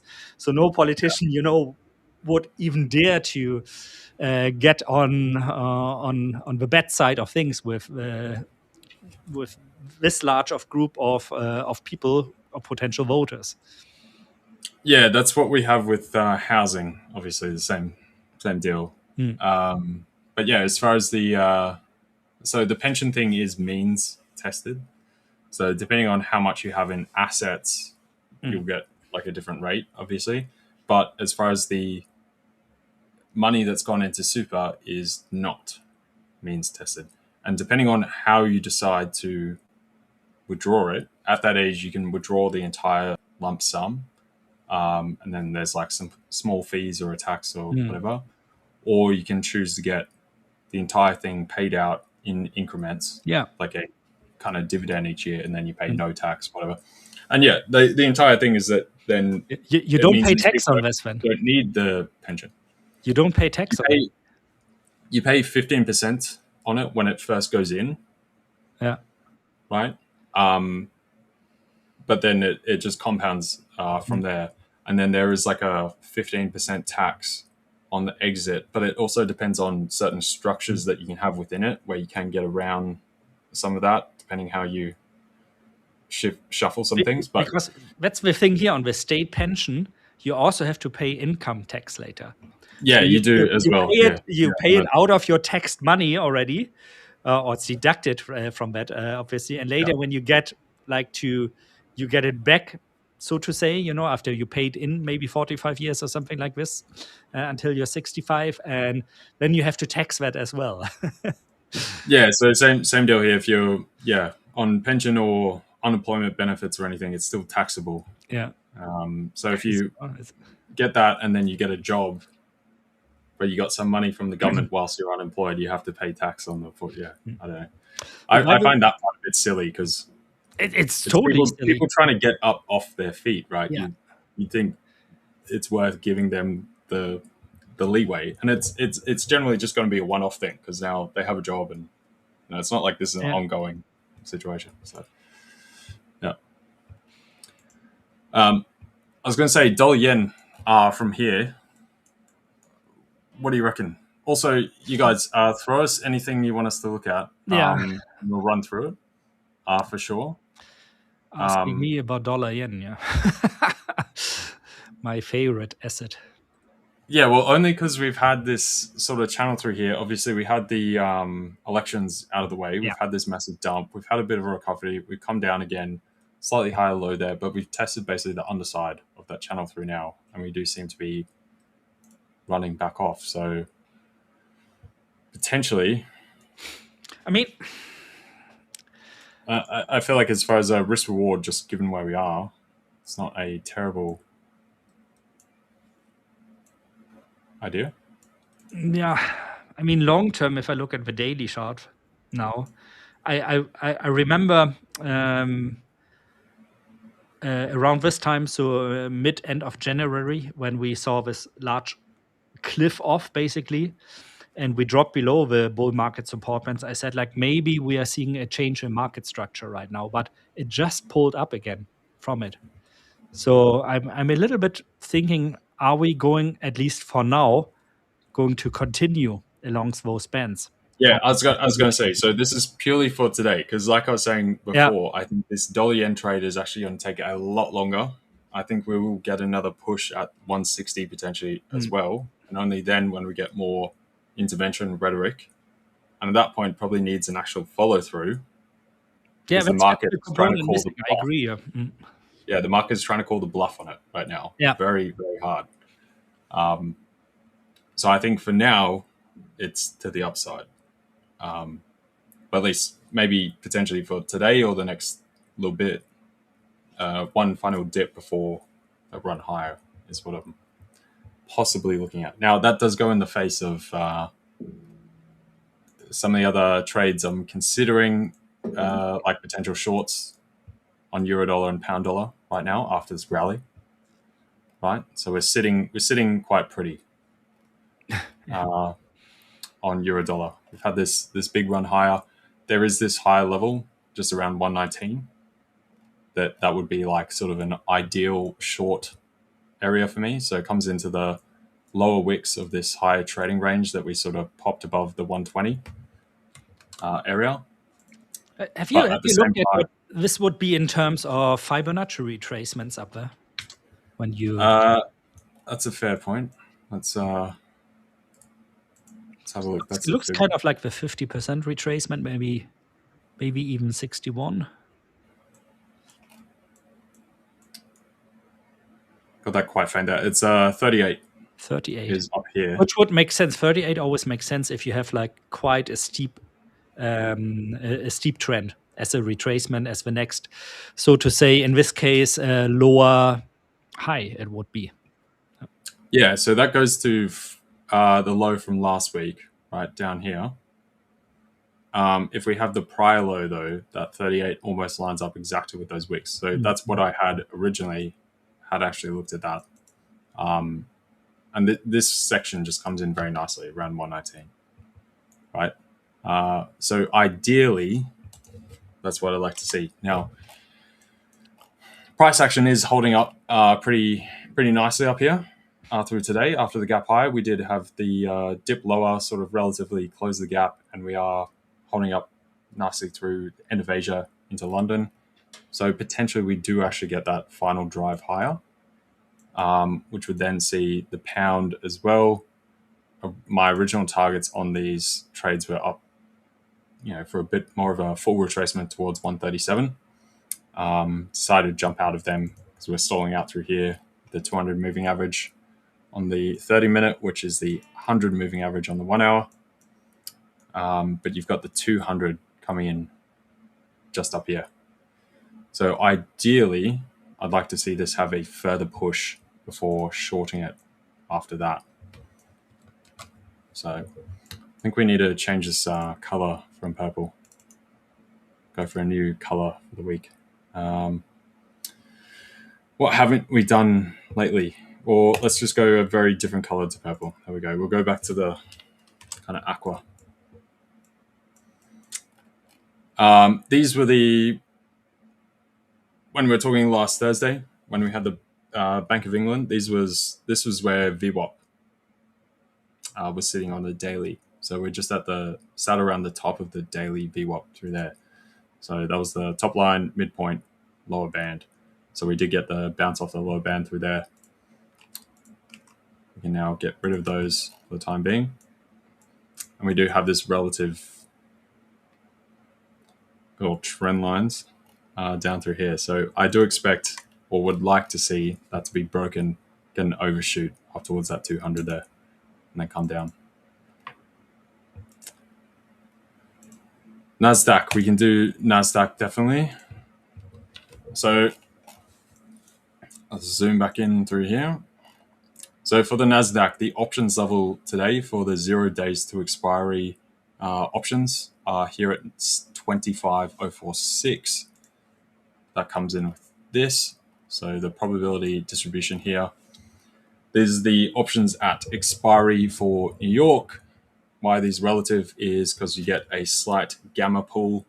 Often always going to depend on how much volume is actually moving through those contracts, and also the prior positioning and geopolitics or news or anything else we have going on that might domineer those effects. But it's always good to have a look at. Do we have some of these levels on here before? Yeah.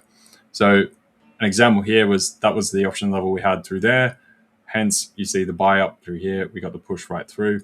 Similarly with this trade through here, that was the options level for the next day. And we got that push through to the options level and then a further capitulation. So that's why these can be quite helpful.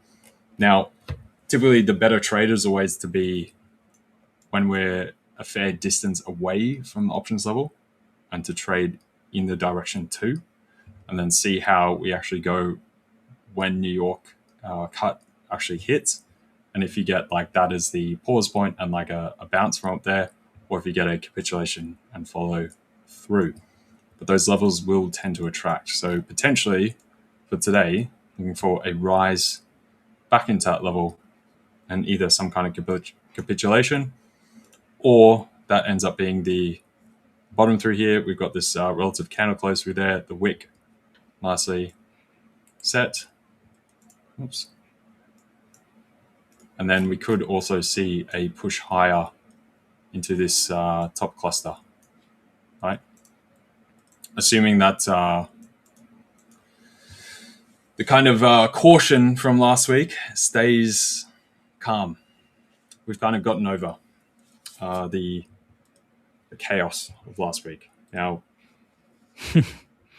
We only have given Monday where, then. given where this price action is, I would prefer to wait for either that bottom or see some kind of clear break of price action moving higher. So probably clearing this level through here at about 25,150 to really say, okay, we're actually taking the push up towards this 200 moving average on the 1 hour and up towards the cluster of this capitulation zone where we crashed down from last week.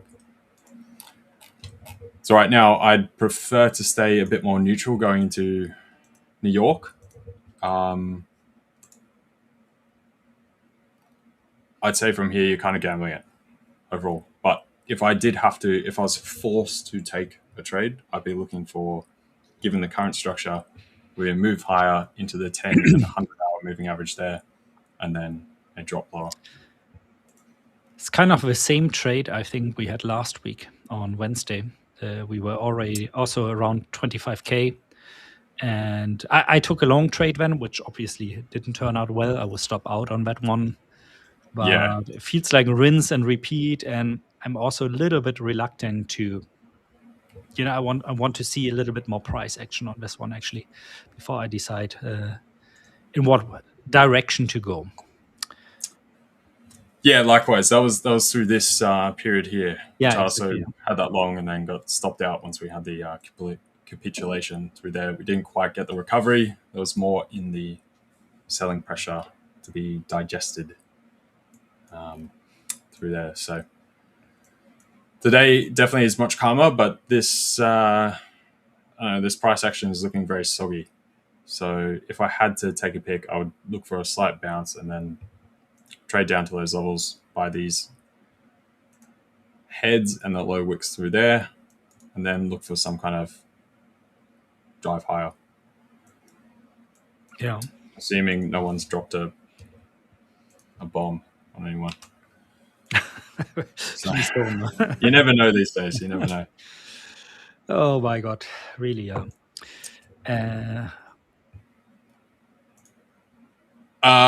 Vic saying or to reach 0.5. What is 0.5?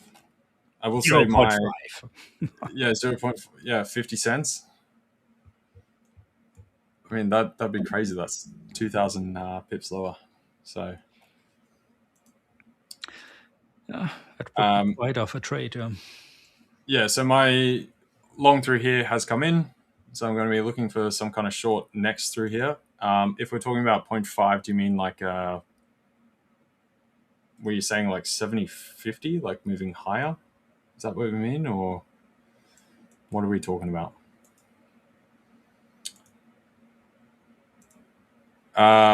50 fib? Is that potentially what we mean? And if so, from what point? Like from today's price action? Oops. Of which the 50 fib, I mean, we've crossed from the gap low from this morning to recent highs. We're now tapping in on the 36% there as far as a fib retracement, not the fib extension. But overall, yes, I would potentially be looking for some kind of short through here, assuming that this price action starts to roll over. And that is still with the caution going into New York, obviously, that potentially we get some just relief rally. Everyone goes, SaaS and tech has been massively oversold and just decides to jump in on a discount. We could see a large NASDAQ rally as well. That's the other potential. So if that happens, you tend to see Aussie dollar go up with that, with the risk on elements. So in that case, I'll be cautiously observing for those entries. Yeah. I mean, it looks a bit like the market is slowing down a bit at the moment, no? Yeah, we're in a bit more of a neutral sort of zone overall. So with But by the way, I You remember earlier we were talking about the double slit experiment, and I asked actually ChatGPT to visualize this, and it did. Not ChatGPT, Claude. Hey, So how does it behave as a wave, as a particle, and especially also what happens, when you when you observe where the individual particles go through. dude, I gotta say, this is so cool. That is so I know cool. some of you guys like think this is like who cares, but this to me It's this super. No, is I mean, awesome. the cool This thing is so about it, cool. it's like as complex as it gets. I don't think like this visualization on the right here, by the way, is completely correct, but Yeah. doesn't really matter. Just the fact that from 1, 2, 3, 4 prompts, 5 prompts I did, you get like something like this. Just because I went back and forth, and say like, oh, is it really like this? Is it really like this? You get something like this. That really puts a whole different angle on how you can learn things quickly. If you can ask somebody, oh my, I don't understand this, can you visualize this for me? Just by visualizing things, at least in my case, I can understand things more quickly and in a better way.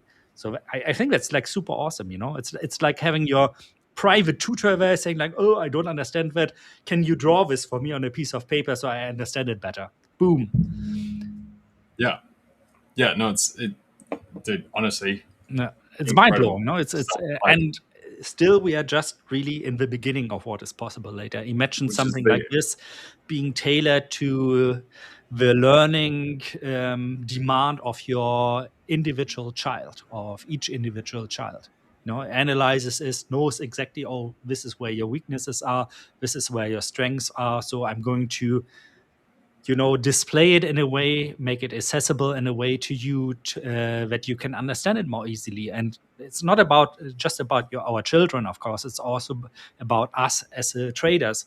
Imagine now I feed my trading journal into this and tell it like, can you please visualize for me, analyze my trading journal, visualize where you think my weaknesses are and how I can defeat my weaknesses or become better, or if I don't want to work on my weaknesses, how I can more leverage of my strengths, for example, which is, in my opinion, always in most cases the better way to go. By the way, this is awesome. This is like science fiction, really. Yeah, I agree, dude. It's so cool. It's such a. It's really it. You can just lose your brain. Like some people are like end of the world. Other people are like it's gonna be incredible. Maybe it's a mix of both, but it's gonna be fun either way. Let's That's stay all I positive. say. I mean, why should we be negative? If we are negative, we might as well give up on everything. Yeah, there's no benefit, even if it's There's going no to be benefit. bad. Exactly. And Yeah. you might as well be happy whilst right? Stay happy and then be annihilated by an autonomous drone. Yeah. Would you mind if I just jump No, up real please. quick? Yeah, I just wanted to share that really quickly because we started this on this stream, so we might as well end it. Yeah, definitely. If you guys have any other further questions for Dirk on anything at all, throw it in chat. I'm just going to grab a quick coffee. Oh, okay. Yeah, sure. I'll be back in 2 minutes. If that's right. So let me quickly maybe go back. I found out, by the way, why it didn't show my drawing earlier. It was because I have this chart also open on the TradingView app, but I'm showing you here the browser, obviously. So this is why it didn't catch my drawing. So I had earlier my positions about here and here, which I exited there, made another euro-dollar position here, which was a little bit lower when it comes to the standard deviation bands, which are also exited. I'm not going to sell if we touch higher bands here right now on the scalping strategy, simply due to the fact that the Renko chart is still pointing upwards. And this one goes back until 1 o'clock a.m. CET this morning. That is, has what did I choose here in terms of 2 pips Renko block size.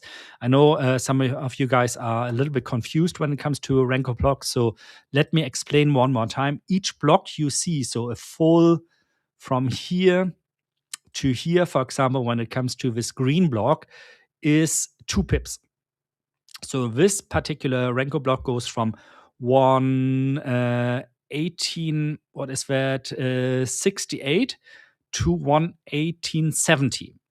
And this chart is not going to change until we see a price touching 118.72, which is 2 pips higher than the high of the last block. So in that case, you would see a new green Renko block moving here, forming here. The lower boundary of this Renko block is 118.68. So in order to see a new red block like this one here, you would need to see a price of 118.66, which is 2 pips lower than the 118.68 low of the last Renko break. And it doesn't care here about the price. It just, it doesn't care about the time it takes for this to happen. It just cares about the price. And I like to use these because they kind of blend out, all the noise you sometimes have in, for example, the 1-minute chart or the 5-minute charts. You saw it just now. There was a new block forming to the upside at 118.72 now as the higher block, Renko block boundary. Because this filters out all the times where price is, just moving sideways, not doing much. So what we call noise when we talk about traditional candlesticks, for example, or bar charts, or even line charts. And I don't say like it's something where you can just trade off, because it's not going to tell you something like if you want to look at Renko block formations or something like this. It's not going to tell you anything, but for me, it's just to have a view on what type of trend do we have at the moment. Because I'm looking here at the 1-minute candlestick chart, but I'm looking at the 2-pip Renko chart. It filters out all the noise where, like for scalping, there was not much to do, but it shows me a clear trend. It shows me since this early morning European time, 1 a.m. European time on a Monday, the market has been trending upwards. Euro dollar has been trending upwards. So what I want to do here on the 1-minute chart for candlesticks, I want to try to catch all those times where we are trading below what the median price is. So at either this line, which is the -1 sigma, the -2 sigma, the -3 sigma, or the -4 sigma. In that way, I can kind of align my scalping strategy with what is going on long term. Now, if I say long term, I'm of course talking about like a trend that has established itself since basically midnight today on a Monday morning. It's experimental still, I have to say. So it's not a trading strategy where I can tell you, do X, and then the result of this is going to be Y. It's a trading strategy that is experimental, but I think it's attractive because it showcases like what can happen, how you can make your life much more easier if you try to go with a trend.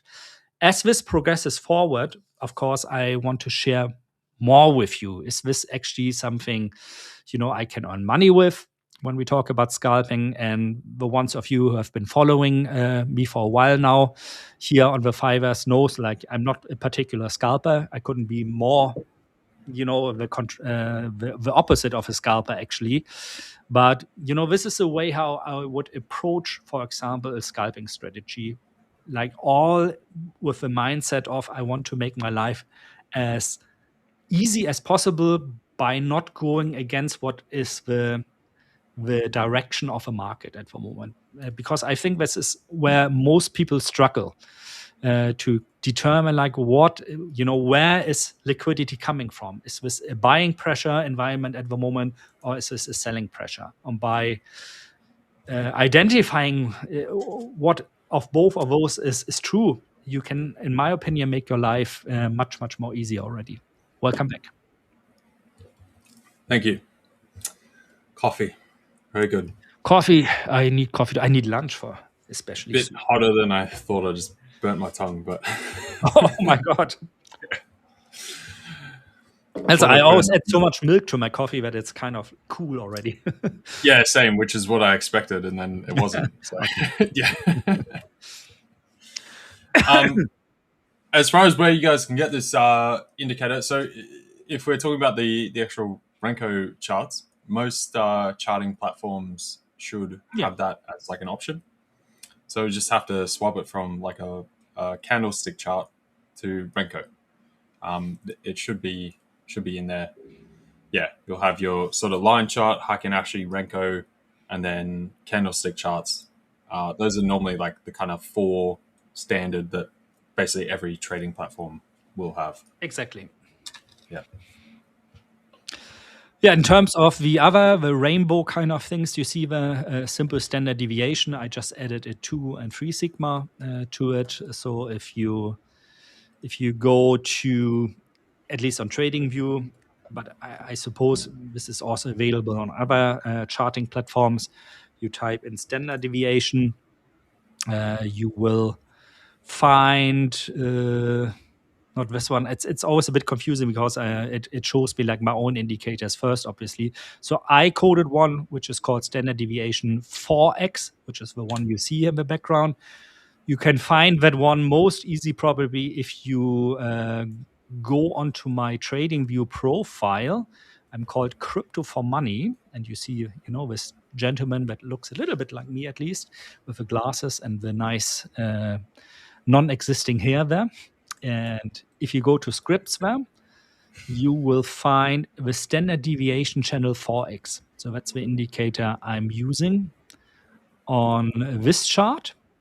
Why is it 4x? Because it allows you to add the 3 and 4 sigma. It also allows you to add, by the way, moving averages or something like weekly high lows, monthly high lows, yearly high lows, and so on and so forth, if you want to use it to get more zones of confluence, for example, which is, in my opinion, a good idea. So please don't copy, this little scalping experiment I'm doing here, and always look for confidence also, but also confluence.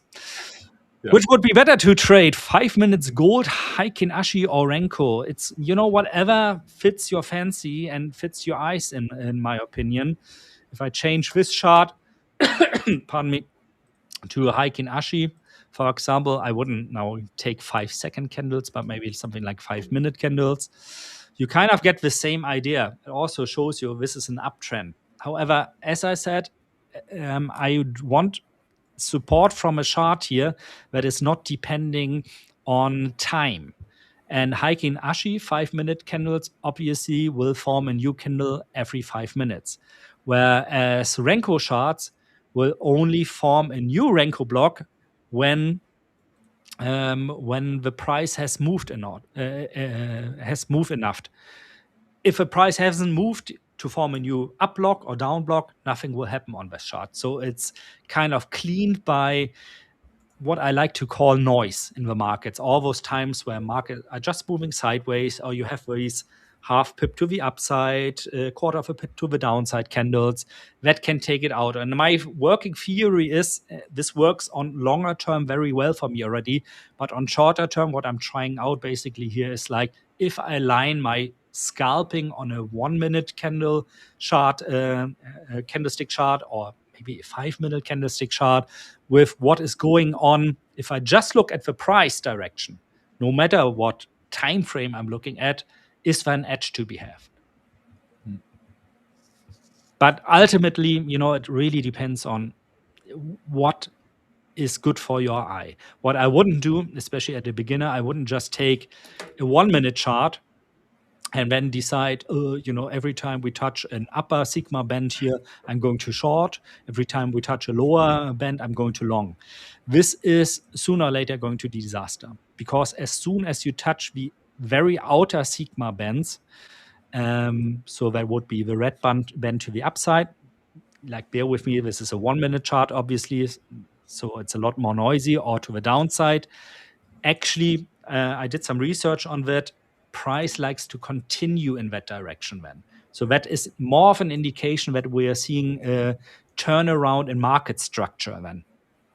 So be very, it's not as deterministic as it maybe looks, by having a first glance on a chart like this. Yeah, so a good example is last Thursday, Friday with Exactly. say S&P and the NASDAQ, right? That was I think it was 4 Sigma event, Yeah. right? So the first time since that, I mean, we had a bajillion of those instances during COVID / Yeah. into the inflation kickoff, but the prior time, yes, was about 2022 with the Ukraine situation kicking off last time. So now, typically, a 4 Sigma event like that, we're measuring here on the daily on, say, the NASDAQ, S&P, that should happen one in every 126 years or something. Obviously, it doesn't. It happens multiple times every 5 years, right? So it probably Because of happens the 12 fat times tails every we were 5 talking years. about a lot. No? Yeah. So the thing with it is to take it when you have a smaller time frame, you can have more reliability on that. But then if you see you go to slightly higher time frames and you're starting to break out, you're probably seeing a discrete shift in momentum, a shift in regime, because it's always measuring the current regime. So if you see it fully falling out of those bands, you're probably moving into that new regime or some adverse black swan event or grey swan, maybe we say, has occurred. So don't rely on it as absolute gospel, but also you can, in fact, use that as a very good indicator that, yes, you are discreetly breaking outside of the old regime, and sometimes even jump on that as well. So, Yeah. And I think I would hold off on shorting Aussie dollar now. Let me jump over to my chart real quick. Sorry. Go for it. So first of all, like I was talking about, breaking out of the standard deviation bands. We saw this is on the daily on the NASDAQ. We broke right out of that and almost hit the 200-day moving average. Not quite. We came into the candle closes thereabouts previously, but slightly higher low through there. So anyway, though, back to Aussie dollar. Now let's put that stuff back on. So yeah, this is continued rising. So I'm only waiting for the short. At this point, I might actually be looking at 70.60 up here. I believe that's where the next sort of pivot point is. So that's the R1 for today. There's also some prior head levels with that. If you guys go back to the left of the candle, of the chart. Now, on the back of that is this break higher in euro dollar. Like I was saying, looking for this move up here. So I have taken a euro dollar long on this break here, and I am also short dollar yen at the moment.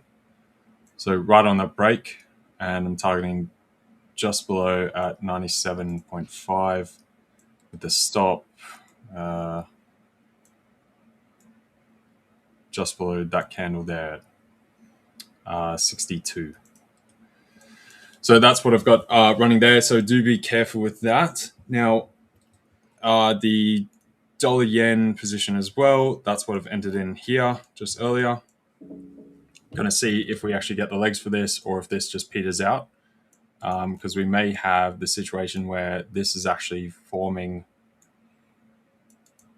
some kind of triangle through here and we don't get the full kick through. Right? So we've made those lows, that trend line coming in very nicely. We'll see if we actually kick on. If not, if this then reverses, I'll probably sit in that.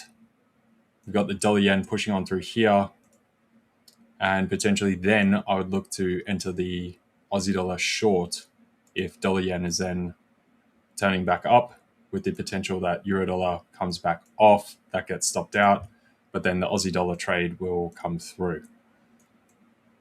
So you can see where I'm looking at like multiple assets at the same time, taking them in portions, further things scoped out of potentially where they could go to or not, whilst having some firepower in the background.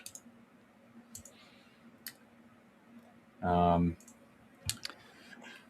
then, the NASDAQ is getting that slight push higher. So we'll see if we come into these lows, basically where we opened with the gap today, as well as this wick low through here. I feel like I actually need to make this not as much opacity. And let's make these, let's make it blue. There we go. Can you switch back to your euro dollar once? Yeah, sure.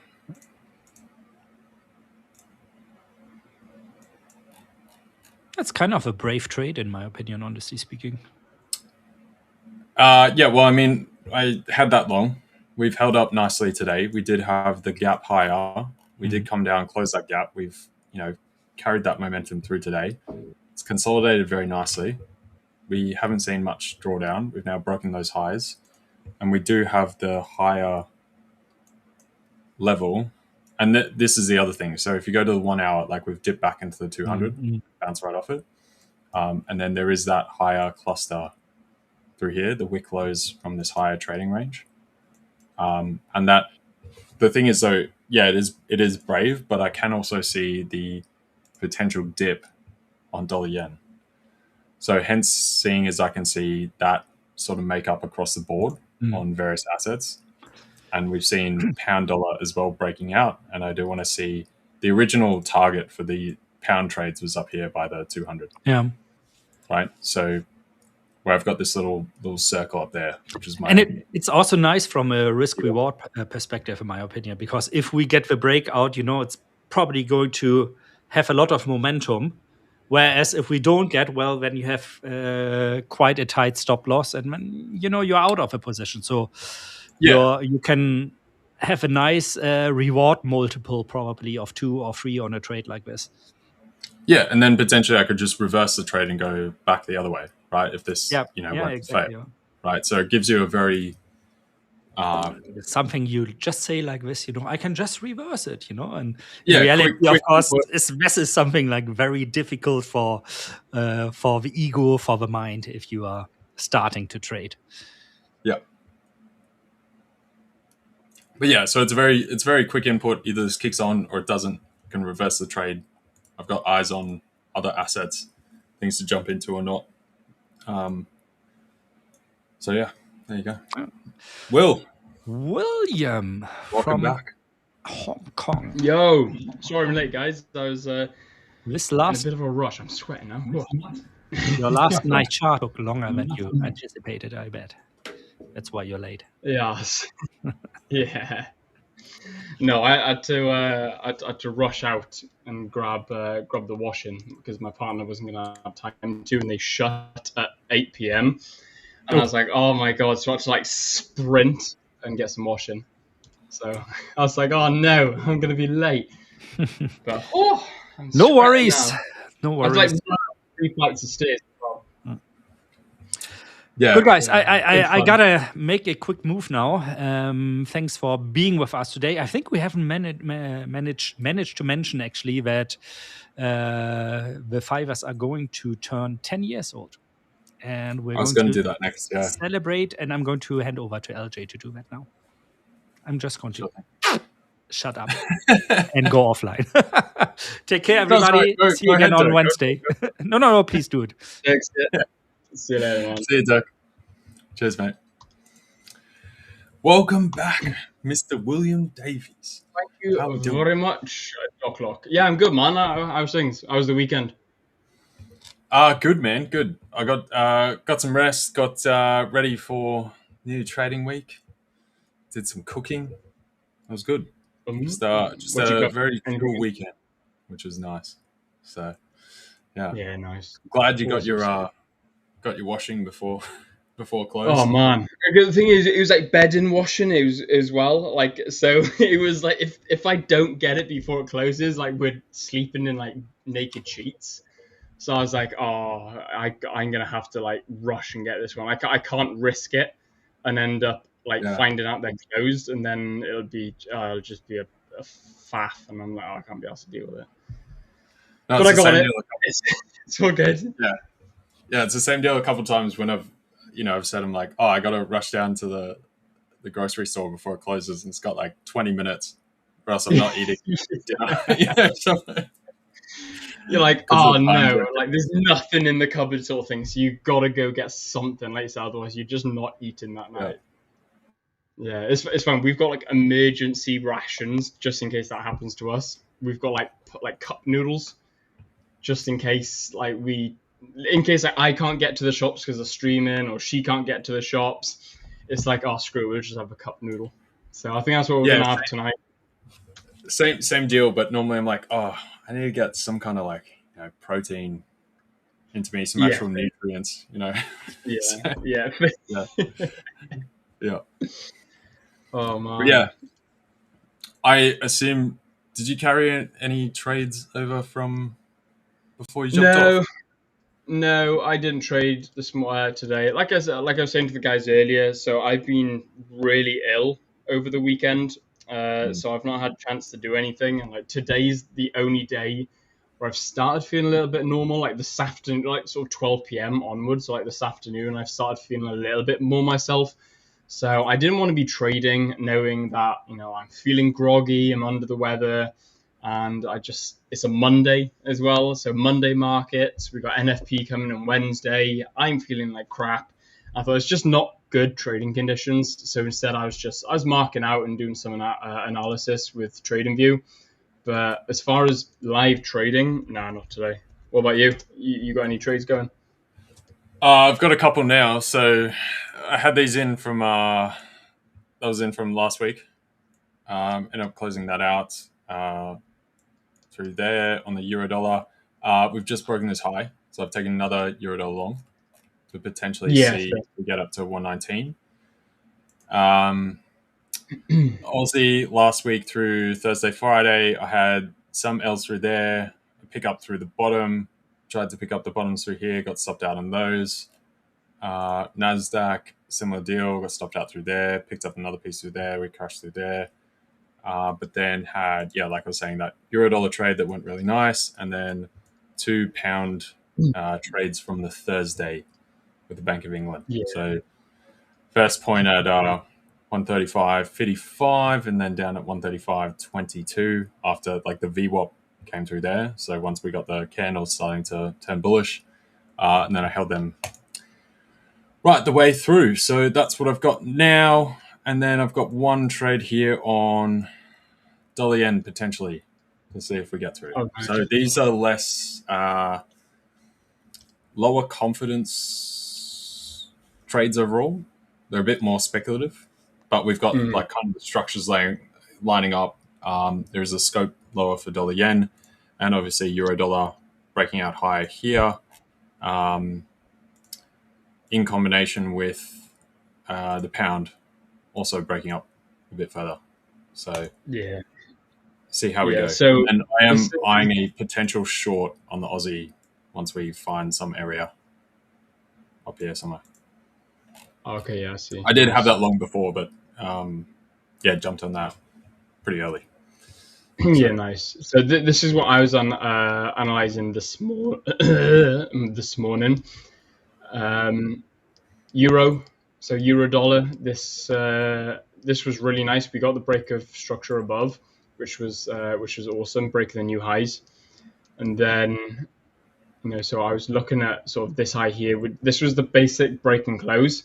And then we had another opportunity as a re-entry. So you guys know that I trade a break and close and a break and retest. So the break and retest I wanted here. So we would have actually got the break and retest as well, which was quite nice.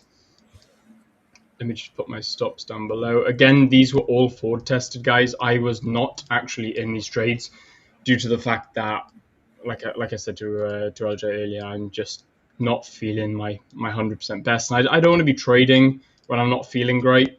However, so that was really nice to see that euro, it messed about a little bit, but it's now sitting in theoretical profit. So that's quite nice to see. Pound was looking awesome for those trading it. I see that God was on your side, my friend. I fell asleep with GU buys open. Seemed like God was favoring me. Absolutely, yeah. No, GU has been awesome recently. So we had this consolidation here, and like I said, I want to see a break and close above or below before I find a direction to trade in. And we got this break and close above really nicely. So had I been at the markets, potentially I would have looked at trading GU about here. Either stops down here or just down at the low, and then I would have targeted either a 1-to-1 or a 1-to-2. Where would a 1-to-2 have taken us? Okay, yeah, top. Okay, I would have traded a 1-to-2 on this, so that looked really nice. But I wasn't there to analyze that, so I'm not going to place that. Euro looks, like I said, really nice. So this is my only analysis from today. Was this trade here? I don't think I had a gold analysis. So we had the highs and lows. Haven't had a break and close above or below either yet, so not interested in that. Euro yen was looking nice. Still looking nice on the 4-hour on my swing strategy. That's looking awesome. US30 again looking great. NAS I haven't looked at any trades. S&P I'm considering taking a trade around here. So I'm looking at a buy on the S&P 500. But that's about it. That's pretty much all that I've seen at the moment. Fair. So mostly like paper trading today. Yes. Yeah. Absolutely. I'm just forward testing my strategy, making sure it's all good and it's okay, and seeing how my trades will have coped on a day that I'm not feeling great. Yeah. That's fair. Yeah. Also, I'm gonna refresh my page quick because none of the comments are loading up. So I'm gonna be like 10 seconds if that. Yeah, it's all good. No worries. All good. Hang on, give me a sec, guys. Alrighty, so yeah, gold. Gold's the only other one we haven't really taken a major look at today. Or we did earlier, but as far as like outlining trades, I'm still of the general favor for the shorts, given the risk reward profile to lean onto that, and at least back into the sort of midpoint of this range. So these were some of the trades we were mapping out before. Hence, I need to sort of clean this up now. We had the TP1, TP2, TP3. I did take that the other week, got to TP2, closed it out there, didn't hold it the whole way down. We started to stall out. Let's clean this up a bit though. But we are very much on that general path. We did have that slight pushover last Friday with the increased volatility, everything kicking off. But yeah, we've recovered very nicely. So we'll see if we get either further push to the upside and just a straight break, if we actually start to get that push back lower again. Very similar pattern, like we're saying when Dirk was on, back to when we hit some of the prior highs last year, had the massive fall and then that sort of consolidation period after that. So you're back, Will. I am back. I'm back. Long time no see. Long time, man. Long time. How have you been? Enjoying Hong Kong, though. Dude, it's really nice, man. It is really nice. I'm starting to feel it a little bit more with the small apartment. I'll be honest with you. Like, the balcony is super nice. It's nice to like look over the city. That's pretty cool. But dude, the apartment's small. I'm a country guy. I've grown up in the country. I've got a farm. I got land. The house I live in is pretty big. So it's a shock, man. It's a shock to the system. Like the first month or two was okay. Like it was good. It was great. like this, as I get into the second month now, you know, I'm not exploring as much because I've like my partner's already shown me around Hong Kong and she's already been my tour guide. So now I'm literally working every day, all day in my apartment, and it's just slowly borderline cabin fever kicking in. So I just gotta like go out. Like I'm going out for runs now and then, which is great because like, dude, the weather is insane, the culture is insane, and the views when I'm running. I went on a 4.5 mile run the other day, and it was just incredible. But bro, this it's small. Like the apartment is it's and it's not what I'm used to. You know, it's not what I'm used to. Yeah, I was going to say that's the thing. Yeah, not what you're used to in particular. Yeah. But at least you do have the nice, like you're saying, you know, streets you can go out, run along the river. You know, you can the city backdrop, like you're saying, all that kind of stuff. Oh yeah, Perfect for yeah. your sanity overall. You know?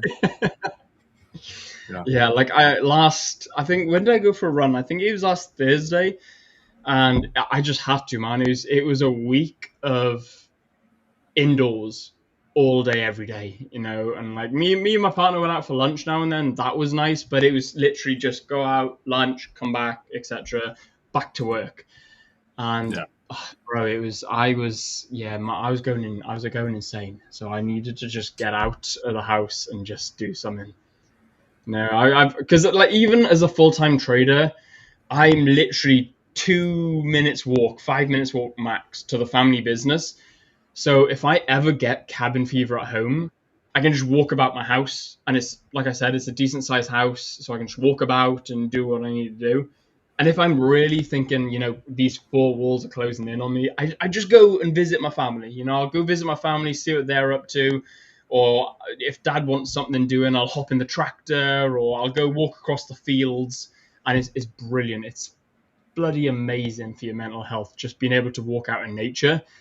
So to not have that really makes you appreciate what you had before, you know. So that's the only downside of living in Hong Kong. Like the living, what do you call it? Standard is very much smaller. Yeah, it's all condensed, like everyone's sort of on top of each other. Yeah, absolutely. And thing is, what I'm paying for rent here, I could afford a 3-bedroom house in the UK. Yeah. It's mind blowing. Yeah. Yeah. Yeah. So yeah, but other I know than exactly that, how you feel. dude, Yeah. yeah. But other than that, dude, I'm loving it, man. I'm absolutely loving it here. It's That's class. good. And the food is amazing. Like I've always loved Asian cuisine anyway. Like obviously when my partner first cooked me ramen, I sort of watched her cooking it, and I started cooking my own little version of ramen because again, nowhere near as good as hers. But I started cooking ramen, or like I'd always go out and order some sushi or something like that. So I'm always having some form of Asian cuisine. And my partner will say to me, she's like, "Oh, do you miss Western food? Like, do you want me to see if we can go out and get pizza or something?" I'm like, "No, absolutely not." And I was like, "See, like I was eating Asian cuisine in the UK. Like I'm in heaven in Hong Kong at the moment as far as the cuisine is." Yeah, dude, for sure. Look, Asian food is great. Japanese, Korean, Chinese, like Yeah. banger, right? Banger. Yeah, Like, you can't go wrong. we want to go out for some Thai. We want to go out for some Thai food at some point, and Korean barbecue. That's the only two we haven't done. We've done Japanese. I went out for a Japanese lunch the other day. That was pretty interesting. That was super nice. But yeah, the Japanese food, man, it's incredible. Dude, you're still stuck to your sushi. That's for sure. I am, bro. I love my sushi. I'll never like. We went out for an all-you-can-eat Asian. It was like an all-you-can-eat Asian, so it had everything from like Thai, Japanese, Chinese, like Hong Kong style. It came with everything. I was just sitting there eating sushi the entire time. Just scranning down sushi and caviar. It was I was in heaven. I was in my element. Stuck into it. That was so good. Look, Sam, I think Will's pretty happy with his partner. So It sounds like Will needs an Aussie girlfriend from the outback. Dude, like, Referring I to the mean, whole farm type thing, you know. That's yeah, I like, mean, to be fair, like, I'm an equine as well, so like I grew up riding horses. I've competed for Wales riding horses as well, so I'd probably fit in quite well. But they can't cook sushi, so maybe I'll stick to my Asian girlfriend. dude, we got our own type of sushi here, right? That's good. Ew. Yeah, Maybe well, like I'll try my visit. the sushi rolls as well that you just pull up. Everyone calls it like Australian sushi. Where you just have the sushi rolls you buy, you know, like a couple of them, Yeah. whatever. Um, and for us here, we're like, oh, that's so normal. Other people come here and they're like, what is this? That's cool. I can just go get sushi on the fly and just like get it on my work break and then like bounce. Like, oh, cool. So Yeah, that's pretty sick. I think that's the one thing that I miss, or sorry, that I don't miss from the UK is I'm very rural when I was, I'm very much like in the country, in the sticks. We got a Chinese restaurant, and where I am as well. So I don't know if you guys know Pembrokeshire very well. It's a very touristy hotspot.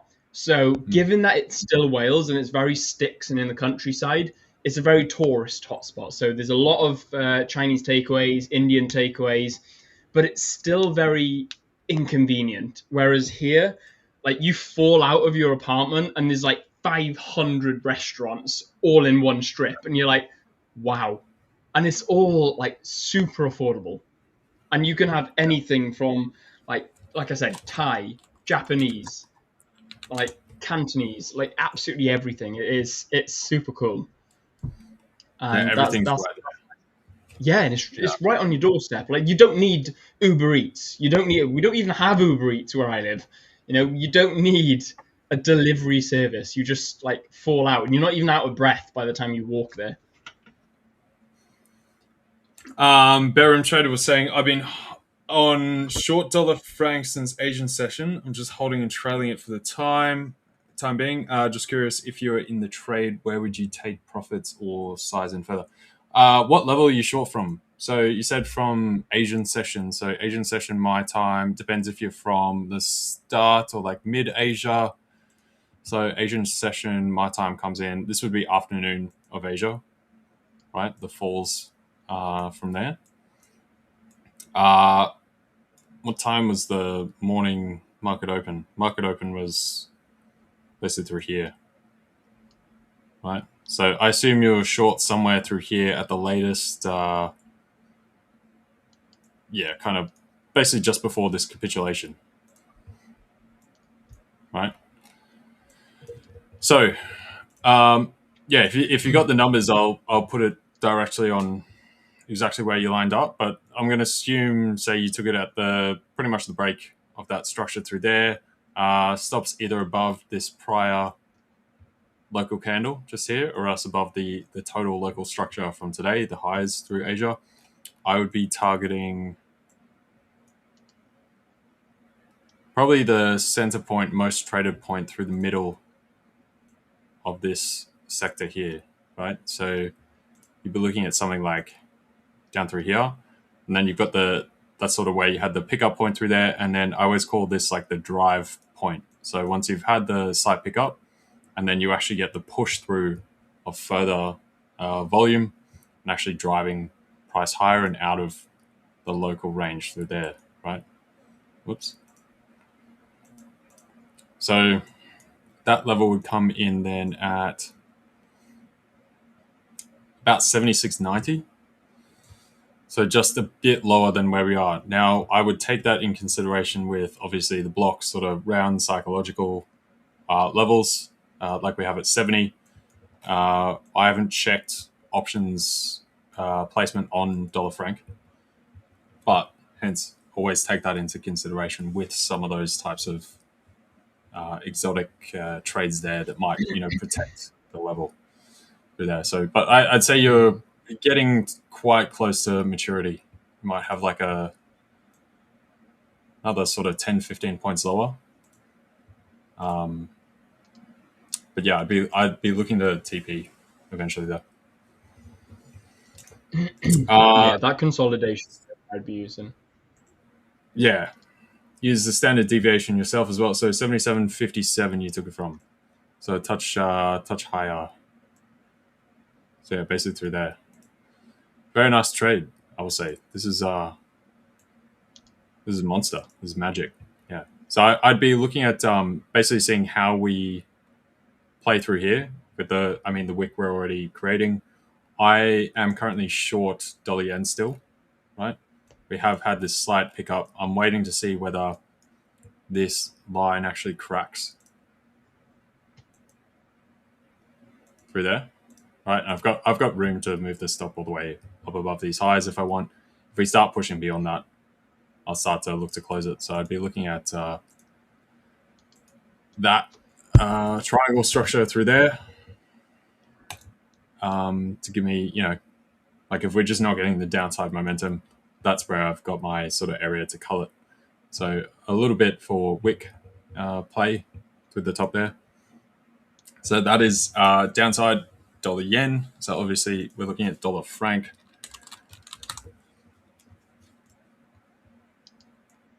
I would say once we get down to these levels, I'd probably consider TP for today.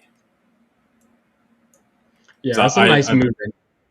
Yeah, I highly doubt we're going to get further push. This would be, like, if I was, put it this way, a good way for you guys to often think, like, where should I take TP? You can also look at the counter trade of, like, where would I potentially get long on this, right? So if you want to get long, you'd potentially get long through basically this area that we're talking about. You might even pop it a little bit lower for extra safety on the risk reward. And that's always a good idea to get that, like, band in here that you're looking at to potentially TP. So I'd be looking at pretty much 77 flat to 76.90. But yeah, banger trade, man. Really good. Yeah, that's a really nice trade. I rate that a lot, my friend. Very good. Dude, I'm very nice. I'm starting to get so hungry. How many trades can I get with these strats? I trade you 2 golds for 1 trade idea. Oh, very nice. Thank you very much. No worries, brother. I remember watching Borat for the first time. I've never laughed so much in my life. Yeah, dude, Borat was good. Still, Ali G is still my favorite of his works. The issue, we've got too many mingers. There's just man. content for days. Like, it's ridiculous. So mate. Thing is, they don't make comedy like that anymore, you know? Yeah. Do you know what, like, I don't know if you've seen it. Have you seen Come Fly With Me? No. Oh, man. Let me Google. Go. I feel like... Yeah, go watch Come Fly With Me with David Williams. David Williams and one other. Yeah. Bro, yeah. Honest to God. So back years ago, so me and my family used to go skiing once a year. And just before we'd go skiing, we'd binge watch Come Fly With Me, just because it put us in that sort of like airport mood. It was, and like we'd get excited for the holiday anyway, but there's just nothing funnier. Like I've never laughed so much watching that. Yeah, dude, because we have we've always had a lot of the British shows on like TV here in Australia. Yeah. So yeah, all of the British comedy and stuff. Yeah, they all play here as well. That's why I was like, wait, hang on, I'm pretty sure I remember that. Yeah. No, it's so good, dude. Yeah, it got cancelled in the end because it was so offensive with the jokes. Which, I mean, you can kind of understand. Like, when you actually start reading into the jokes, you're like, oh, yeah, I'm amazed that was allowed to be aired in the first place. But, dude, if you're into... It's not even dark humor, it's just slightly offensive humor. It's side-splittingly fun. It's like, yeah, it's like, I guess what you call these days, like, just edgy thing, I guess. Yeah, edgy humor. Yeah, I suppose. EU's looking nice, man. But I think it could be running out of steam. Yeah, so that's why I was just Some looking at the Dixie here, because so I was waiting to see if like Dixie would actually hold some of the like the support through here with like these. If I can actually, there we go. The sort of prior tops through there, and where that gap was that we had, from like last week initially. We've rolled through that a bit, so it looks like the next point of cause is down to about 97.05. So another 15, 16, 17 points lower. Roughly correlates to similar movement on euro dollar, which should get us just up towards that 118.90 type area. So it might be a pinch shy of 119.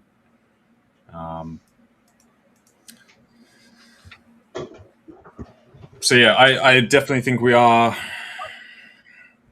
starting to lose steam overall for the dollar selling. Yeah. Just like I'm saying, dollar franc, I think we're coming to the bottoms, but we do still have a bit more in it. For now, it seems. I think as soon as we hit sort of towards New York, that'll either reverse the trade entirely, or we'll get like a blowout, top, punch it right up, and then come off and wick down from there. So Yeah, To be fair, I don't know. It's looking nice, but if we keep sort of consolidating going into New York, I'd probably look at closing it. If I was actually in this trade, I'd keep it drawn up just to see how it would have played out. But it's probably got another 20 minutes, half an hour, and that's when I'd probably consider my exit strategy. I tend not to want to be in it as I go into the afternoon. Like especially at the sort of lunch period, which is like sort of like 1 p.m. till like New York open. You got that sort of hour and a half of just weird price action. So I tend not to, especially when like we have high impact news as well, like usually 1:30ish time. That's usually my sort of time that I tend not to trade. Like, so I'll try and trade anything from London Open all the way up to 1 p.m. And then I'll trade like sort of 3-ish p.m. until like 5 p.m. yeah, I know That's what you're usually saying, when I'll because you try. always get that like that dull sort of period, and then stuff Yeah, flips on its head. exactly. Yeah. So yeah, I'm keeping an eye on like pound dollar as well at the same time, to see if they sort of all start rolling over together. Yeah, fair. Yeah, pound. And I think ideally, pound dollar would be nice to be traded a little bit later on. yeah, I've only got It's setting up nice. small positions. Yeah. I've only got small positions on these, so mainly waiting for that. For New York to kick off, and then potentially find a trade on, say, the NASDAQ. Either this level tops out that mapped out before. That actually does end up being the peak. That's where the options level is today, and we either capitulate and collapse, or we take a big run higher. And then that conversely, we need the Aussie dollar for another short here, or depending how strong the NASDAQ might run, a big pop higher. Now, if that happens, you should see euro dollar also going up. Dollar yen keeps coming lower. So I've got a few variations sitting there. But CC was saying, "Where are you?" Because he disappeared.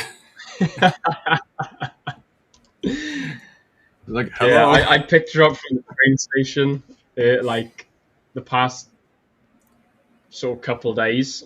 I'd go down and meet her at the train station. Like we'd go out and do something that evening. But I said that all comes to an end Monday because I'll be streaming when she gets off the train. So Yeah.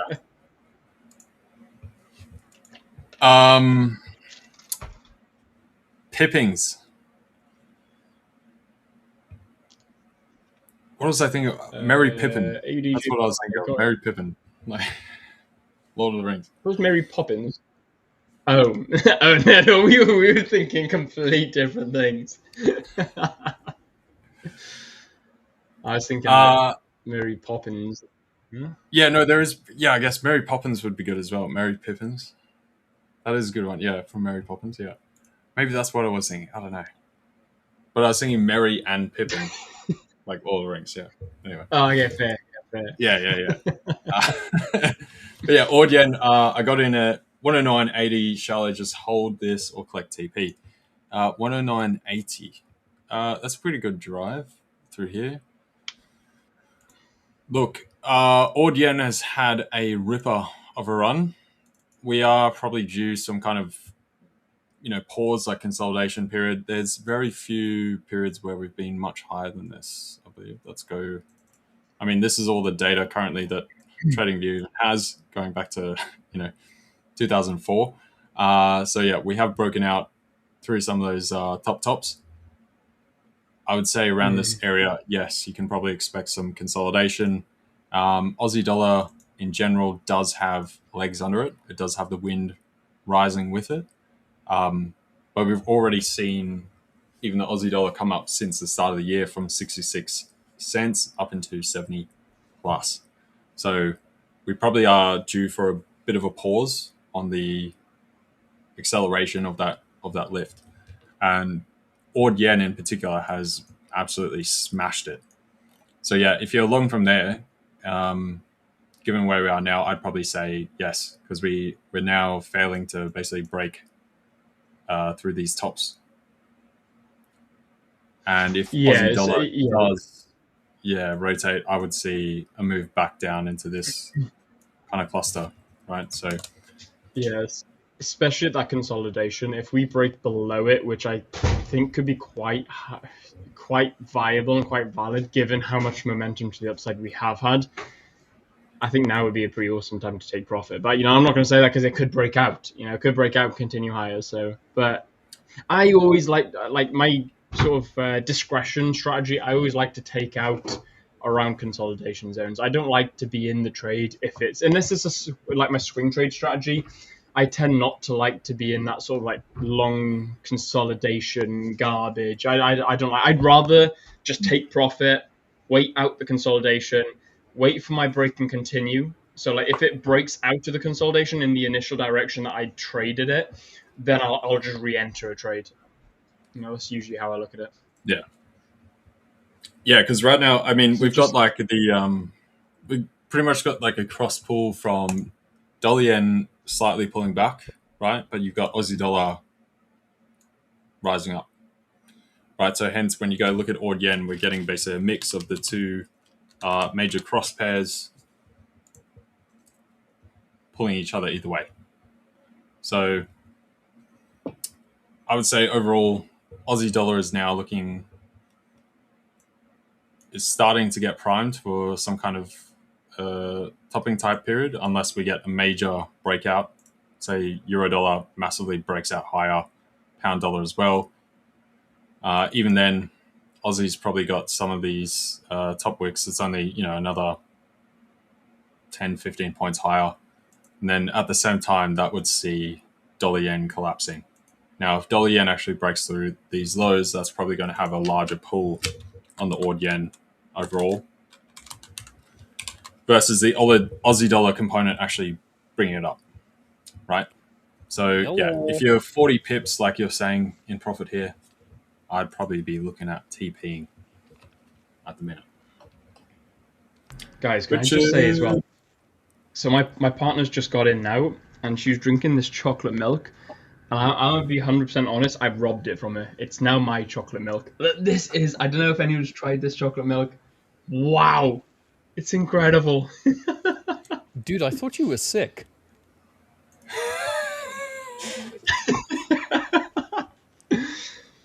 You know what doesn't help the stomach? Milk. When you're sick. Well, no, the thing is, it's not so much the top. It's not coming out the sunroof anymore. It's now going out the fire escape. Yeah, but that's generally when you don't want the milk. Yeah, well, the milk tastes really good. Okay, so I've robbed the milk. I'll give it back to you. I'm gonna tell She's trying- Cece that she needs to steal her milk back. She just said, "Give it back to me." I was like, "No, you're not having it." No, in all fairness, like I'm feeling like 100x better than I was like yesterday. This morning I felt a bit groggy, but I feel a lot better now. Dude, Dirk saying there's also a sickness from having not enough cocoa milk or milk tea. Yeah, 100%. Dirk, you're right, my man. Like I'm ill from not having enough chocolate milk. Yeah. So William has got withdrawal symptoms. Dude, chocolate that's like milk. my first. Go on.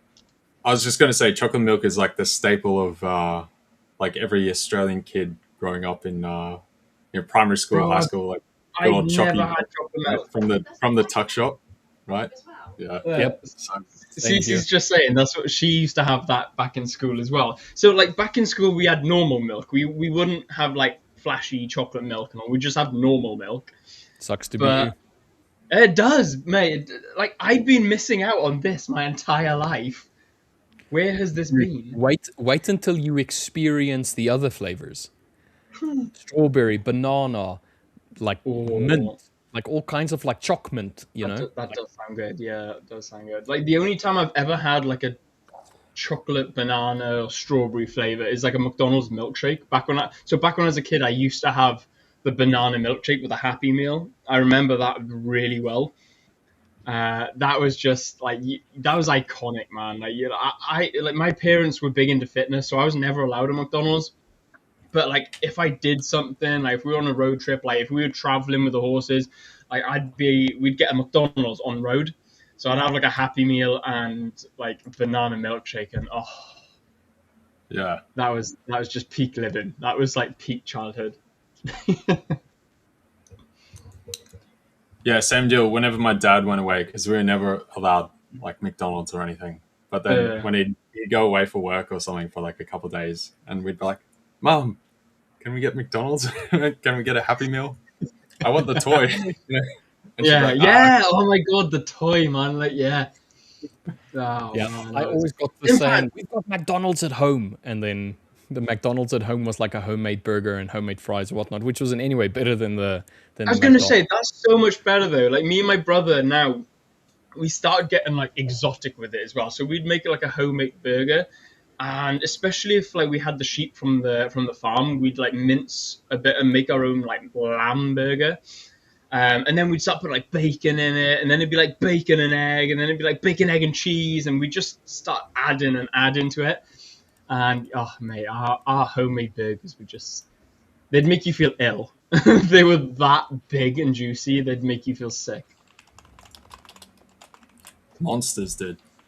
There's nothing Yeah, better than like a homemade, like just juicy Oh yeah, smash burger, lettuce, 100%. cheese, everything. Oh, yeah, So- 100% cheese. Or especially if you had like onion on as well, like cheese, onion, bacon. Oh, chef's kiss. And then we started getting extravagant. We had like chicken burgers. chicken burger's good as well. You can definitely make mate, some really good chicken burgers, but you need like a Mate. slightly different recipe to make it. Yeah, fair. A different sauce as well, I feel. Yeah, Yeah, I honestly Yeah, feel like a chicken burger is nicer than a beef burger. yeah, dude. Congrats, 2% off. Solid, mate. Getting along. Training has been the most difficult thing. Yeah, look, it's not easy. It's not easy. It's not simple. Very difficult. Very competitive landscape. So I don't think it's sounds supposed to like be you're simple. I don't think it's supposed to be easy. Dude, a wise man once told me if it was easy, everyone would do it. Yeah.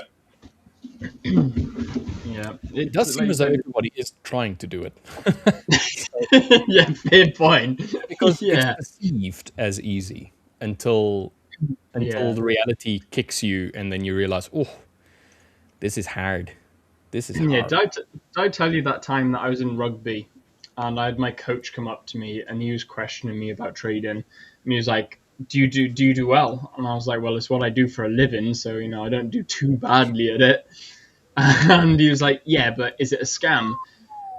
And I was like, what? I actually couldn't understand what sort of answer he was like wanting me to give him. Like, yeah, bro, it's 100% scam. Like, Yeah. Isn't what it? answer do you want? Yeah, sure. Dude, what's going Yeah, on with GU and EU? dude, I know, bullish, They're ripping, bullish as brother. hell, isn't they? Like, we had consolidation on EU, and then we broke out higher as well. So if you closed at consolidation, like I discussed a little bit earlier on, you could have literally re-entered on a really beautiful. Should we call it scaling, like a re-entry? Hmm. Like, in fact, I'm gonna bring my chart up real quick. Take a look at this. Yeah, go Are for it. you guys actually? Technically, yes, due to the forward test and trade that I opened this morning on the stream open. But no, I'm not Oh, okay. actually in on these trades. And So we you are. had I mean, long euro myself. Yeah. you are actually in on long euro. Nice. Yeah, I'm glad someone is because it's amazing at the moment. So we had the break and close above. Then I entered. We got the break, close above, and retest, which again I entered. And then we've now also got the break and close above this consolidation, which I've entered. So we got 3 hypothetical trade ideas here, all on euro alone. And like so many people will say, "Oh, I trade like 3,000 pairs just to make sure that I get an entry criteria." Dude, there's three entries here, like 3 potential entries just on one pair. Well, you imagine if you're Yeah. risking 0.5%, you've got 1.5% on the table right now risk. If you're still in all 3. To be dead honest with you, if I had to compare EU of GU, GU's movement when it started to rally looked more appealing to me than EU. Yeah. Okay, it doesn't want to load. There we go. Yeah. I don't know. I disagree. I suppose as far as like the momentum, yes. Momentum wise, that's what I'm referring to. Yeah. Yeah. On the 5 minute, on the 15 minute, I've had no area where I could have entered other than here, maybe. Okay, but yeah, remembering that I trade rally based rallies, so Yeah. Yeah. Okay. Yeah. I'm Fair. So looking at bases. you could have potentially traded around here somewhere. Yeah, there was a fair few. Like the very first entry point was the I'm gonna 13:25 South African Standard Time. So that's what 11:25 5-minute candle. 11:25. 11:25. Yeah, the So okay. closing Yeah. So bullish candle. Yeah, because Yeah. you have a slight little bit of consolidation. You failed to make a new low. It's slowly pushing its way up. You have the break. You have the attempt to come back down, which fails, and then the continuation of the upward trend. And then I could have gotten in on that one. There was another rally at rally based rally at 11:45 as well. If I missed the first one, probably would not have gotten in on that one because we were close to this base area of Thursday. But overall, looking I quite quite like nice. the 11:45 one. I quite like this, to be fair, because this was close to my 15-minute break and close above this high. But this is stunning. This one that you mentioned earlier, 11:25, is beautiful. Like, if you think for me to have a 1 to 2 hour trade on GU, you would have hit a 1 to 4 with your strategy. Yeah, so if I brought my, let me just bring my screen up and then I'll show you. Yeah. So the reason why I would rather have wanted to take this trade over here is the fact that this whole segment here, you can see when it tries to push back, it's really struggling. And every time that there is an attempt at a bullish move, the bullish move looks a little bit better. Considering all of these ones as bullish movements. So basically what you have is you have this whole area over here that is effectively consolidation. It's just slowed momentum, just ugly price action. No, I wouldn't say call it ugly price action, but it's not trending price action. And then eventually, when it does break, it breaks so volumetrically and so strongly out of that area, and then it literally just comes back down to it, and then just starts, just proves that it doesn't want to carry on going lower. Otherwise, it would have either tested down over here, or it would have tested down over here with these lows down here. But these lows down here, look, I mean, how nice is this now? Obviously, I wasn't at the screen to have a look at this, but like 3-wick rejection on the low of pretty much the low of the day. The low of the day is all the way over there. Yeah, exactly in line with this one. So you can pull this all the way back, and that's the low of the day, created just before Tokyo. 1 test, 2 tests, 3 tests, and then just never came back down to it. One twice. Yeah, so this over here would have been what I would have aimed for. So if I entered there, hypothetically, I probably would have just aimed for just below this most recent swing on the candle bodies, not on the wick, and then probably gone for a 1 to 1.5 or a 1 to 2, and then that would have aligned with this top section over here, which was a base from last week, Thursday. Because we've effectively already tested this one and didn't move away that volumetrically from it. So, and then potentially could have kept it open for a 1 to 2, which would have been over just on the just on the upside of this box as well. But yeah, that to me looks like a very, very nice trade. Whereas if I compare that with EU had this, and then the pullback straight back into this area. I think it's a 15-minute base over here. I would have been a little bit more, worried about this little bit over here, and then trying to break lower, testing over here, and then trying to go. This is a very nice base rally though. So potentially an entry there would have been very nice. Stop just below that swing over here, and then for a 1 to 1.5, which we would have gotten at some point now, if I had entered on that trade specifically.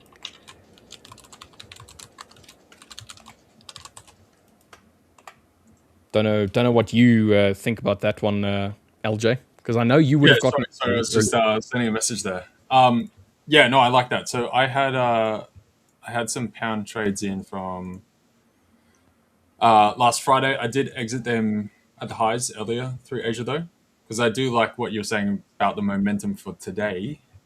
That has popped off, right? But overall, I did have euro dollar trades sat in there as well, which throughout Asia, this was running sort of a bit better, I guess, right? So then I did TP on that. The pound tends to be a little bit more jumpy. So rather than entering on the pound break there, I did take the euro trade here instead. Now keeping an eye on both euro and pound in case they top out. And then we just, reverse pretty quickly. Because I've also got this dollar yen trade here, which I've been looking for this sort of trend line through here to actually break and we get some further run through. But we could just very easily like wick through here if euro dollar, pound dollar start to roll off at this point, because it's kind of met my sort of criteria. There's this level, this box through here, and then this slightly higher level, about 136.80 coming in there. On euro, what is your like box area? So euro is just below 119, so it comes in with this prior, the higher relative price action that we had. Yeah, 118.95 to 119.07. I've got that as an area. Yeah. So anywhere about 113.95, I'll probably look to just jump out slightly early ahead of that. Sorry, I had to cough. And then potentially look for the reversal, and then also looking at Aussie dollar as we're coming up to some of these tops. We've just now cracked that slight level there at about right at the round number 70.50. And you've got a touch high there, 70.55. And then there's some higher clusters for the highs of the year.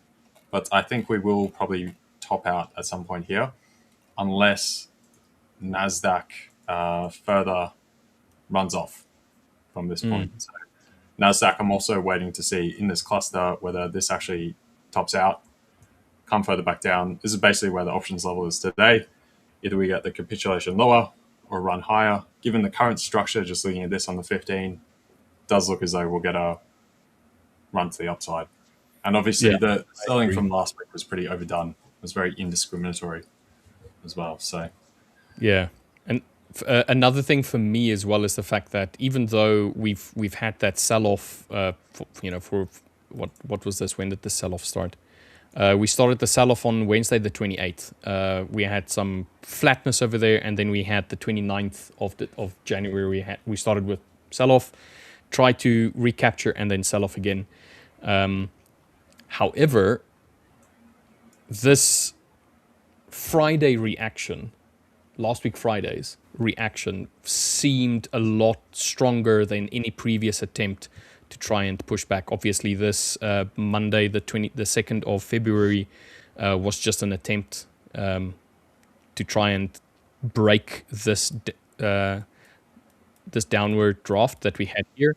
We did try and break it. We went straight into consolidation again, and then just started selling off strongly. This section over here does look as though it really wants to try and push up, though the only issue that I have with this is the fact that if I draw a trend straight through like this, we've already had misclicked. We already had basically the break of that channel, the retest, a push lower. Granted, we've come straight into a base area and reacted off of it, and it does look good. So I'm wondering whether or not we're going to come back up here to 25,378, maybe 25,290, which was basically the last area. What was this on Wednesday, where price struggled to try and push above and then volumetrically fell through. And if you carry on dragging it through, it does look like there was some reactions, maybe not exactly at 290, maybe a little bit lower. But the point still stands that it did look like a good area to potentially come and test. However, there's another base area right here as well, just underneath that one, at which we've already touched once this morning, which is 25,226 to 25,282, that we could potentially come and retest again. But I don't know. It's just purely because of this reaction that we're having right over here. Just it wasn't as... I'd prefer to see the drop lower to first to really commit. We're in that neutral kind of mid zone, which I never like taking that position from there. But it's very, flip a coin type exactly. thing. Yeah. And the other concerning thing is the fact that we have been we've been trading so close to what the options expiry is. So 25,046 and 25,050. I mean, we're right there. So like you say, it almost feels as if it doesn't really know where it wants to go right now. Yeah, that's why I'm keeping an eye, but I'm not in the trade right now. So I'd rather see either it break one way or the other and then join the momentum, but not trying to front run it. I will have to jump out in a sec. My partner's here, so she's waiting for me to let her in. So I was messaging for before, but I will wrap up on the trades I'm in. So I'll be keeping an eye on this, looking to exit that pretty soon as far as the euro-dollar trade just there. And then dollar-yen is also starting to fall through here. If we can't crack these lows, I'll probably exit that first. Euro-dollar seems to have a little more of a punch, just the upside. But if we get stuck here at 118.90, I'll just jump out ahead of New York. Because the momentum is starting to falter a bit. We've had a very big drive higher. The only other piece was this level on the NASDAQ, which we haven't quite tapped into, but we're getting very close to that now. So that's what I've got on the dollar index, not the NASDAQ, the Dixie. So that's what I'm keeping my eye on as far as like a low created through here, and then some kind of rebound potentially into New York. So there you go. But yeah. Cool. Peace out. I'll see you guys tomorrow. And thank you. Thank you for standing in once again. Appreciate you, mate. I appreciate you. No worries, mate. Yeah, I was going to mention the event as well. Please do. Let's hear what LJ has to say about it. So, no, you can run through it. I actually got to go. I'm getting like buzzed constantly. So I'll let you guys handle it. I'll see you guys tomorrow. Thank you, everyone. Stay safe. Ciao till Tuesday. Ciao for now.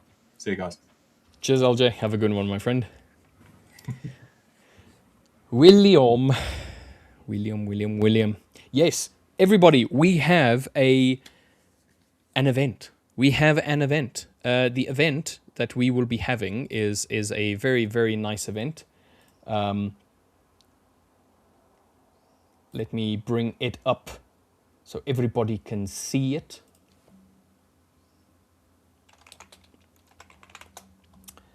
Come on, where is it? Where is it? There we go. So we have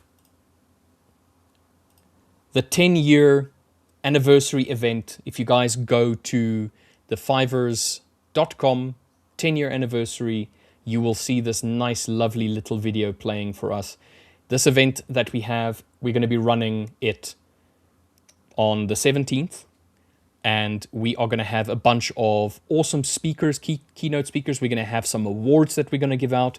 And then on top of that, we're also going to have $10 million worth of giveaways. 10 million. So please come and join us, everybody. The link is in the description box. Also, if you go here, you can just scroll down ever so slightly. You can click on this segment here, the February 10-year celebration. There's a little video that you can watch. And once you've clicked there, I'm going to just pause it. And then it says celebrate with us. And then if you just click on celebrate with us, it goes to another link. And then you can add it to your calendar. It gives you the help desk as well as the YouTube video from which it's going to be playing. So it's going to be from 2 o'clock, well, from 12 o'clock, no, not 12 o'clock, from 2 o'clock GMT until 4 o'clock GMT on the 17th. So please come and join us. Like if you read more, exclusive offers, new program release. Ooh, I wonder what that is. We've got the leadership keynotes, and then we've got the trader awards, and then also some giveaways. It's really awesome. We were testing it in the background, and it looks amazing. So yeah, we'll see you all there. In the link, in the description.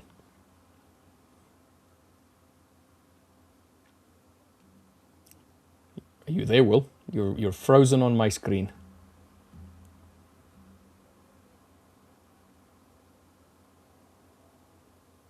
I don't know if Will can hear me. No, I think Will is gone. Will is gone. Will has left us.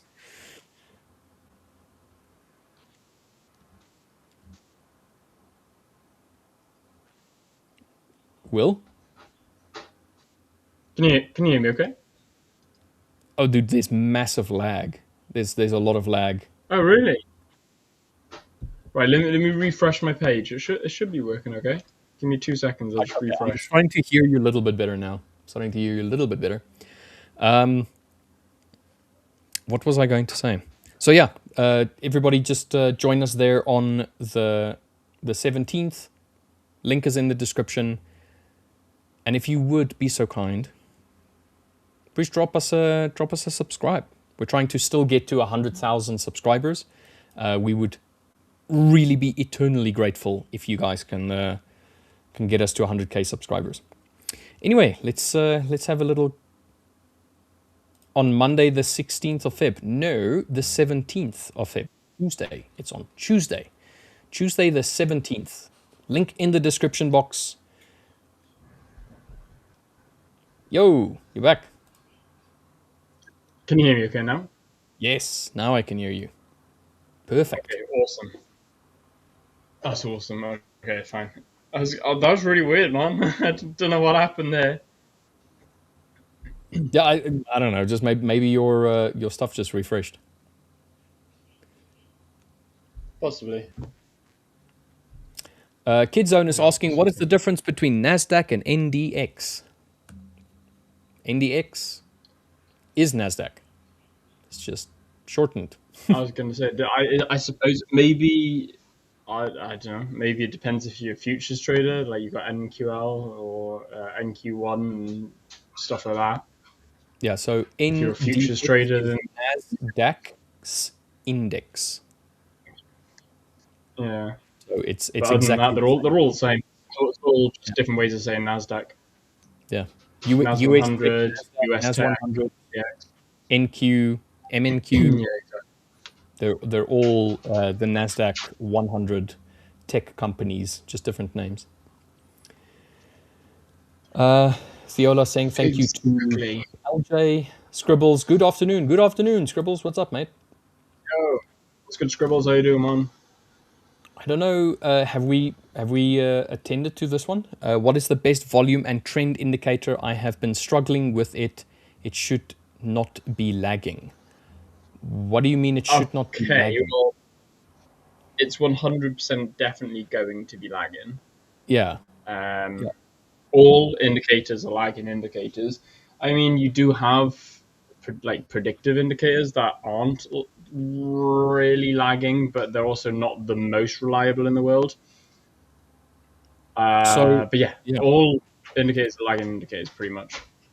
So, where was one? DXP Wealth. So, the thing is, you're saying they should not be lagging. Consider this: volume, trend indicators, or anything of that kind requires data, and where it gets that data is from these candles, as an example. So, let's take the 5-minute time frame.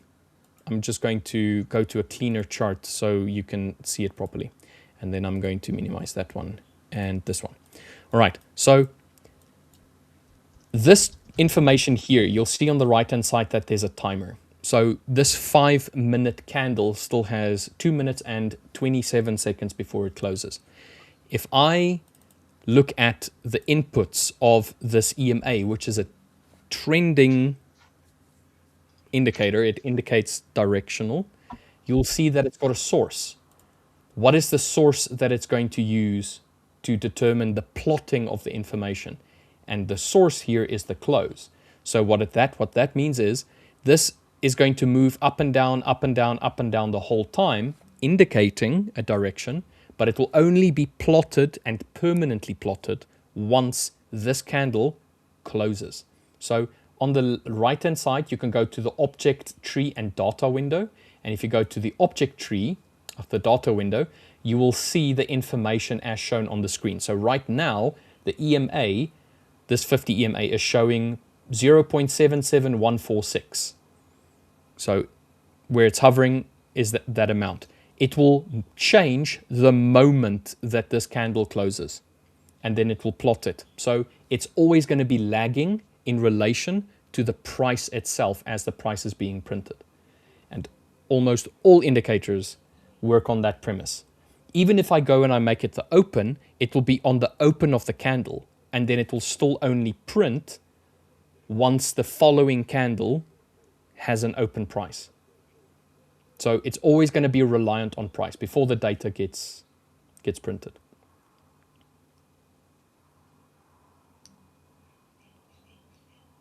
I think you're muted, mate.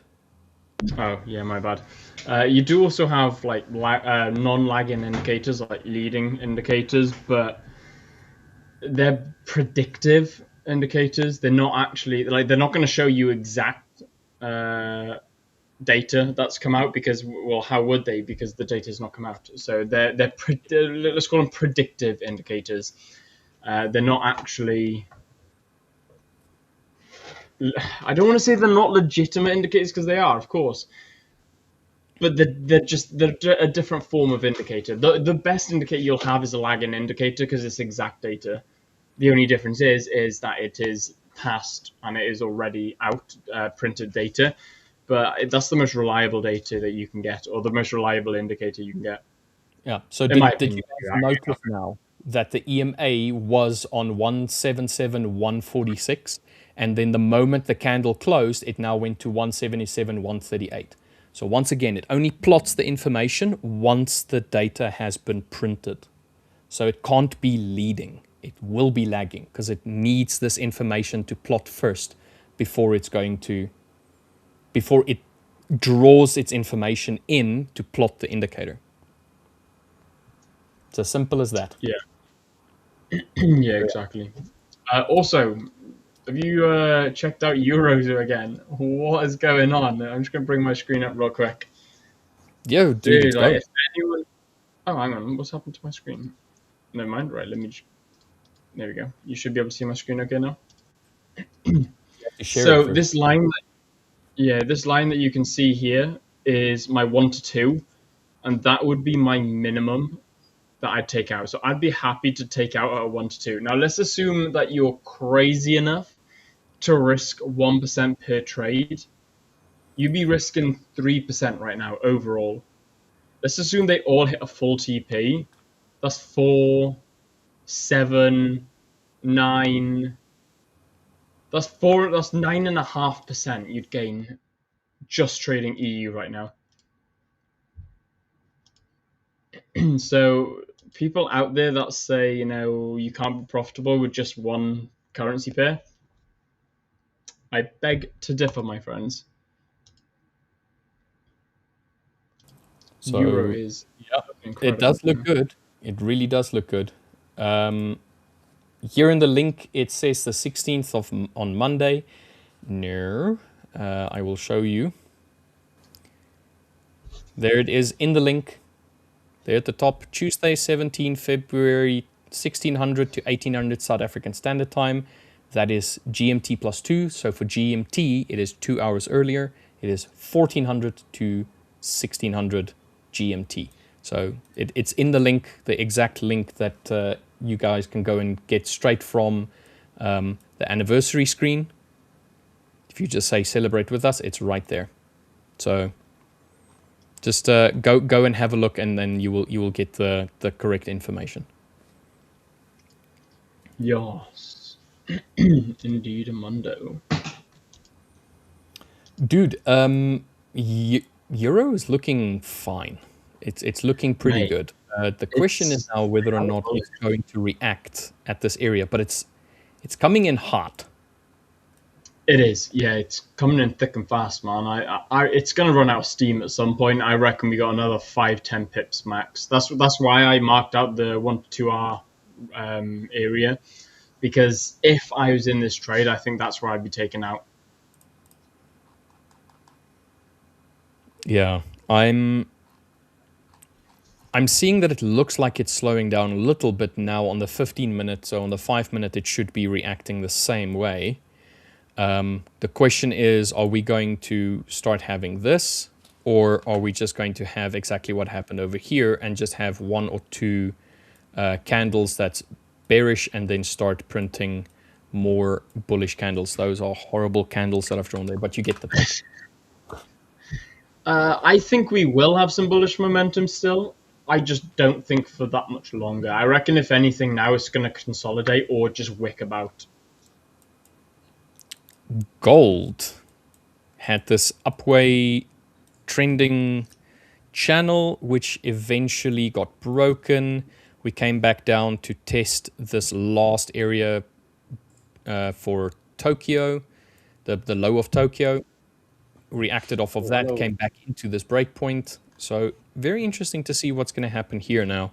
If we're going to have the same kind of like downward turn, or whether or not we're going to start pushing up from here. I'm more inclined to think. Yeah, I think it'll depend on the close. Yo, Sam was good, man. What's up, Samir? How are you guys? Good and I'm you. the Welcome man. back. How was the holiday? It was amazing. I got sick. Oh no. Do you know why you got sick? I think I'm not a travel guy. I just It's realized. it's because you did not invite myself and Will along with you. That's very true. Yeah, that's true. Yeah, That's why you got sick, mate. I need support from you guys. That's why I think that's how I will not get sick. Yeah. Very, very smart. Next time, Richard and William will be invited, and Samir will not get sick. Yeah, exactly. Yeah, exactly. I found the cheat code today. Yeah, I want to say that's awesome, man, but it's not awesome that you got sick. So I'm hoping you're feeling better. Yeah, let's see. Hopefully, it has just started. I don't want to Yeah. get more sick. Let's see. I've taken some medicine here and there. Let's see if that works. Dude, I'm But sure. anyways, we Yeah. are what we are looking at today. Okay, gold. Yeah, we had a little look at gold. We've had a little gander at NASDAQ. We've been having quite a good giggle at EU and GU as well. Yes, just real quick, Rich. Speaking of EU, I'm just going to bring my chart up real quick because if like I told you, I'm not in this trade right now on my live account, but I have forward tested this trade, and I've now taken out. Like this would be the area that I'd be wanting to take out of. 2R, so a 2% gain, 2.2% gain, and then a 1.25% gain as well. So 2, 4, 5.5% gain on these three trades, and that would be me completely out of the markets for the day. So these were all just forward tested trades. You didn't actually take any of them. I didn't actually take these trades. They're all forward tested trades. Just because, like I said, I'm just feeling really crappy and under the weather, so I didn't want to be risking my actual capital on it. But I still wanted to analyze the markets and see how they would have done, and turns out they would have done extremely well. I'm actually a bit gutted that I didn't risk my capital, but there'll be another trade, there'll be another day, there'll be another opportunity. Now imagine if you had gone and risked your capital while feeling the way that you're feeling right now. Do you honestly think that you would have said the same thing as what you just said now had that been failure trades, like trades that went to stop loss? Well, exactly. Yeah, exactly that. I could have risked 2%, 3% on this account and lost it and thought, I wish I hadn't have taken this because I feel absolutely crappy. No wonder I lost it. Or thank God that I didn't take this trade because I felt so crap and under the weather. I'm glad that I didn't take the trade and I'm glad that I forward tested it. So whether this was a win or a lose, it goes into my forward tested journal as a fantastic success. But glad that I did it the way I did it. Yes, this would have been amazing and it would have taken me well above break even on my account after the drawdown. However, I'd rather earn it properly, knowing that I'm in peak performance and peak condition. Because, like you said, what happens if this went in the opposite direction? Yeah, and we always talk about this as well. Realizing in what state of mind you are prior to you coming to the markets is very important. If you are sick and you know that when you're sick, you tend to either struggle with concentration or you struggle to make good, well thought out decisions, it's probably best if when sick, when you come to the market, to rather just do forward testing. So Yeah. the psychological impact of losing a trade is going to feel doubly so because you'll be like, I'm sick, I shouldn't have. I knew I shouldn't have. And if you're going to be sick and taking trades and they go in your favor, you're going to instill this idea that, well, I can trade regardless how I feel. And I think that is just a recipe for disaster in the long run because Not only that, it's not going to work for you. yeah, exactly. Not only that, like this area here, I would have been fine with, but this area here, I probably because I was sick, it would have gotten me a little bit stressed, and a little bit of stress when you're feeling ill, it's just going to make you feel even worse, and potentially I would have ended up being sick again, and I would have had to take myself away from the markets, and it's just a whole negative downward spiral. So it's just really not worth it. even if you're all the way up here, you're still gonna have some form of emotion in the market. And yeah, when you're just groggy and you're feeling under the weather and feeling like crap, you just don't want that. So all this would have potentially been an area that I could have potentially stressed about whilst feeling disgusting anyway. Nah, screw that, man. I couldn't be asked with that. Dude, you're already stressed. Your body is stressed because you're sick. So why would you want to add Yeah, well, more that's yeah, stress? exactly. Yeah. Yeah, 100%. Samir, But nonetheless, the I have a analysis I question did was still very for you valid. guys. I have a question. Gone. Like, I wanted to ask, do you guys, do a self talk when you are about to take a trade, or you just second guess maybe, kind of a self talk? Do you do that, or you are just you see the setup and you just punch the trade? I'm at that point in my trading journey where I don't do any self-talk prior to a trade. What I do though is I make sure that I'm as comfortable before I take a trade. So if I'm sitting here all sweaty and annoyed by the heat and whatnot, I'll make sure that I get the aircon on or something like that, just to kind of like remove that little stressor out. But I don't do the self-talk anymore all that much. Because to me, That's the prep interesting. needs to be done I can take beforehand. that. You know?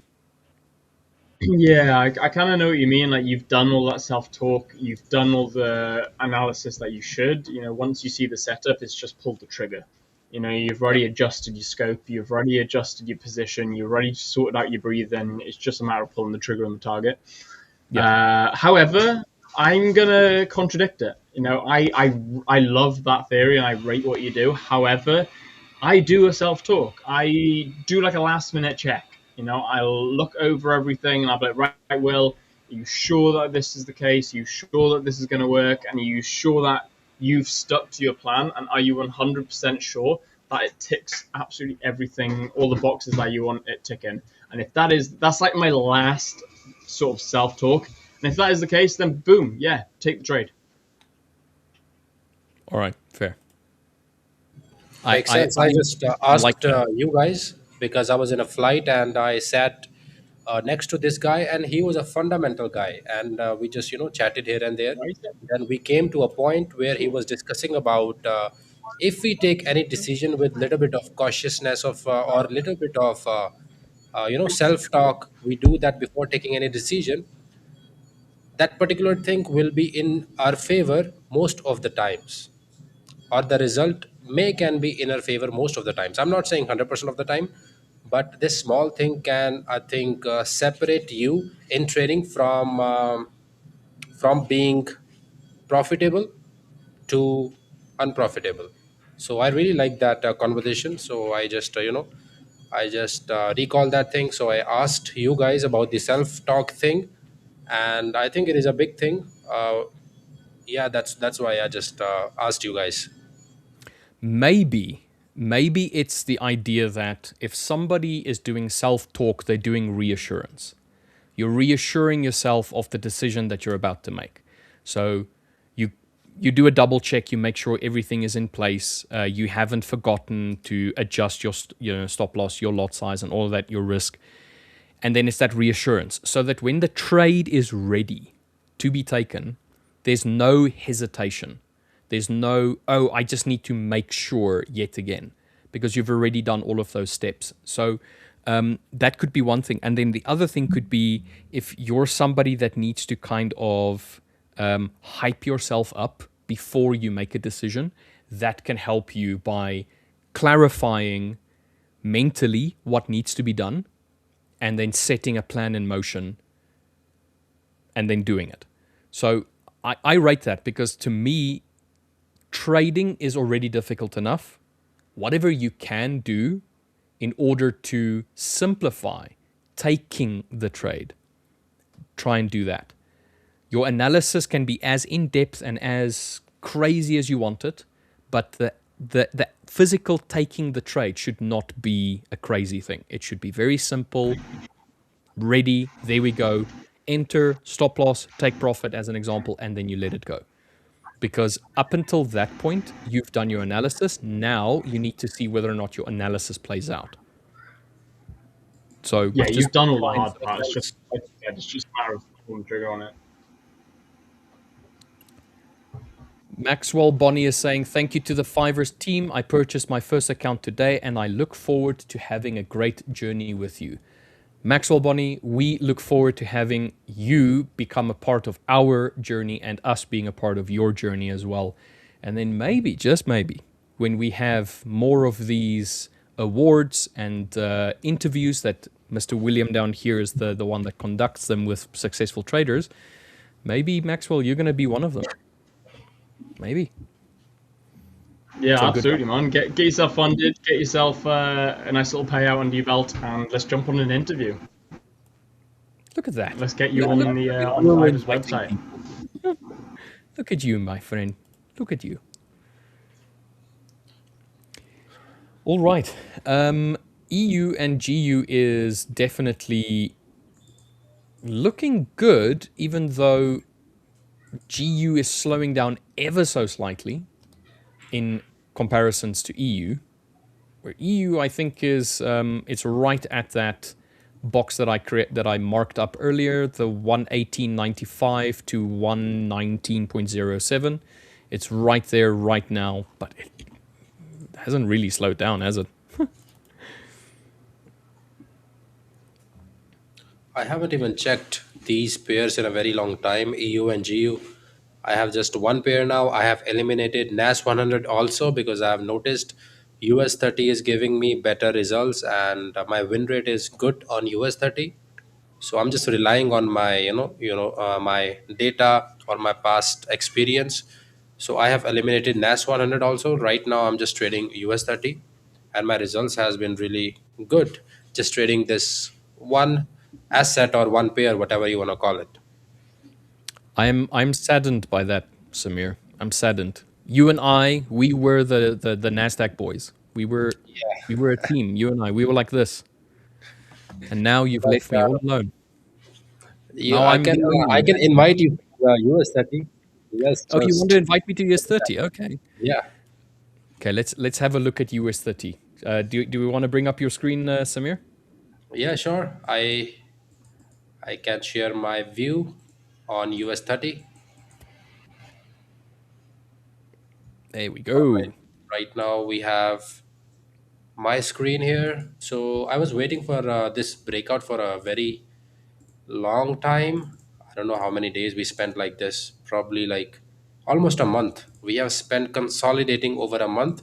Right now we have given a very good breakout to the upside. So definitely today buying would make much more sense considering this last daily candle.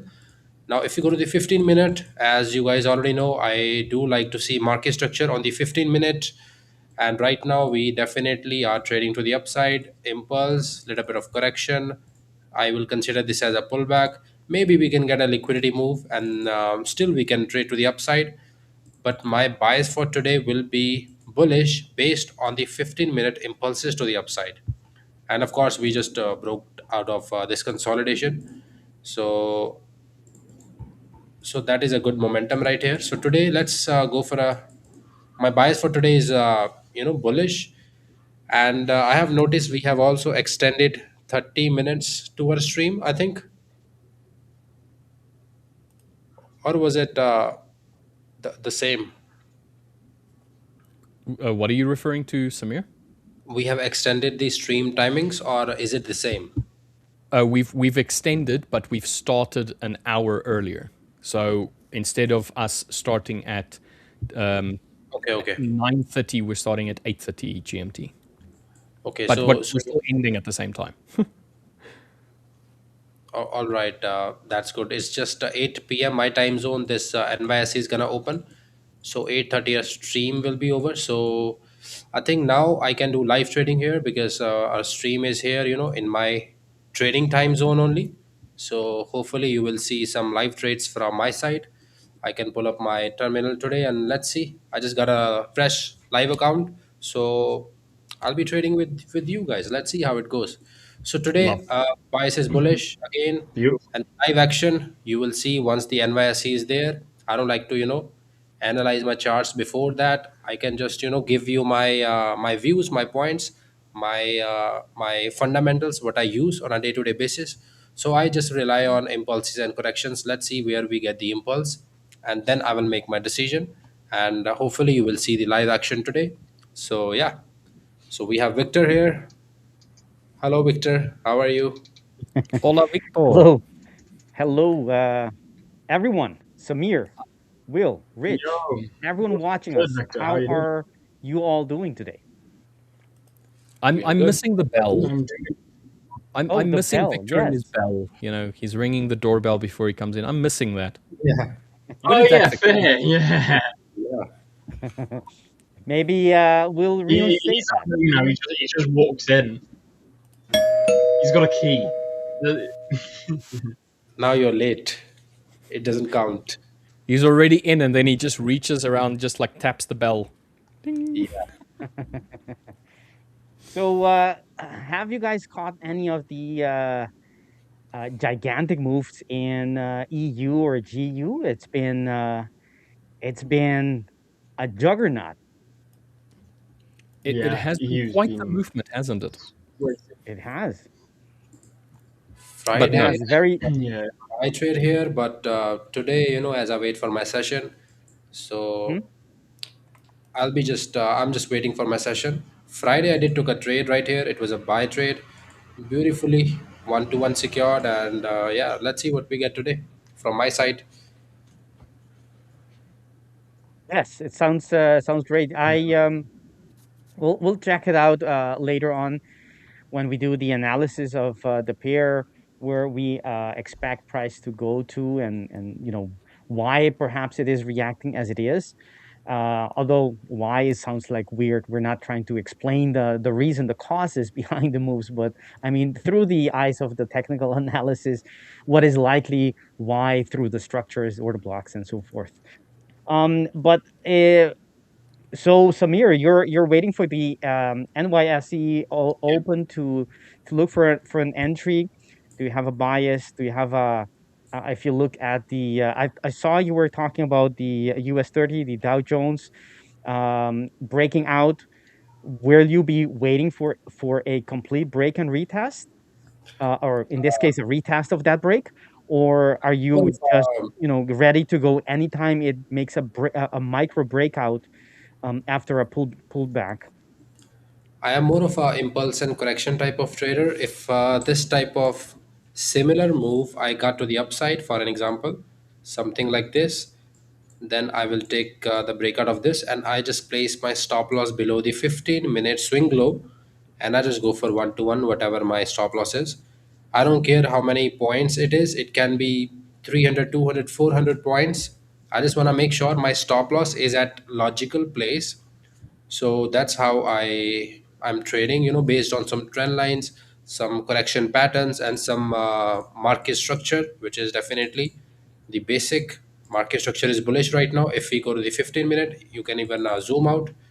I know this is consolidation, but if you zoom out more, right now we are just trading to the upside, and the 15-minute is also showing strength to the upside. So I'll be just waiting for some impulse and corrections to the upside. And if I have to give you some examples, so I'll just wait for something like this. I can take a trade here, can stop loss can be here, and TP can be further to the upside. Something like this I'm planning for today. And on the 1 minute, because previously you did it on the 15 minute, do you have any preference? I like to take my entries on the 1 minute consolidation patterns. Let me explain you my yesterday's trade. I'm sorry, Okay. the Friday's trade, so that you can get my point of view or my thoughts, what I'm trying to say. Mhm. So this was a consolidation pattern in my eyes on the 1 minute. So once we break this out, I just took a trade here, and if you go to the 15-minute, my stop losses are always on the 15-minute. So I just placed my stop loss somewhere around here because this was the most logical place in my opinion.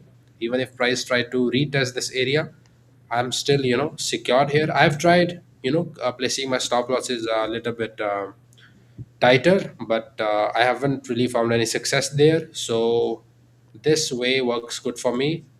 So this type of thing I am looking for today as well.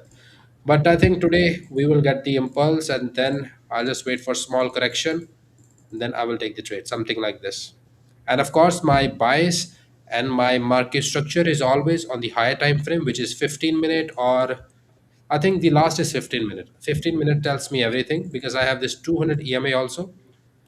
Okay. I don't have to look at 1 hour or something like that, because this 200 EMA tells me that if it is consolidating, then if the higher time frame is consolidating, the EMA will be below that, like between the price or the range. Hmm. So right now we are bullish. So on the 15-minute as well, on the 1 hour. So every time frame is bullish. Now I just rely heavily on the volume of that particular session, because I think US 30 have this behavior which I have noticed. And I think once we have the right move, we got the right consolidation, we got the right breakout, we can see some kind of momentum in that direction if you know about the corrections, what type of corrections you are about to take or you have to take. In my case, I know my patterns, so I will just wait for something similar. Like, let's say, for an example, something like this.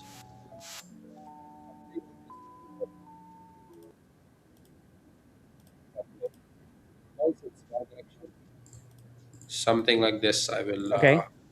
I will trade. Okay, so basically you're looking for a on a higher time frame, the 15, not even on the hourlies, but on the 15 to catch the the direction of the trend, where it's likely to continue, the continuation. Then you go to the 1 minute and you look for those breakout patterns, meaning a pole or a flag pattern breaking out on the Yeah, flag. That's where you would be getting in just with the close, put 1 to 1, and you put your stops on the 15 minute. Basically you're using the entry, be more, you're more sensitive with the entry, but your stops is based on the 15 minute, which makes a lot of sense, right? You exactly. allow market to, If I put yeah. it in other words, you can also say it, for an example, price breaks out of this market structure, and I'm just catching that wick on the 1 minute. I'm getting the information if that wick I have to take or not. And how I am classifying that? I'm classifying that on the base of the flag and pole, like you said. Hmm. So if you put it on other way, Hmm. you can also say it like that, like higher time frame candle closed above a certain area, and you Hmm. are just waiting for a small pullback, and you are relying on that pullback, and how I am planning my entries based on some flag and poles or some trend lines. So these are some things that I rely on when it comes to NYSE or when it comes to US 30. Rich wants to say something or is very happy to be alive. I'm not sure which of the two. Bit of Like both, and maybe. subscribe. Bit of both. Like and subscribe.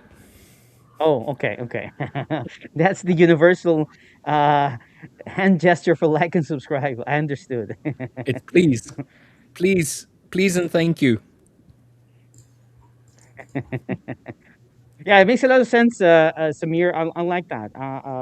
And It's how very does, simple and because you, straightforward system, and I'm getting really amazing results with this. I've been sharing the same thing.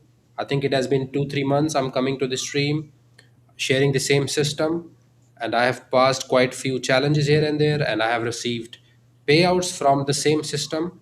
And I think last payout was almost about 5 to 6%. So this system really works.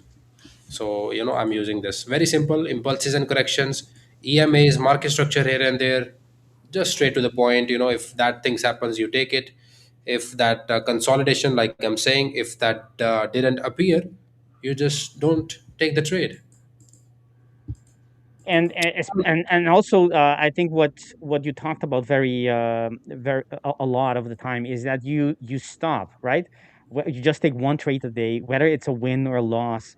You just stop and re come back to the market again, laid back, relaxed, not rushing anything. You're not pushing uh, regardless of what the market does. That's that's a very sensible Yeah, that is the only goal reason for. I am profitable, or I'm getting frequent payouts. I think in my case, if I take more than one trade, my results has not been that good. So I have seen myself, my results, my journal, my data. So for me, one trade a day is good. If I go beyond it, I haven't really found any success. So, my psychology, my mindset, whatever you want to call it. So my system, it works good when I stick to this rule. Mm. In other words, this rule has made you basically profitable. Yeah, Uh, exactly. it made all the difference between being profitable and not profitable for you. At least that's how I hear it, as you say it. Yeah, exactly. Even I still remember I passed my first challenge when I started to stick to one trade a day. And I remember not accidentally, I was getting so, so I was urging to trade more. So I remember I broke my plan. I took two trades and it resulted in a loss. So again, I said to myself, we have to follow the plan, take one trade a day. But actually, on phase two, I really messed all of the things up. I just throw my plan away. I Mhm. was taking more than one trade, my two trades. So I blew the phase two. But the point that I'm trying to make here is when I was sticking to my plan, I was getting Mhm. results. So my plan was one trade a day. I was getting results. If your plan is XYZ, you stick to that. I don't think so. You will not get results. You definitely will get the result. Gentlemen, I'm very I esteemed gentlemen, I am going to have to interject for just 1 second, please. I need to jump off stream. I have a very, very angry wife sending me messages saying, "Get off not stream, funny. get off That's stream." not funny. It's okay. I'm It's joking. okay. She's not angry. She's just very persuasive. Everybody in chat, Yeah, remember, very much please skill at doing stay on topic. Any off topics, comments, personal remarks about the host, and the use of inappropriate language may result in a timeout. So let's try and keep it civil in chat, guys, please. Um, Victor and Samir, it's lovely seeing you guys. Hope you have an amazing day. I will see you all tomorrow again. Will, thank you very much for staying a little bit extra as well. Samir, glad to see you back. And then Victor, love For you as sure. always. Cheers, guys. Have a great day. Take care. Take care, Thank that. you. Richard. Take Excellent, care. Rich. The And one and what only a perfect Richard. opportunity. Absolutely. What a perfect opportunity for me to say as well, guys. I'm going to have to love you and leave you as well. Thank you very much, every single one of you who are joining, watching, over 200 of you. Please, guys, can we make sure that we're going to smash that like button?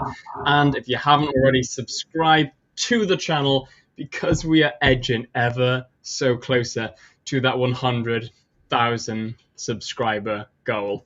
If we can get 100K subscribers, by the day of this event coming up very soon, that would be absolutely awesome. And if you do want to get into the event and come join us live, then make sure you go into the link in the description below.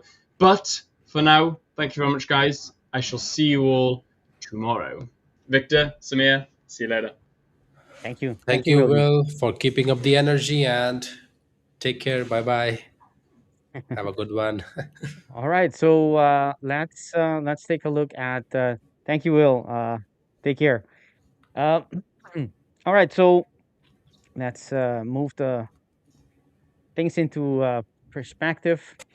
So Samir, you said you have been on a good roll for 3 months. Is this normal, or is this how do you say this? Is this as usual for you, or is this how this does this fit with your usual pattern in payouts and Okay. profitability ups and down? Because that happens to all of us, right? We're not profitable every day. um Okay. even though we are looking for that consistency. How does this 3 months of good result compare to what you're normally accustomed to have? So, if I see my journey, I was a profitable trader, but I was still making mistakes here and there. I am pretty open about it to Mhm. chat to you guys. So, the point that I want to say here is whenever I follow my plan, I don't see any drastic drawdowns or any big losing streaks here and there. But whenever I slightly break my plan, I see more losses, more challenges are blown. So I have came to the conclusion. Right now, I'm very strict. From 3 months or 4 months, I don't break my plan. So whatever whatever happens, even I was traveling, so I still Hmm. was trading. I was sticking to my plan, and we was actually 5 6 traders. We they was having different strategies here and there. So but I stick to my plan, which was one trade a day, trading US 30 here and there. So I stick to my plan, and guess what, I am getting the results. So coming back to the point, whenever I break my plan, I see drastic losses, or my challenges are blown. Hmm. So as you mentioned, how I'm sorry, what you was referring to? Oh, how this you said you had for the last 3 months you had, you've seen good results, payouts consistently. You mentioned 6%, and I assume that's on a 100K Yeah, account. yeah. One of those you have. But how does this compare to historically, like in the last 1 year or the last since you're, profitable? Is this common? Do you have like periods of 3 months of consistency, consistent payouts, and or is this just as normal, or maybe it's only three, and you usually have at least half a year, 10 months of good runs. How does it compare to your recent past? So the max that I have got, consistent payouts was 6 months. I ran one Okay. account in a very good way, getting frequent payouts bi-weekly for 6 months. And I was testing different system back then, and still I was making mistakes. So if you refer to this system, I have been quite consistent, and I think the strategy that I have, paired with US 30, like this impulses and correction, it really fits well with the behavior of this pair. Like I'm, saying impulses and corrections here and there. So it Mhm. fits the behavior of this pair. So keeping that thing in mind, I think the consistency is more. I have back tested it also. Though I don't believe in back testing, I believe in live testing. But I have live tested this thing also. I was sitting free, so I was like, why not to back test this thing? Let's see how much drawdown I'm getting. So the worst month was break even, and top months, it has been 15%, 10% here and there. Average is like 10 to 8%. So back testing this thing has also increased my confidence in this system and on my Mhm. plan. Like if I follow this plan, I know I will not lose my account. So if you ask the consistency wise, definitely I have more consistency from this system. I'm passing more accounts, and I am, I'm getting more frequent payouts. And I think it also has to do with one-to-one risk to reward. Why? Because it has some decent win rate, of course, more than 60%, which keeps my mindset healthy. I know if this particular day is a loss, maybe next day there Mhm. is a higher chance I might can recover that particular loss. And I've also seen, I think, 3 or 4 losses max that this system gets if I am trading it properly. And I have came to the point where I know how to trade this system properly, because I have made mistakes, as I mentioned. So I just wait for my setup, and I just take it. And again, consistency wise, I've seen amazing results with this. And I will also I will just come to the same point. Just following your plan can give you the similar results. I'm following my plan. I have made the plan for myself. Like this thing works for me, and this thing I have found in this particular pair works good with me, or this particular pair works good with the system, and I can follow Mhm. that. I can do that on a daily basis. So I have came to the conclusion what my strategy is, my setup. I just have to follow that one trade a day. That's it. No matter what, I will get the results. I have Good. so much confidence in it. If I follow my plan, I know I will get payout. Good, good. And you talked about back testing and forward testing, and you're not too, big on back testing. Why do you think that is the case, that you prefer forward testing, right? Not looking on historical data, but just actually testing your your trade in real time, meaning in present time. Why do you think that is? Do you think that it makes a lot of difference, your Yeah, yeah, emotions, how exactly. you feel, how these things cannot be replicated, as good on a backtest, because you can fast forward, you may know a little bit if you go to the recent past, you may even remember, the levels, or perhaps why do you think that you're not so big on backtesting?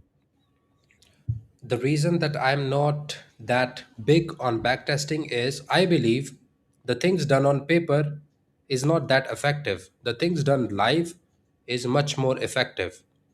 So backtesting never involves any emotions or the decision that you are going to make in that particular moment. Your decision making is not tested on backtesting. Your decision Okay. making is tested in live market, and the way you improve your decision making is by making the decision in the live market. You can make the decision here and there in backtesting. Your feelings are not involved. You are never doing self talk. I'm big believer in self talk also.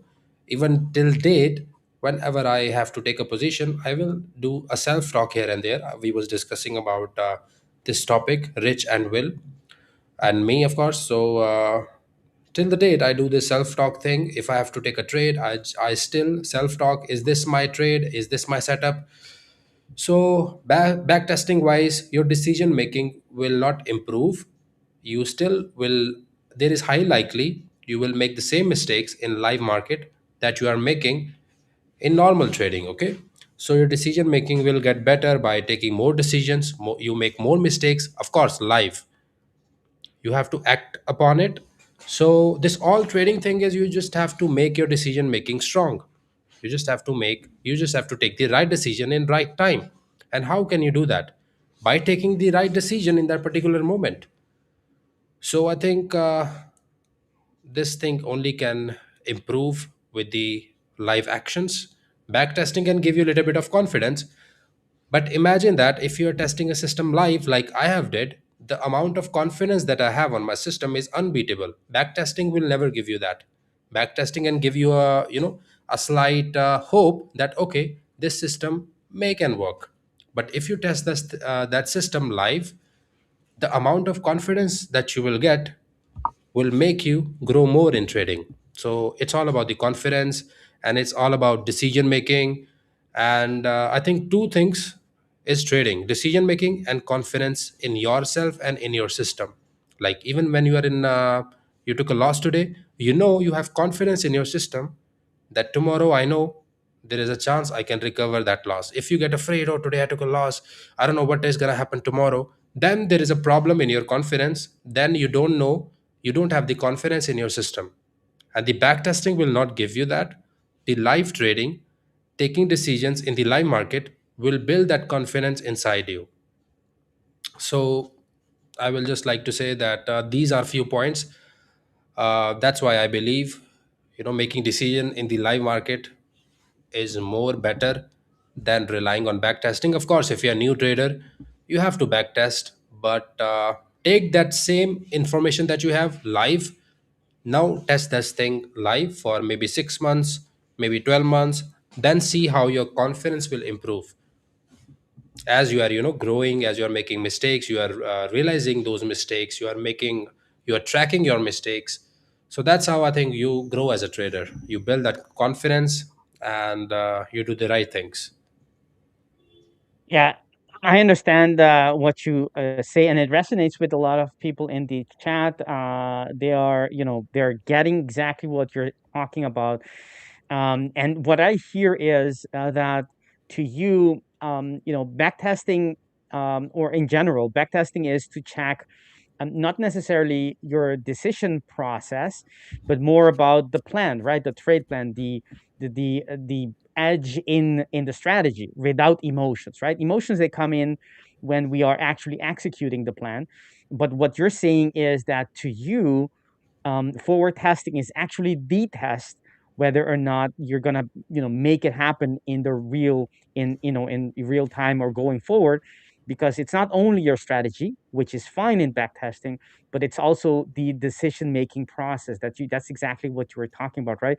How you Yeah. handle, how you do your self talk, how you um, go through the emotions and still stick to the plan. That's only tested when you do forward testing in real time, without pausing, without, as it is in reality. To you, that's more valuable for your growth, for your practice, than Yeah, the back even testing. The best. the one will never realize what person he or she is becoming after a loss or after some losses.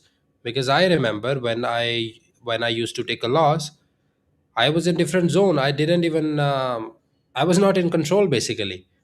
So I think that all these thing is gonna happen in live market or live condition only.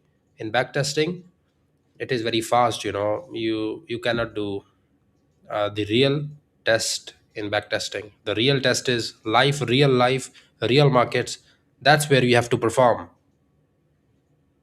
And how you Yeah, will perform well by just training every day, making mistakes, learning from those things, building the confidence, doing the right things, which of course you will find in the Fivers live stream. We are here for you guys. So definitely you will know what are the right steps to take if you want to be a profitable trader. So these are a few one points. I question. think, yeah. Go ahead. Go ahead. Sorry. No, no, I just wanted to say that these are a few points that I think everyone should keep in check. So yeah, I was just about to say this only. Yeah, one question. When you say about backtesting, because I really want to get to the bottom of this, to understand, how you break this down, and what you understand under backtesting. When you say backtesting, what exactly do you mean? Do you mean you go back in your trading view, like scrolling back, and you try to do the perhaps the replay All mode right. on trading view, or do you, because there are simulators out there where you can actually pick any day of, sometime in the past, where you likely, we do not, let's say if I say, the 20th of March of last year, I wouldn't probably know, what the levels are anymore, right? So and you have these simulators where you go in real time, and the simulator doesn't allow you to, or you can set it so it doesn't allow you to fast forward, look back, stop, pause, or anything, and it recreates reality, forward Yeah. testing a little, quite well. Do you which What do you mean by back testing exactly? Is it, because it makes a little difference, I think, Yeah, yeah. um how you recreate backtesting. The back testing which I'm trying to say here involves or includes everything. For an example, if a trader A will say, I would have taken trade here, my stop loss would have been here, and I would have targeted this is one type of back testing. The other one is of course the replay mode that you just mentioned, which you Mhm, can create the live market condition with the help of that replay tool. Like I know this type of tool, you can do a replay, something like this. So these things will never give you that inner confidence. It's all about inner confidence. And when you will never be in your right sense if you haven't built that confidence trading live or making decisions live. So you will always, your mind will not be that strong where you can take the right decision. I just believe that. For an mhm, example, I still remember one of my friend. He knows about technicals. He's a good trader actually. He's a new trader, but he has this habit. He don't take many trades, like I just mentioned. mhm, If he take one loss, he stops. He has one good habit, which is this: he knows trading, he knows his system, he has been testing that system for a very long time, and he has confidence in that system. Of course, the back tested thing. And I have taught the same system to him, which was liquidity system. I know you know about that. So he's using that system, but the mistakes mhm, he's making now is he's closing the positions early, or he's closing its position in break even, or he is uh, or he is or he is cutting his losses or wins.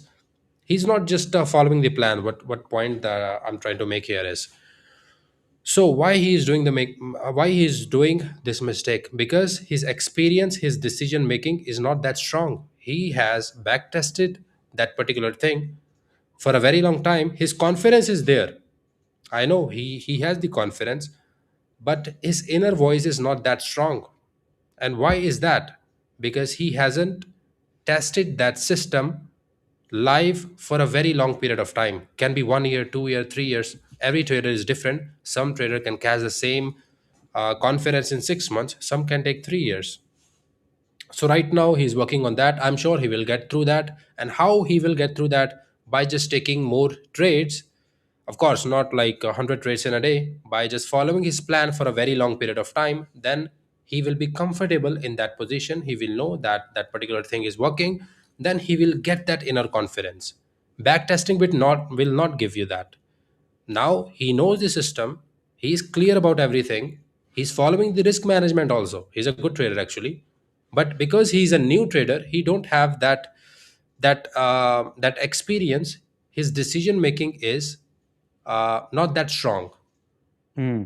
So his decision making will be getting strong once he's making more decisions. He have more experience trading that system. So that will be done in trading live market only. Hmm. So that is the whole reason. I gave you the example also because he's going through the same thing. I believe he's getting panic when he's in drawdown.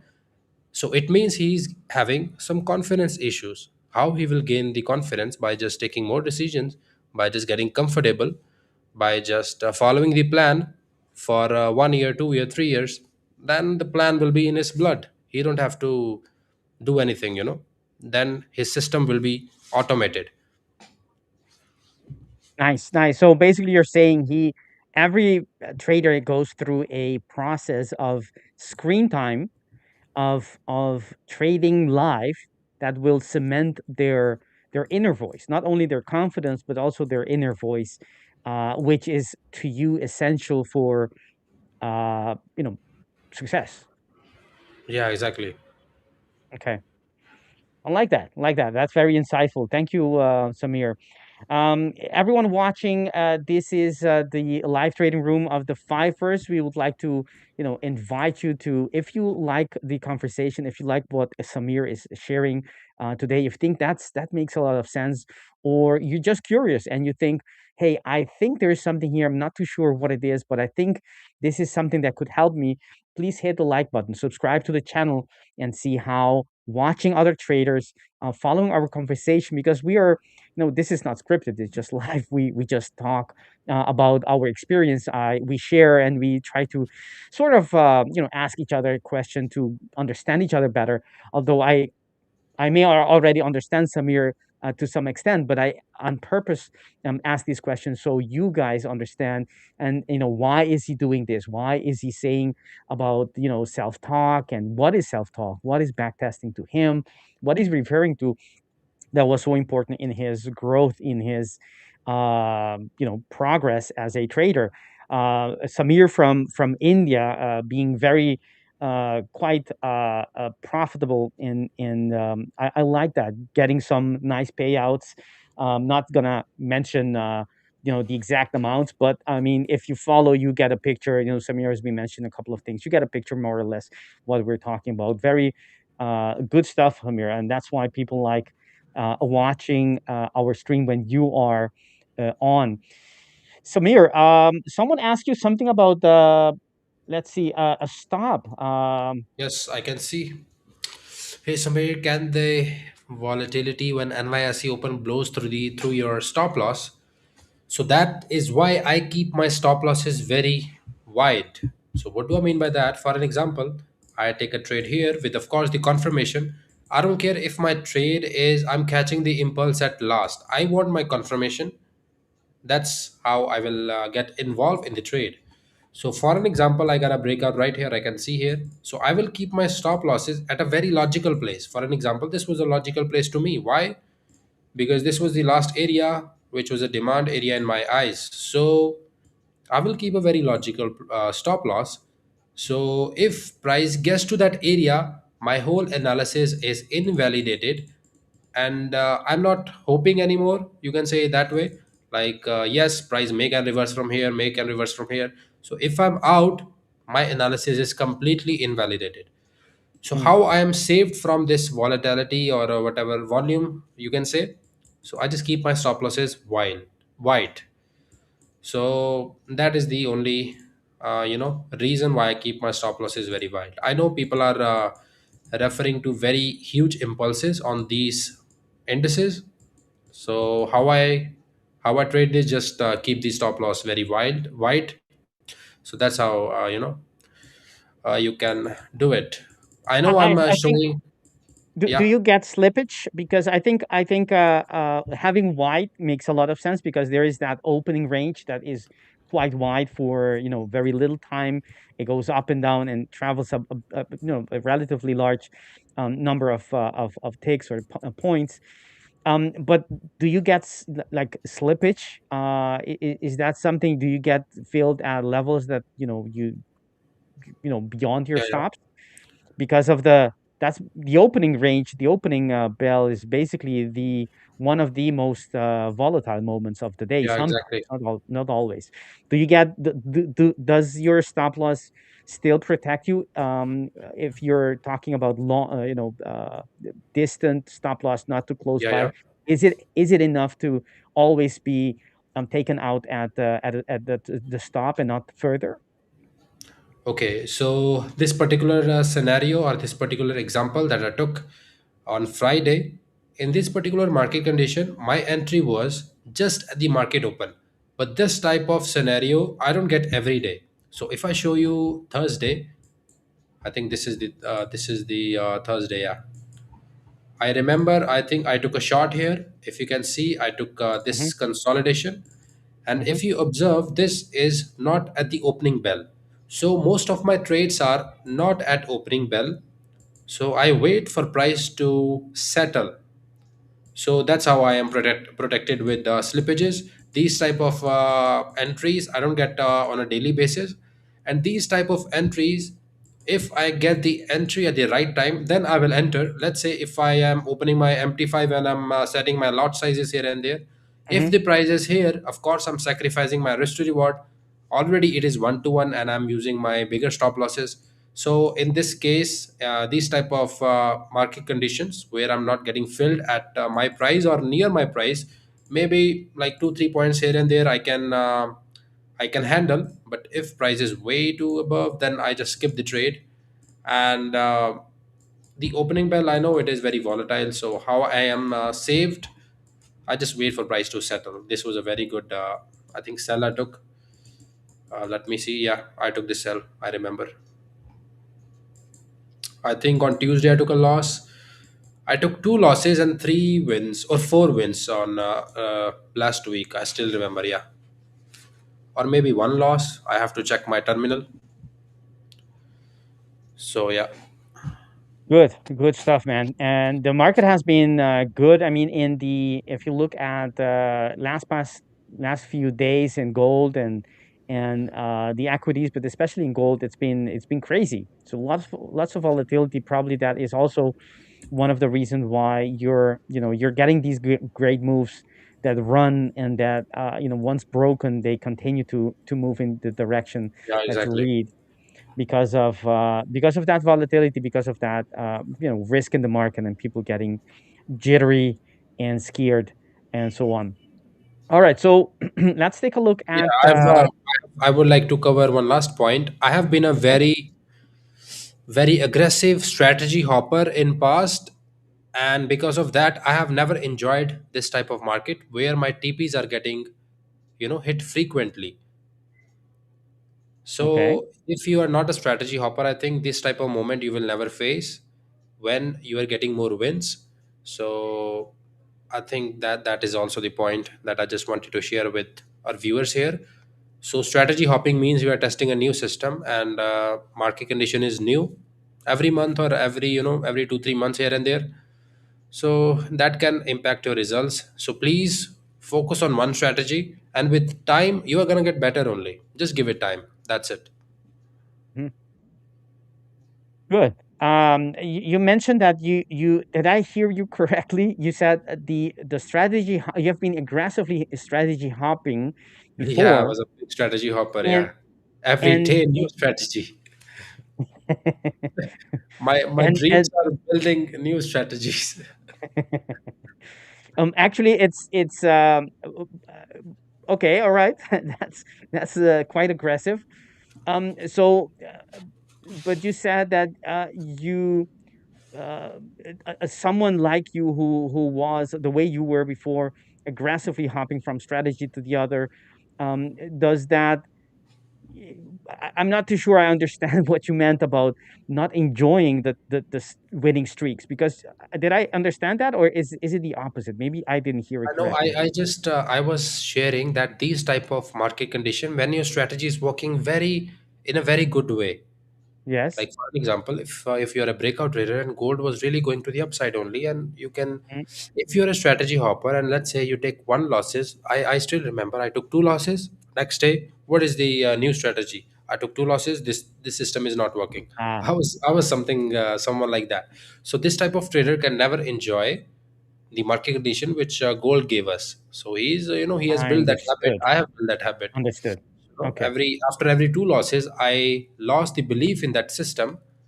So now my third trade is with new system, and that has differently different stats here and there. Meaning So that because before you were hopping so frequently, so quickly, you never stayed long enough to see the strategy actually perform well, where you yeah, have, exactly. in alignment with market conditions, and like gold with breakout systems lately, where, it doesn't happen all the time, but you have to stick with the strategy for some time to Exactly. see, when it's aligned with market conditions. I do get it now. Thank you. Thank you. I understand. Perfect. Let's you have we have 9 minutes to the open, right? That's correct. Yeah, we have 9 minutes left, and let's see what US 30 does today. I do That's want impulse to the mhm, upside, but again, let's see. If I don't like the move, I'm not taking the trade. So yeah, perfect. All right. So I'm gonna take a look at let's see the chat if we have any requests from the audience. And if not, then we're gonna go to I'm gonna switch to mine if that's okay with you, yeah, sir. Let's take a look at mine. yes. Victor, sir. Okay, thank you. All right. So the um, let's take a look at. Let's make sure we have. Not too sure how to. Maybe Remy can uh, remove William and Richard from the screen, because apparently I can't. Let's continue with the. This is the. Thank you. So the this is euro dollar, looking from the higher time frame, just to understand where we are, what we are doing, and you know what's happening in the greater scheme of things. So we have been interacting with this order block before, and we had a couple of reactions. This is the monthly time frame, just to understand the panoramic view of things, right? This order block is important, is relevant because of the structure we have from the left shoulder, head, and this is the first right shoulder. Second right shoulder is still uh, um, good to trade, but you need to wait for it to actually give you the signal, right? So you less because it's a second one, a second right shoulder. You want to be a little bit more cautious. The first one is a little bit better than the second one, but still, it's a great area to start looking for possible reversal, or at least reactions from structures that are from the left, right? So you have first one. We did have a couple of reaction. We did catch a few trades from them, but the market last month, you can see that the wick interacted with another order block. Whenever that happens, it means that we need to shift our focus to that order block and leave the one that was previously relevant but no longer is. Right. So that was the first thing. So we had the reaction. Price came in and touched it, left the initial reaction was a sell-off, right? Not really a sell-off, but there is a supply a reaction to that supply area, right? It didn't sell off. Sell off would be actually creating bearish structures, but on a lower time frame, it did create a sell off. So that was the monthly, and what's important to understand is that we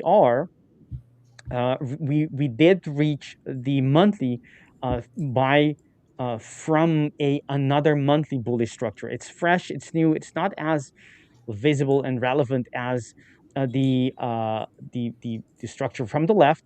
However, it's fresh, and that's something the first structure cannot say, right? We can't say that from this structure, meaning it's not fresh. That means that the reactions are you have to wait for more confirmation before you use them. On the weekly time frame, we had we previously had a couple of quasi on the lower time frame. We had one reversal, which was here.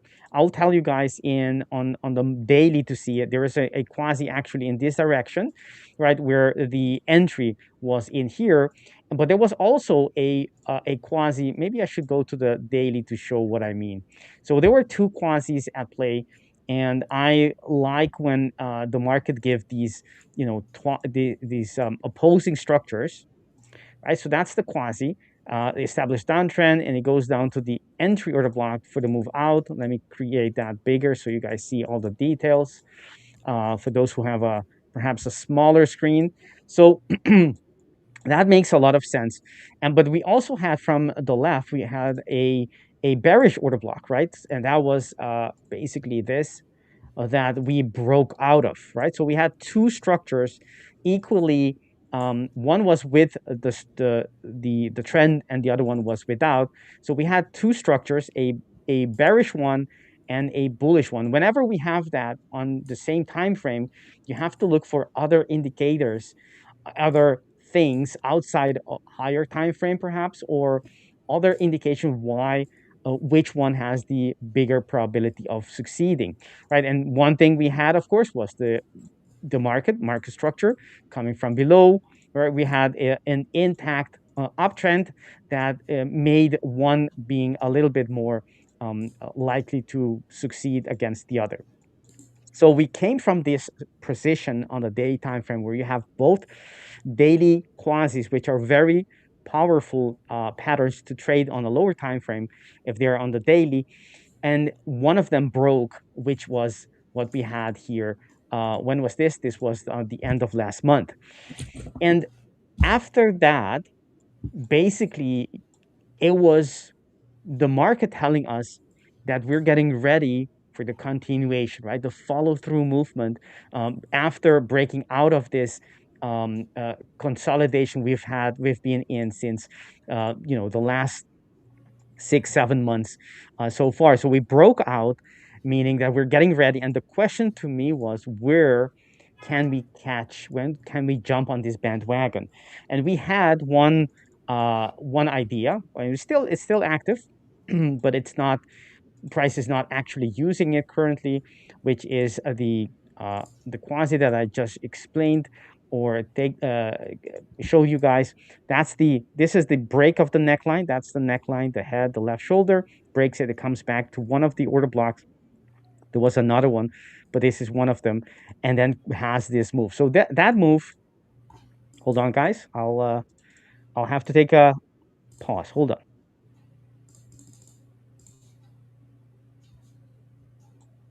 All right.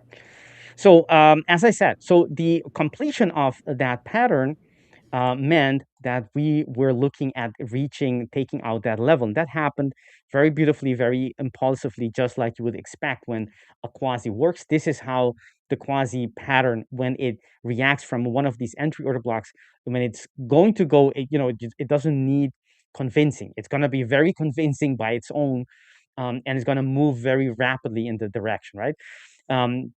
So that's done. Now the second question is, how can we, if there is going to be a continuation move, a follow through movement out of that range, where can we get in? Best. What's the optimal place to get in? And the order block we had, or the quasi we had, indicated that we still had possibility. If price were to go lower to get in from this level. Now, this might be something it is still valid. So it might be something that we could be looking for in the near future, in the next couple of, maybe not the next couple of days, but perhaps something about next week, because obviously we already started creating new structures, right? We already started creating new order blocks to be respected. So the bigger picture may be something that we will use, who knows, later on, or maybe we're not going to be using it, right? So we have the fresh order block created without using an entry order block on the quasi. That tells us a couple of things. One, the market did not need to use the demand zone, the existing demand zone, to switch back and have this move. And secondly, this will now be our area where we can, if it comes back, and may not happen, but if it comes back, this will be the area where we can catch our, have an optimal entry for the swing trade going up, right? Same way as I explain the way that I trade all the time. Whenever the market moves like this, either I'm already in it, or I'm going to be waiting for price to come back, then to get my entry. It sounds perhaps not as exciting as chasing the market, but I know from experience that it doesn't work for me if I'm already, I need to be in it, or just I need to let it go and wait for price to come back to me. So that's the overall from the higher time frames, where we are creating fresh order blocks on the daily, confirming that the broken the completed bullish structure on the quasi and the broken bearish one, it's confirming, it's not only completing the structure but coming back and retesting the level, meaning you had this was the area before. We had the swing high, and price comes back after the break, comes back and retests for that continuation, that break and retest. Let me move it and see you guys. So that's the move that completed the quasi. It comes back for the retest, and then does the continuation. So that's a beautiful market price action. If we go to the H4, let's see if there was any indication of, or any setups that we could have caught. If you're applying the the strategy that they use, using quasis and order blocks, and if we started from the beginning of the day, you can see that the market started moving already before before London even started, right? It also already started breaking through the previous levels, and we did not have, at least not through the fresh order block up to 10, and or quasis, we did not have at least I didn't have a reason to get in. There was a little overlap that the market did use, which was this, but this happened way before London Open. So these are the trades that I do not get. There was an H4 here. That was created. Let me indicate it for you guys. So this is the H4, and then we go to the H2 for looking for the overlap. There was also I believe on the H1, but the H1 was this one. Yes, actually it was on the H1. That's the H1, not the H2. So let's delete this. But this happened way before, as you can see, way before London Open. So the overlap was this, with, there we go. And if we go to the 5-minute, see if we can catch, if we did get to manage to get any trades. There wasn't, but this is the quasi. It didn't offer any signal, but this was the quasi that we did have, and then coming back to the area, and then moving out. That's a very beautiful price action, but it didn't trigger, not through the rules that I used. Let me see on the other time frames if there were any indication of any. No, it didn't. So in cases like this, what I would be able to do, even though it wasn't the right time, is either to look for the quasi here, which would be the first thing to do, right? That's the quasi, break of the neckline coming back, or that's the one quasi, or look for a quasi in here, right? After the touch. So that becomes the head. Let me mark it for you guys to see. And there isn't anything there as well. All right. So after you consider this then to be the head, and then you look for the quasi for the reversal in this occasion, it did not happen because the neckline would be all the way probably here, right? So after breaking that neckline, it never came back for the right shoulder. So it wouldn't have, in either way, I wouldn't have been part of this move. But it is nonetheless a beautiful move that is after, we created the structure after on a higher time frame. We broke and came back for the retest. You can see these big moves on the lower time frame. They sound like illogical. Why is the market doing this? But if you understand on the higher time frames, it makes a lot more sense. This is a break and retest after the confirmation, after break of the quasis, the reversal pattern, after all the market has given us, has shown us its hand, what it wants to do. It wants to go up, it breaks out, but before it continues, it comes back for the retest and then for the continuation. That makes a lot of sense when you see it on the higher time frames. But if you go on the lower time frame, let's say on the 5-minute, you can understand that this perhaps is a level of demand. But why the market goes so ballistic, goes up without retracing at all, is not always very evident. That's why it's important to use your top-down analysis to put things into perspective, because these moves, they will happen. They don't occur as often as on the lower time frames. You don't see them as often, but they happen all the time. Also, that's why you want to be watching the weekly, the monthly, because you will have these kind of moves that you can only see them from the higher time frames as they're developing. But on the lower time frame, there's no indication that are going to happen, right? So it's important to understand and keep these higher time frames structures present in your analysis. Right now, for looking forward, we are retesting the broken level, which was part of the quasi right there. Let me indicate that. And that's seemingly that's what the market is reacting of right now, right? So if you go to lower time frames, this level on the blue horizontal line, if you go to the 5-minute, which is that same reaction, that reaction is not coincidence. That's the market coming back to a relevant level, a level that was resistance before. Let me go to the higher time frame, otherwise you will not see it. It was resistance before, maybe on the 1-minute. It was a resistance before, and we broke through it, came back, used it as support a couple of times until we broke through it again. And now it probably will have to see, but it probably you at least have a reaction, a resistance reaction off of it, right? It's the market flipping back and forth a relevant area, a breakout line as this is. So, and the ATR is quite extended, which is something some people might be interested in knowing. Let's see.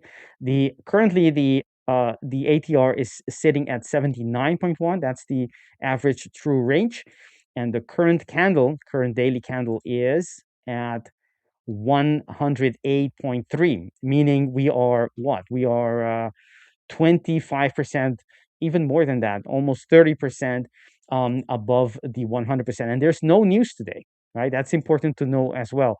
On the Forex calendar, there was no red folder news. So it's quite a move without probably there is some kind of news out there, but I mean, there was no program news release, macroeconomic news release to explain that move. So that's the reaction.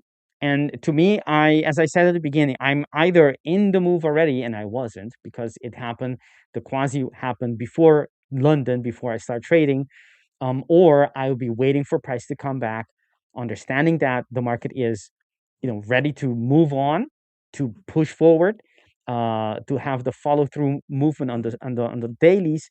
It will likely come back to give us some areas of possible areas where we can come in and trade from, meaning this area, right? So I'm gonna be waiting for price on the swing trade for price to come back to move in the direction of the initial breakout, which is here and here as well.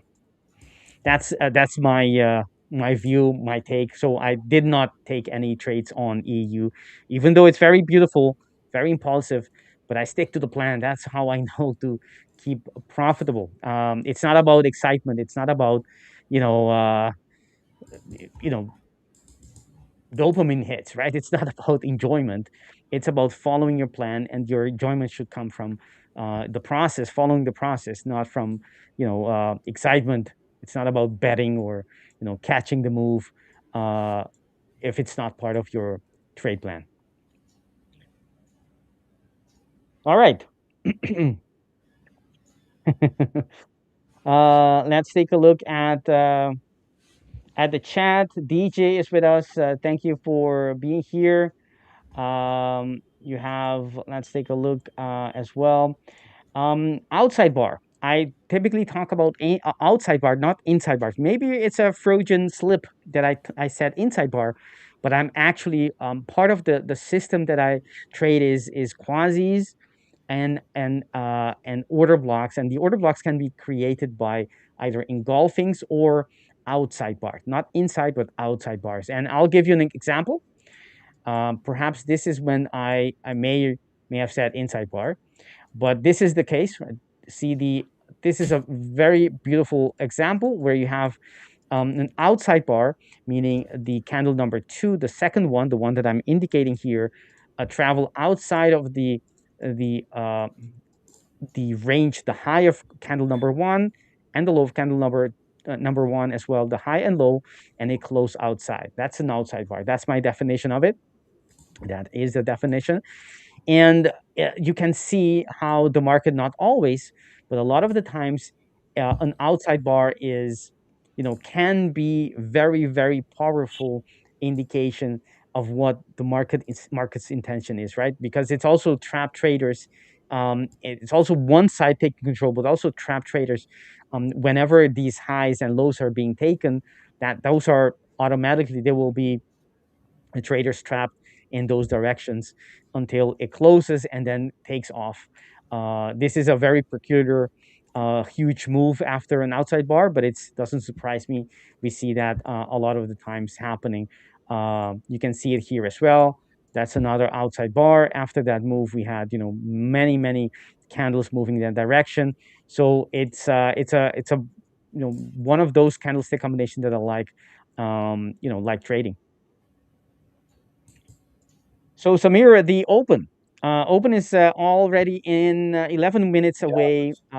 Drawing some trend lines Away. here and there, and I'm seeing We, where the price yes. can move. I'm just observing Hmm. the candles here.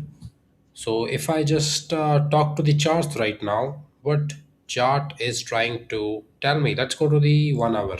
Let's go to the 2 hour actually. So we have Okay. a fair value gap right here, and we have of course, a resistance which may can turn into a support right here. So going to the 15 minute, actually let's go to the 5 minute. So price have this trend line, which price is respecting. And if we go to the 1 minute, look at this. Price is rejecting from this area. So what will indicate that price will go to the upside once we clear this area where sellers are getting in the market. As market is, we have a bullish market structure. I am more interested in buys only. Even if I would have sold this type of breakout, what do I have? We have very small targeting range. So I don't want this. If we was about to, if we would have a great targeting range, then maybe this small consolidation I would have taken a break to the downside. But we have very barriers right here. We have fair value gap right after the fair value gap. We have a resistance which may can turn into a support. So buying only makes sense in this type of market, and where there is a clear indication. First area is above this, and more confirmation is above this trend line. So I'm just waiting for the trend line break, and I think we are slowing down, which is a good sign.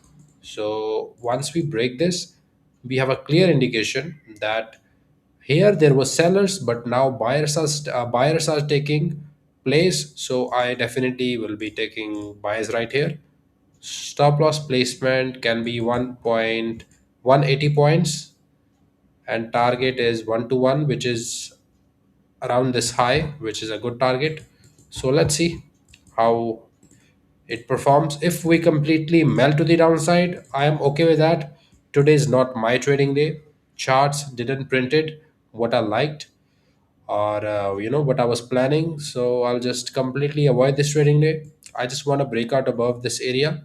Then only I will be entering this in this particular pair. So yeah, it is just waiting game. If I decide to enter, then yeah, I'll let you know.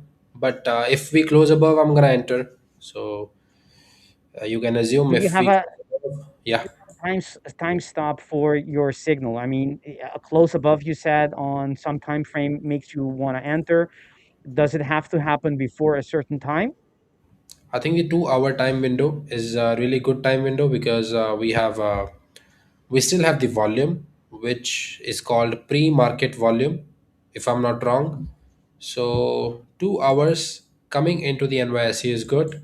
Like in my time zone, we starts at 8 p.m. I can see the charts at after 10 p.m. I don't think so. It will be good to take the trade. But till this time window, if I see any setup, I am happy to take it. So let's see what the price does. Right now, we are just going Basically, to the downside. the first 2 hours of the open. Yeah, first 2 hours of the open. Okay. If we get a good correction, then it is good. If we didn't, then I don't think so. We're gonna print some good price action in that particular day. So basically, it proves that we don't have that much momentum. So right now, we are not showing that good of a momentum. If it has to go to the downside, it should have melted right away, which is it's a characteristic. So maybe today, if we didn't close above in 1 hour or 1.5 hour, so there will be pretty hard to analyze where the price can go. So right now, definitely everyone can see this is a really good selling point where sellers are stepping in. So if we are buyer and if we have to buy, we want price to go above this area, Hmm. just based on some wicks and EMAs also. So this is a very good area to buy based on just very simple technicals, some rejections, EMAs, and some trend lines. Three things are helping me here, which can make me interested in taking the buys. And of course, we are in aligned with the market structure, which is bullish right now. As you can see, we have a very big impulse which broke out this area. So definitely buyers are strong right now. Maybe people squared off their position, but new buyers can step in from these area that I've drawn from here. So yeah, right from here, if it goes to the upside, that's good. If it came more down, then I don't think so I will be interested in taking buys. Why? Because if you go to the EMA, that EMAs will be something like this. So then I have to wait for these to again cross to the upside. So this is another confirmation that I take. EMAs should be in my favor in every time frame. So right now the 5 minute it is against me, on the 1 minute it is against me. So these are a few things that I do. And what are the EMAs you're talking about? Which ones? These are the EMAs. One EMA is 200 EMA and one is 50. Main one is 200 because it is a 200-day trend. So 200 is bearish. So as I am a buyer, I want price to trade above this. That will give me a little bit more confidence. Okay, buyers are more in the particular market condition. So there is a little bit higher chance that my buys can play out because I have more confirmation in my favor. So right now we are Hmm. just dumping because, but I don't have any confirmation to sell. This is one of the concept that I do have when we have huge distance in this area, 50 and 200. I do have a setup for sales also, but it would have been good if price was overextended. I do take these type of counter trend moves also, but I think this is not the real counter trend move right here because we have just broken out. If I show you the example, Hmm. uh, something like this would work. or something like this would work. And we was also, printing a pattern like this. So this breakout, I still remember, I think I missed this move, or I took this move. I think I missed this move. I was just watching this move go to the downside, but I was planning this move that I can take sells because we have a huge distance in this area and we are overextended. We saw one break and we got another break, so we definitely can get a pullback. I was observing this move. So today also I think I will observe this move, but I don't have the inner, confidence to take this sell. Mm. So yeah, we are just melting. Maybe today is not my trading day, so I will just skip it. I like that. I like that. How you're, you know, relaxed, laid back with whether or not you're gonna be trading today or not, right? You're not eagerly awaiting, Yeah, I have impatiently realized to it get in. hard way, because I have realized this in a very hard way that all I have to do is just follow my plan, just take the same trades that I take on a daily basis. That is it. The money is Mm, byproduct of my behavior. In a hard way, I've realized this thing, and now I am realizing this thing more because I am, getting more results here and there. As I mentioned that I am getting mm. consistent results. I've came from a vacation, and there also I was following my plan. So my confidence, my inner voice is more strong now. That if I do this, I know what is gonna be a byproduct of this. So, and I have also, tested the system. So it is just common sense. Now I have to use my brain. That's it. Like if this meets, I do this. That's it. So Perfect. yeah, I like that. I like that. I like that. How you're in sync with you have conviction in your system, in your capabilities as a trader to execute your system, and it suits you, right? Because yeah, we can see in your eyes, in your facial expression that you know you you've been through this many times. You know what you're talking about and what happens when you're not following the plan and when you are, and that's a comfortable place, psychologically as a trader to be in, where you have the conviction, you have the evidence, you have the conviction, and you know what to do in order to be in your edge. yeah, exactly. Money is a byproduct of your behavior. Yeah, exactly. And I know everybody says you this market is not really running anywhere. Tomorrow also you will get the same opportunity. Day after tomorrow also. So what if I miss this sells? I know you heard this thing over and over again, and you will say, okay, this he's also saying the same thing.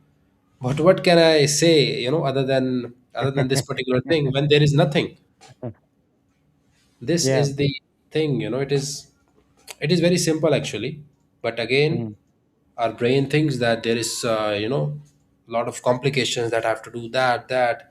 So but in reality it is very simple. There is ABC. You follow ABC. Don't try to go for seek for a DEF or something like this. Mhm. So I have placed my ABC in a way which I think is good for me. So now I just have to follow that particular path. Okay, so that's how you will get more consistent results. And I have that inner confidence, as I was mentioning. I know if this type of correction, this type of impulse I see, I know there is a chance, 70% or 75% of the chance is there that particular move will happen in my favor. Mhm. So this kind of confidence I want. uh, Chat, if you are listening to me, I want this type of confidence in you when it comes to trading. And how will you build this? Take live decisions. Trade the live market, show up every day. Trade the same system that you have built.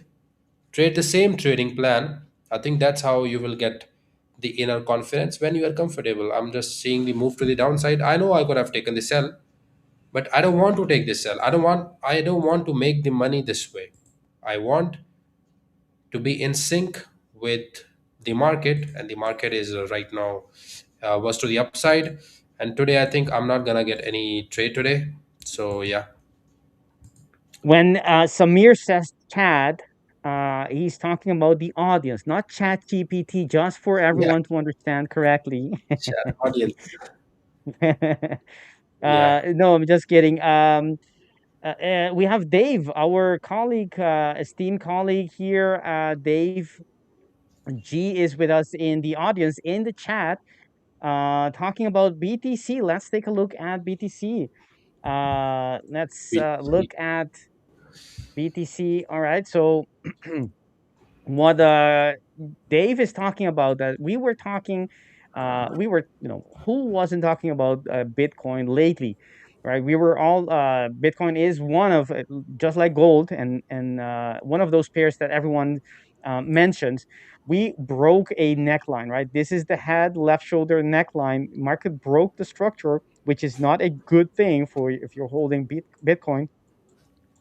But hey, that's what it is, right? So it broke structure, and we were looking, Dave and I, we both were looking for possible levels of demand. What could stop price what could change reverse price, Bitcoin's price action in the near future, and we both had similar levels.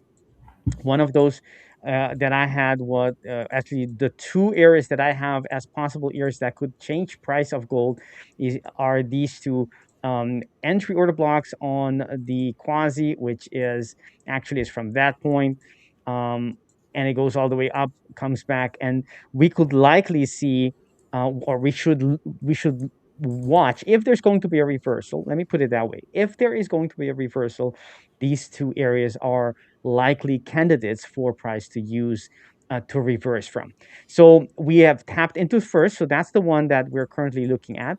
Until we tapped, whenever we if we do tap into the following one, then that's the one, the most extreme you want to be watching, right? That's not the case yet, so we are still looking at the first entry order block on that quasi. So that's the weekly indication for us to look for a possible reaction. But there's nothing happening yet. Left a weekend, but that's because it's OENDA CFD and not the price of Bitcoin, which is 24/7. But you understand what I mean. So that's the first reaction we had. Left a big wick. If we go to the daily, we're looking for reasons to see if we have a reversal or not. And on the daily time frame, there isn't really anything yet. So the jury is still out whether or not Bitcoin is going to reverse from here. At least from the daily time frame, it's not clear yet. It can still continue to go lower and perhaps touch other structures, or it can start creating those bullish structures, but it hasn't yet. So until then, we should just be patient and wait for the confirmations happening, price action happening at these levels or not, and then let it go wherever, if it keeps on sinking, just be an observer. Don't burn your hands on it. But on the daily, there isn't anything yet. And Dave says they're still sitting on my hands. Exactly, Dave. Dave knows how to trade. So currently, we're still just waiting for price to tell us whether or not it wants to reverse. But so far, it hasn't. I mean, that's a huge move. If you look for the lower time frame, you say, well, that is my sign. To me, it isn't. This does not tell us. This is not the buyers taking over yet. And I want to see that. If you go to the lower time frames, how do I know what I just said? That's the presumed head. Where's the left shoulder? Right, the left shoulder is all the way up here, in according to me, right? So that's where the market starts breaking structures, all the way up there. Not exactly, it's not even broken yet, but we haven't turned around. There is, yes, I do see that trend line that was broken, but that's not enough for me. Actually, it's a little bit like that, right? It's not enough for me. We want to be seeing the quasis being formed, and the fresh order blocks being created and respected. We do have one structure here that we could use in the future, but in any case, if we want to be using something for a swing trade, you want the daily to confirm as well. So I could trade this long but not as a swing trade, just as an intraday trade, maybe or as an overnight. But that's it. We have market reacting to this level. So far, not exactly breaking out yet on and reversing. If we go to lower time frames, although it doesn't, I don't I don't go to lower time frames once I lose the the alignment. But even if we were to go lower time frames, uh, I would want to see. Let me double check something. Right, so we do have a quasi on the 1 hour, and do we have a valid entry only here? But that's not valid. Right, so that's not a valid entry. So basically, even on multiple areas, a multiple time frame, the H1, H4, they're not ready yet. I don't see it yet. Maybe in the future, maybe future price action will tell us otherwise. But currently, I'm not convinced yet that the market is. It's not showing us in any case that it wants to reverse. So, good stuff, Dave. Yes, thank you for that little hint there to look at Bitcoin. Let's take a look at the EU before we close our stream. It is already time to, we have reached the level we talked about on the next level, the breakout level from, I think it was in September 17 or 15 of 17 of September, that day we broke out, the level, the swing high that we broke out of. And let's look at the lower time frames. You can see the market had a small reaction, but it's still going strong. That's why we need to, wait for the market to actually start breaking structures before thinking, the market is going to react, a reverse to the mean just because it has reached some level where sellers were likely to come in. So let's wait for those sellers to actually start breaking structures, because it's still breaking out and continuing with its huge move today. EU, that is, you can see the daily candle is the range is currently at 117 pips, where the ATR it's at 79, right? So it's really really powerful move. You can see that it's not really reacting on the higher time frames on the H4, which is a, on in any way, looking at it, it should have some reaction. The fact that it's not reaction on that H4 tells you a lot. Means that the market is completely dominated by, currently dominated by the buyers. All right, that is we have that is the time we have today. Sadly, but we are ever so close to hitting our mark. How much do we still need, Samir, for hitting that 100K subscribers? Let me check here in the I background. think we need 2 point something K, 2.5K. 2.5. We are Yes, very close to 100K, guys. It is gonna be massive. 2.5. Yes, I 100K, think guys. we're so close. Who knows? Maybe well, I don't want to do any predictions, but I think it's very, very close that we're going to be hitting that milestone, and that's an awesome news, because we're going to have great giveaways. We're gonna have an unforgettable giveaway fast. So you want to be part of that, and if you want it to happen more often, then you know what to do. Subscribe to the channel. Will make us reach that 100K faster. All right, Samir. Any Let's go, last words guys. before we continue? Last words will be just follow your plan. That is it. What else you can do? Follow the plan. If you did that for 6 months, you are definitely going to get results. And yeah, we will share your success story on our channel. And yeah, just focus on one trade a day and follow the plan. That is it. Thank you very much, everyone watching us. We have here at the Fivers everything ready for you. We will be having workshops in the Discord community as well. Check the schedule, get your pass into that Discord community. It's you get it from the dashboard, left upper corner.